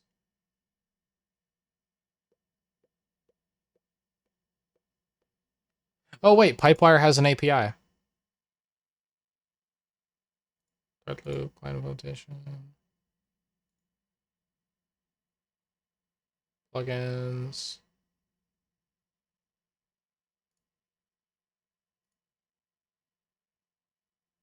events.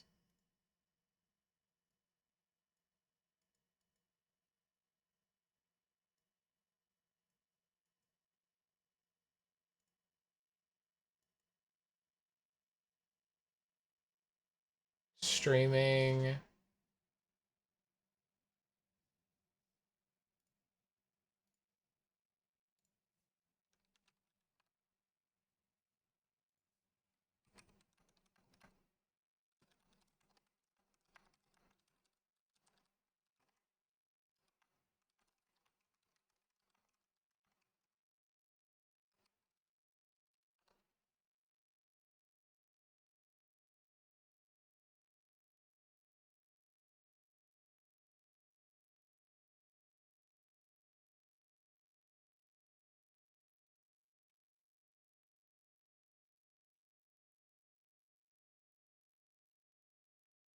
So I can get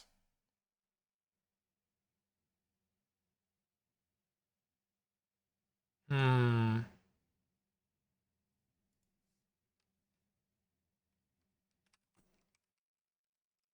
Hold on, I'm almost there. It's a make sure system have audio. Wait, so how do you get audio to it? What are you playing music from?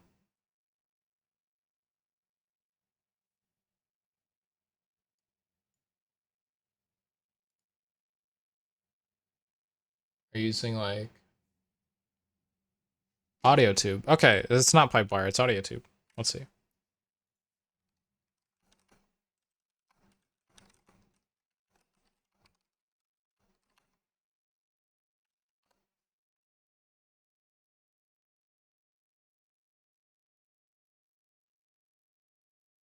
Audio tube is YouTube Music, right?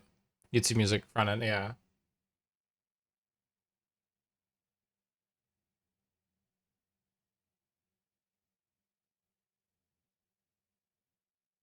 Yeah, MPRIS specification is all that we need. And like Spotify, it's the same as Spotify. Yeah, it's the same for how to get it on Spotify too to get the metadata. Yeah, so no, it doesn't involve Pipewire at all. It just involves um talking to AudioTube. Yeah.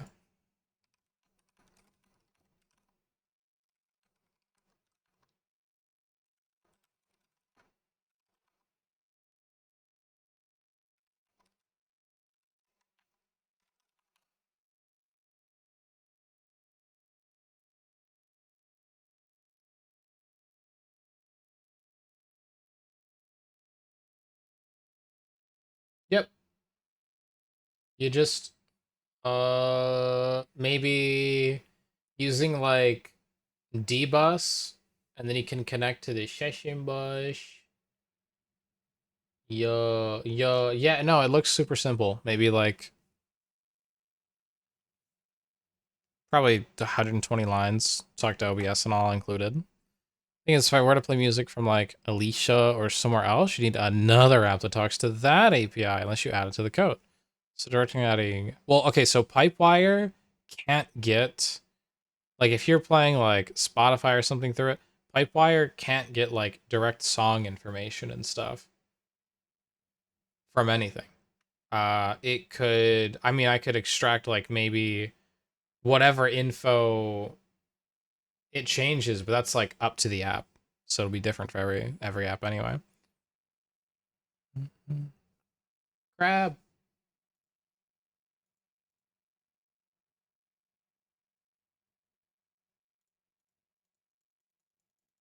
Hold on. Maybe we're onto something. Maybe we're onto something.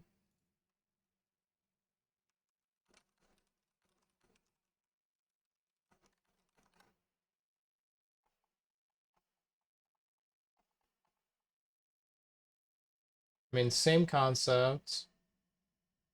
All right, no. I got it.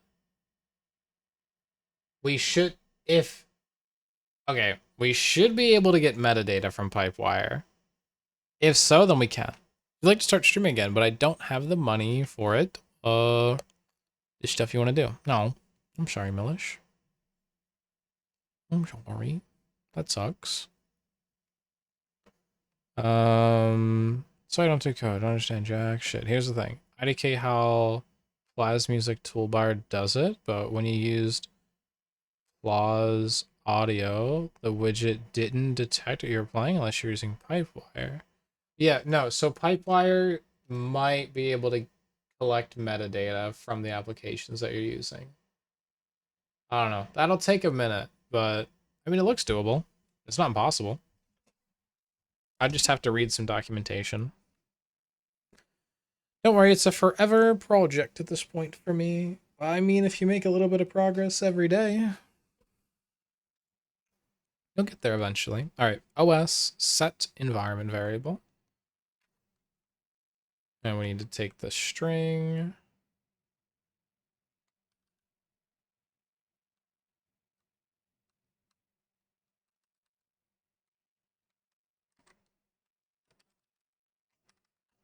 Main Twitch client ID. Config dot main Twitch client ID.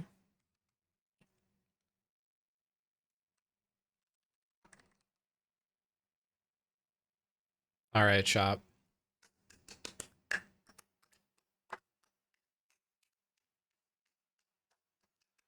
What we are going to do. No progress for 6 years now. We'll make progress today, and you've made more progress than 6 entire years, and that's huge.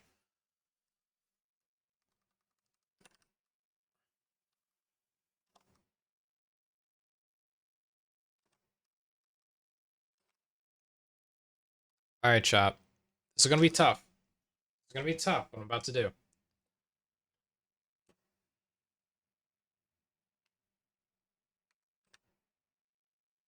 All right. All right. So we're going to make QZ. All right. We're recording this to the Z register. Now I want to take the word here, change os dot set env that this escape paste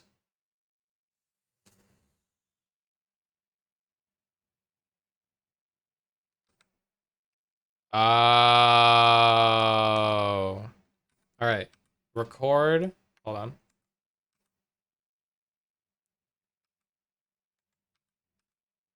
All right, we're recording to the Z register here, chat. All right, you ready? Ready? Ready? We're going to go to the first word,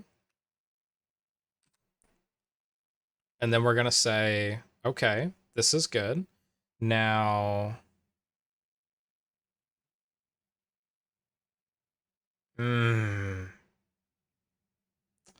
hold on. How do I yank to a certain register? Is it like yank? Hold on. I forget. Yes, that's it. Okay. Yank to the, I don't know, A register, the word. Hold up, let me just test this.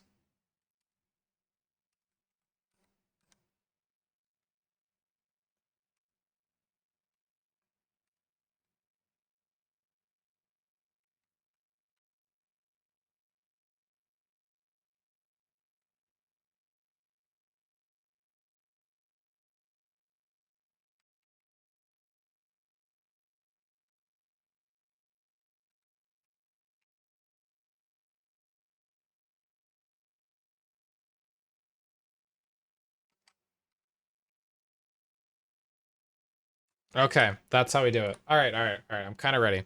Screw fixing RuneScape right now. Okay, chat, ready for this? All right, we're gonna make a new macro. Okay, so we're recording to the Z register. All right, so what we want to do here is get to the beginning of the first line of the first word. Go to the A register, yank the word, delete the line. Shift O. I should have changed line. That's fine. os dot set env, double quotes, go out of that, paste from the A register over A, uh, comma, space, normal mode. Oh, go back into that mode. Config, spell it wrong 20 times, dot, escape, A, paste from the A register, go down, and then click that button, and done. Okay. At Z. Yo, it works! All right, how many lines are left? 9 lines? Okay, so 9 at. It's 10, but whatever. We're done. Look at that. Look, we just converted everything to the line of code that we needed to do this repetitively because I don't know how to do it any other way. Nice. That's huge.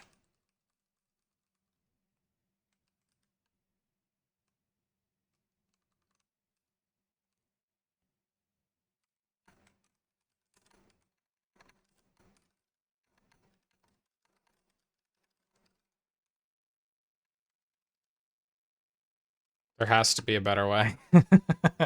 Macros are nice. They are. Okay. Apparently we have some errors. Where?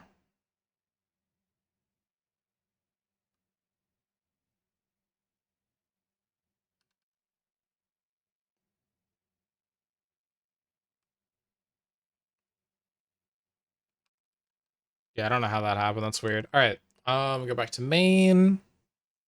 So if we do all of this, then we say config dot set config pass in cfg And we're not really expecting anything from the error right now. And then that should just work. Okay, so to test this, I am going to lose my mind and click on a crab to satisfy my mind while drinking water. Yes.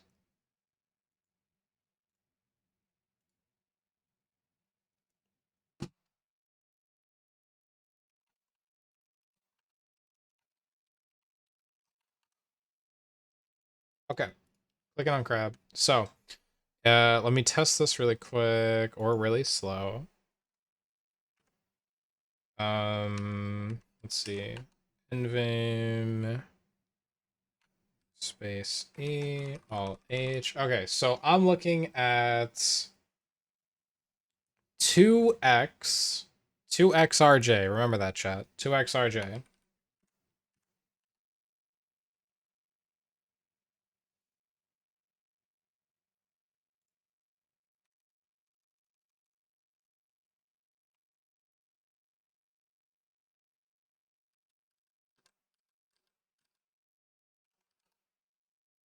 Two XRJ.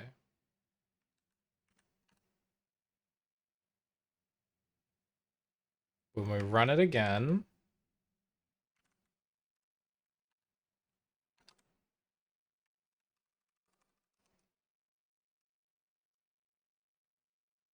we get 2xRJ back, which I don't think we should be getting back.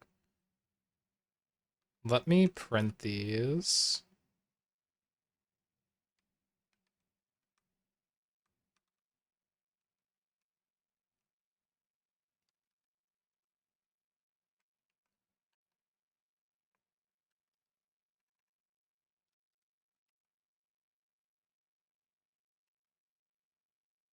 Main switch go off. And then main switch refresh.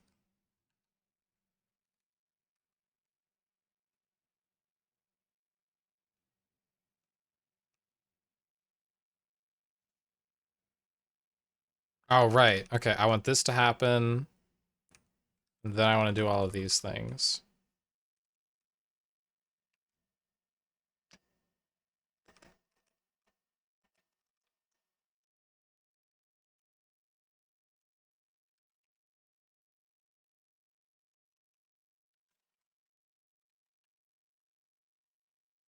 All right, we're going to test that one more time.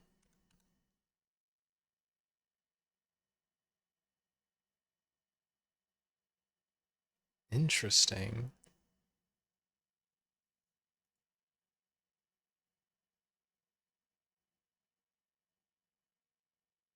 Interesting.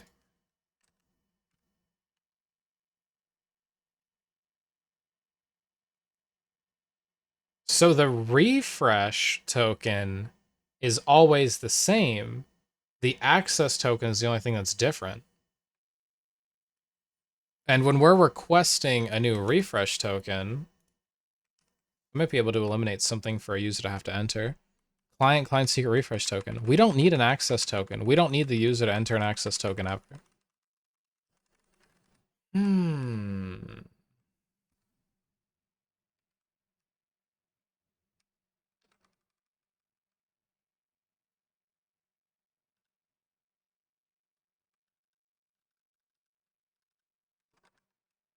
Okay. A big old to do here. Actually, no, that doesn't really matter. But yeah, okay. So access token isn't what's important. What's important and never changing is the refresh token. That's good to know. Now we have it functioning.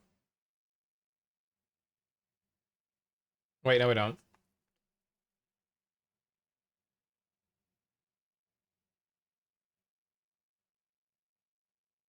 No, we don't.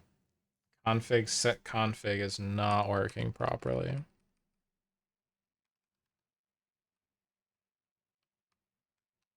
Set config. Let's go here. Set config for Twitch client secret.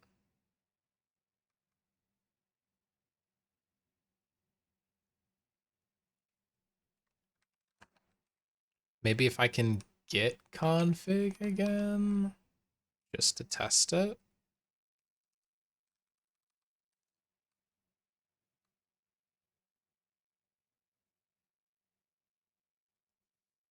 We're about to be idling too long. Oh no. Let's go touch a crab again.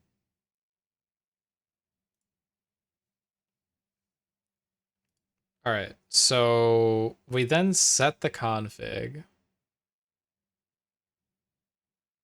to what the current config is. And then I want to get config again. This will be CFG2. And then we just want to say, let's just copy the FMT ones here. Boom, boom, boom, boom.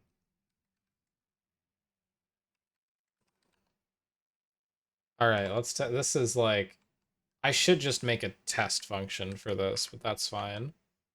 All right.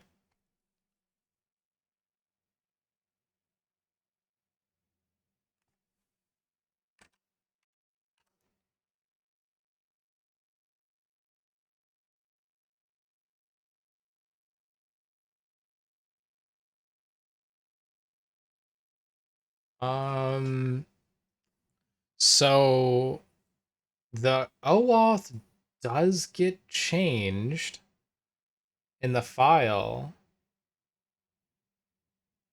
but then when we close and rerun the program,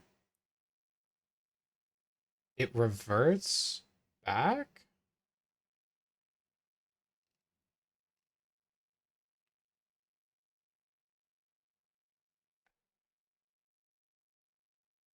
So os.setEnvironment isn't doing anything.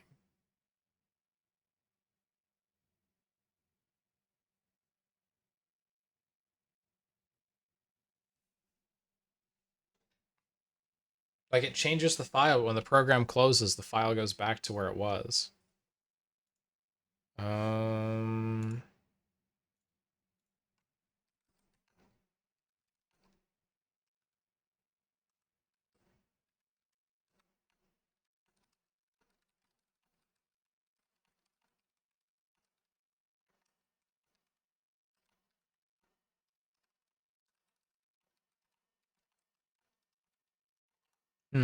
Oh, poop, I forgot to download OSRS to my phone. Yeah, get it, get it, get it.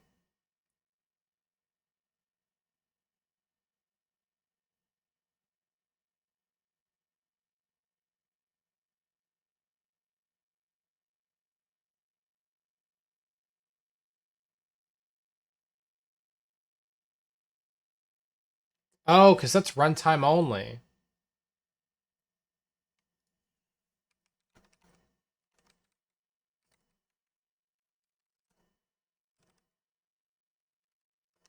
That's runtime only. Okay.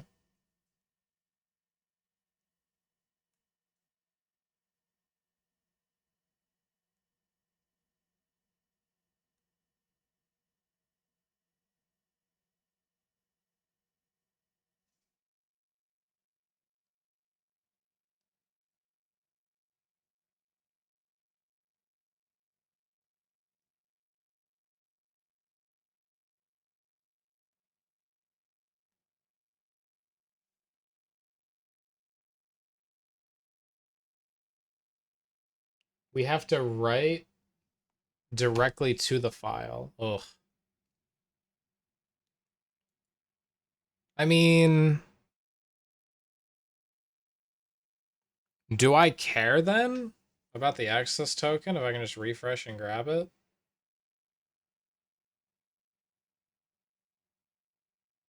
I don't think it matters then. Okay, so let me go to config and just delete this entire thing.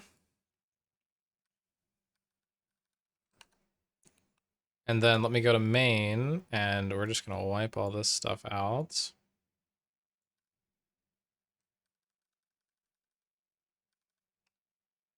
I'm gonna go down here, wipe these out. This should just work. Yeah. Yeah. Refreshes. refreshes.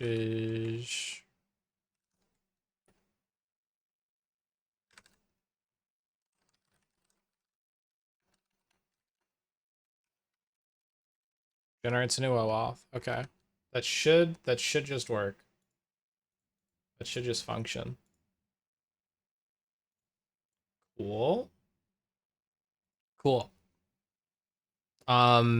Yeah, so if I guess tomorrow we'll test it.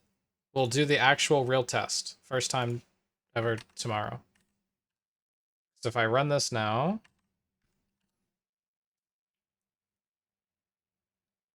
yeah, I mean it runs fine. I also want to go back to Twitch IRC and then just delete the annoying like print thing or just comment it out for now. All right, now let me just retry this one more time because it should be empty.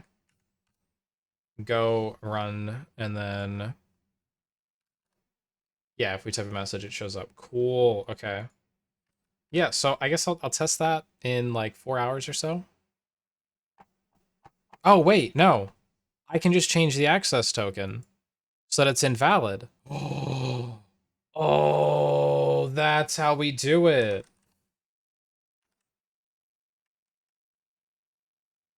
That's how we do it. I just go to the OAuth, and I'm just gonna add like a 3 at the end, and then and take away a character. And now,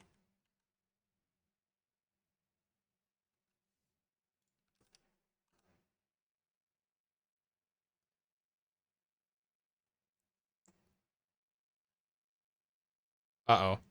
Okay, well now we're actually testing it, which is good, but it doesn't work. Gulp. XX.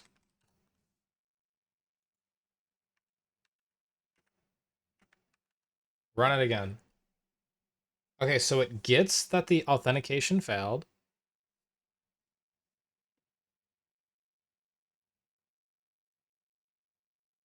Login authentication error.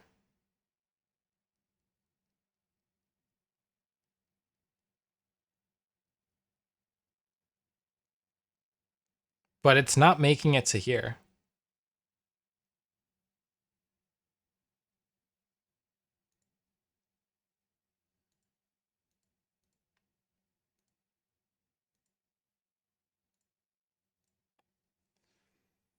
Why isn't it making it to there? So we've got errors new, login authentication error.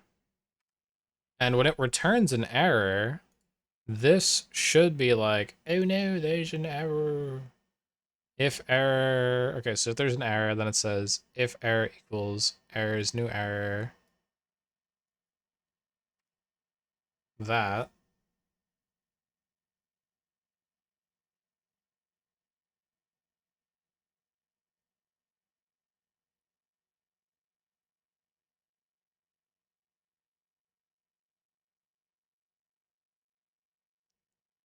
It's not making it to this code though.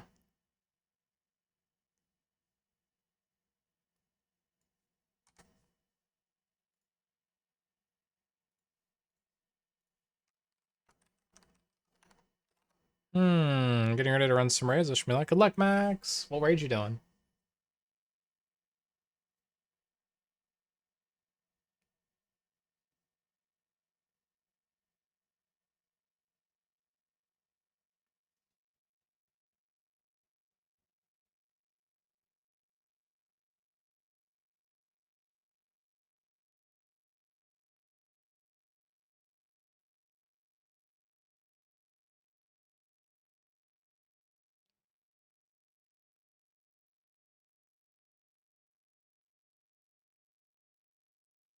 Does not equal nil. And error dot error equals.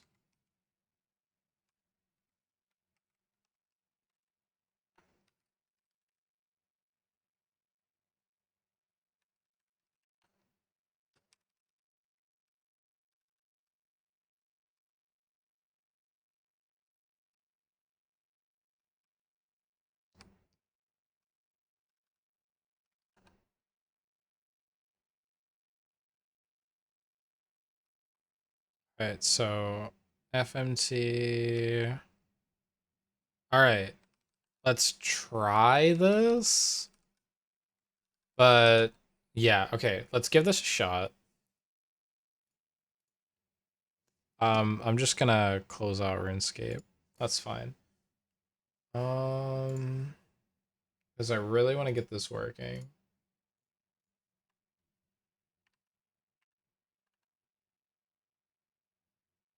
Authentication failed.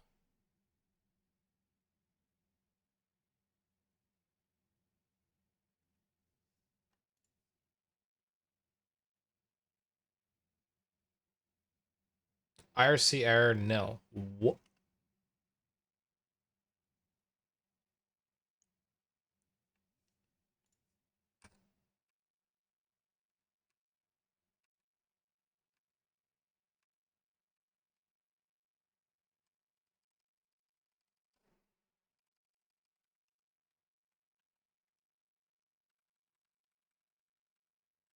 Hold on, hold on, hold on, hold on.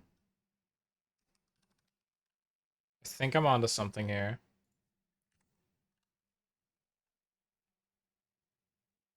Login failed.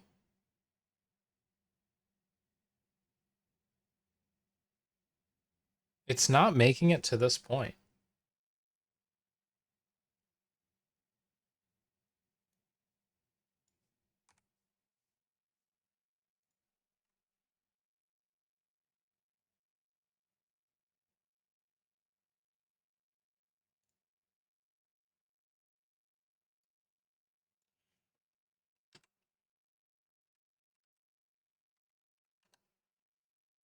Hold on.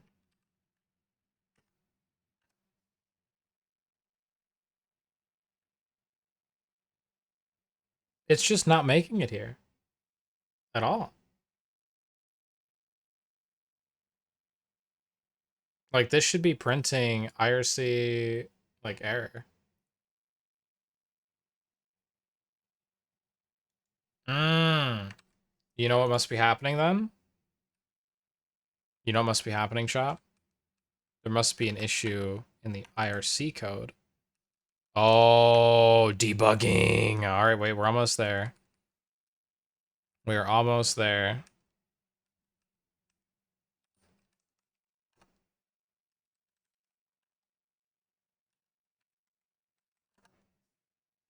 Oh, I think we're onto it. I think I'm onto it. I think I'm onto it.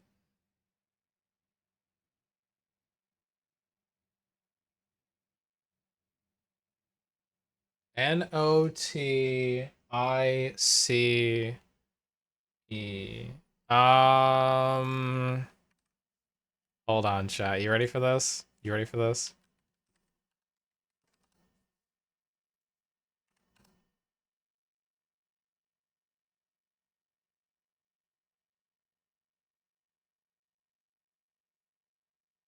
Wait, wait, wait. What? Wait a minute, wait a minute, wait a minute. All right, IRC message split and 2 times. What if I just say split on this?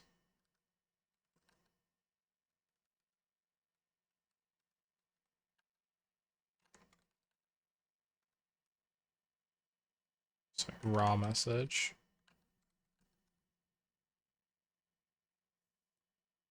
I'm almost there. I think I know where I'm messing up.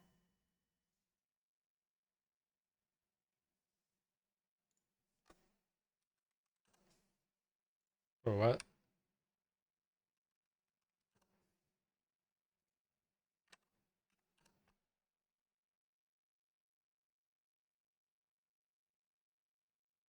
Login authentication failed.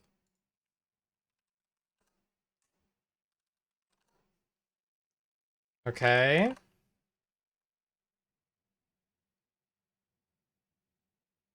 Shit. How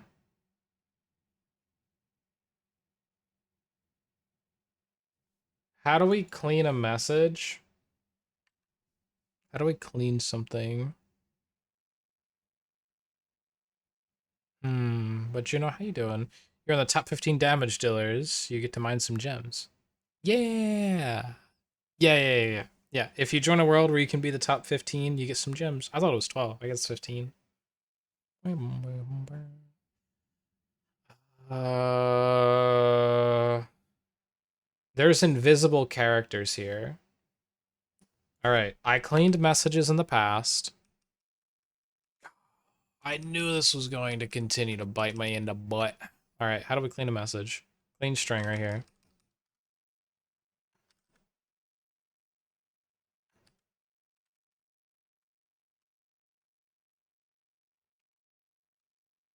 All right, clean string.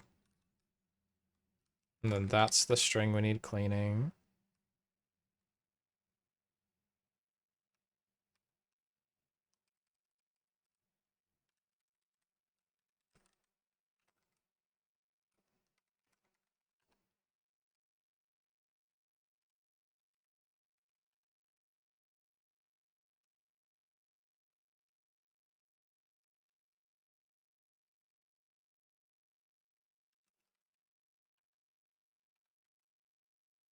I'm just gonna clean all the strings here.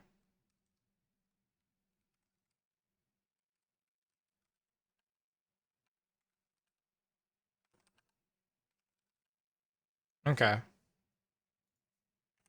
Final test. This should work.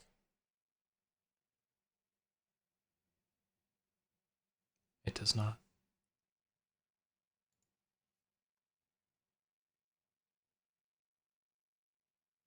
Um,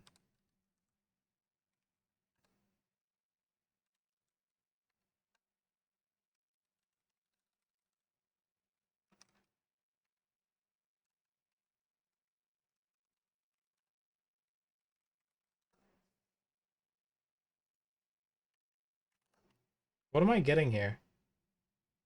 Oh my god. Chat?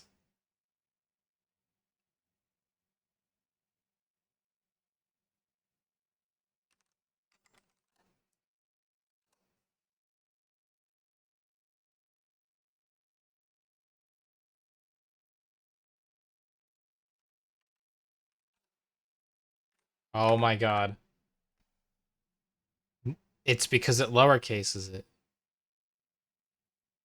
Wait, but why isn't it working now?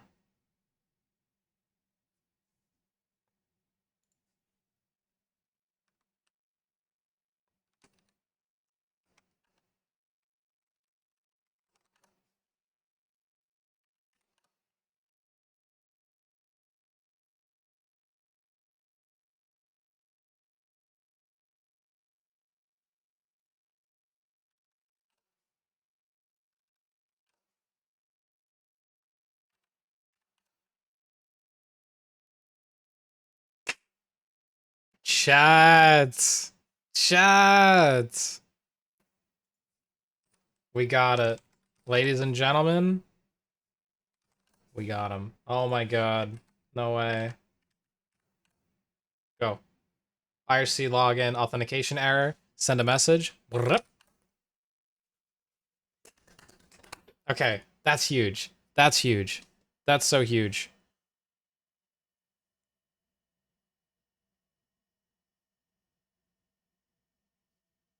Now, if there's an error, here we say authentication error, and then we say fmt dot line like resolved, right?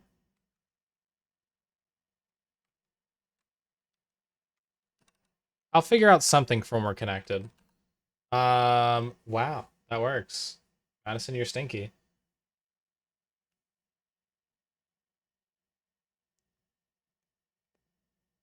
Ugh. Okay. That was kind of painful, but I figured it out. I need to figure out how to use a debugger in NVim. If I could figure out how to use a debugger, oh my god, that would have been so much easier. I just don't feel like learning it. I'm not gonna lie. I don't know where to start for it. Wah. Hi, baby.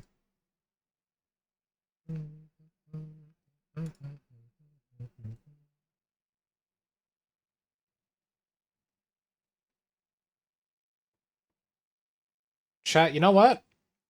I am going to raid into somebody whose YouTube videos I used to watch. Back in like Monster Hunter World. I used to watch this guy's Monster Hunter World YouTube videos. So let's raid into him. He's streaming right now. It's pretty cool. But I need a break after that nightmare. So here we go.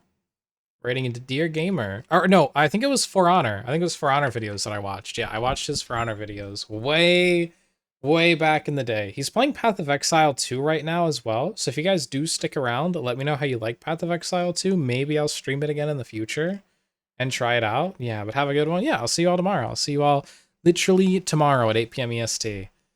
This dude's super chill though. So yeah, let's raid on in. He just started stream. Sweet. Yeah, chat. I will talk to you all tomorrow at 8 EST. Yeah, we'll figure it out as we get there. Day 10 over. Day 11 coming soon. Goodbye. Good night.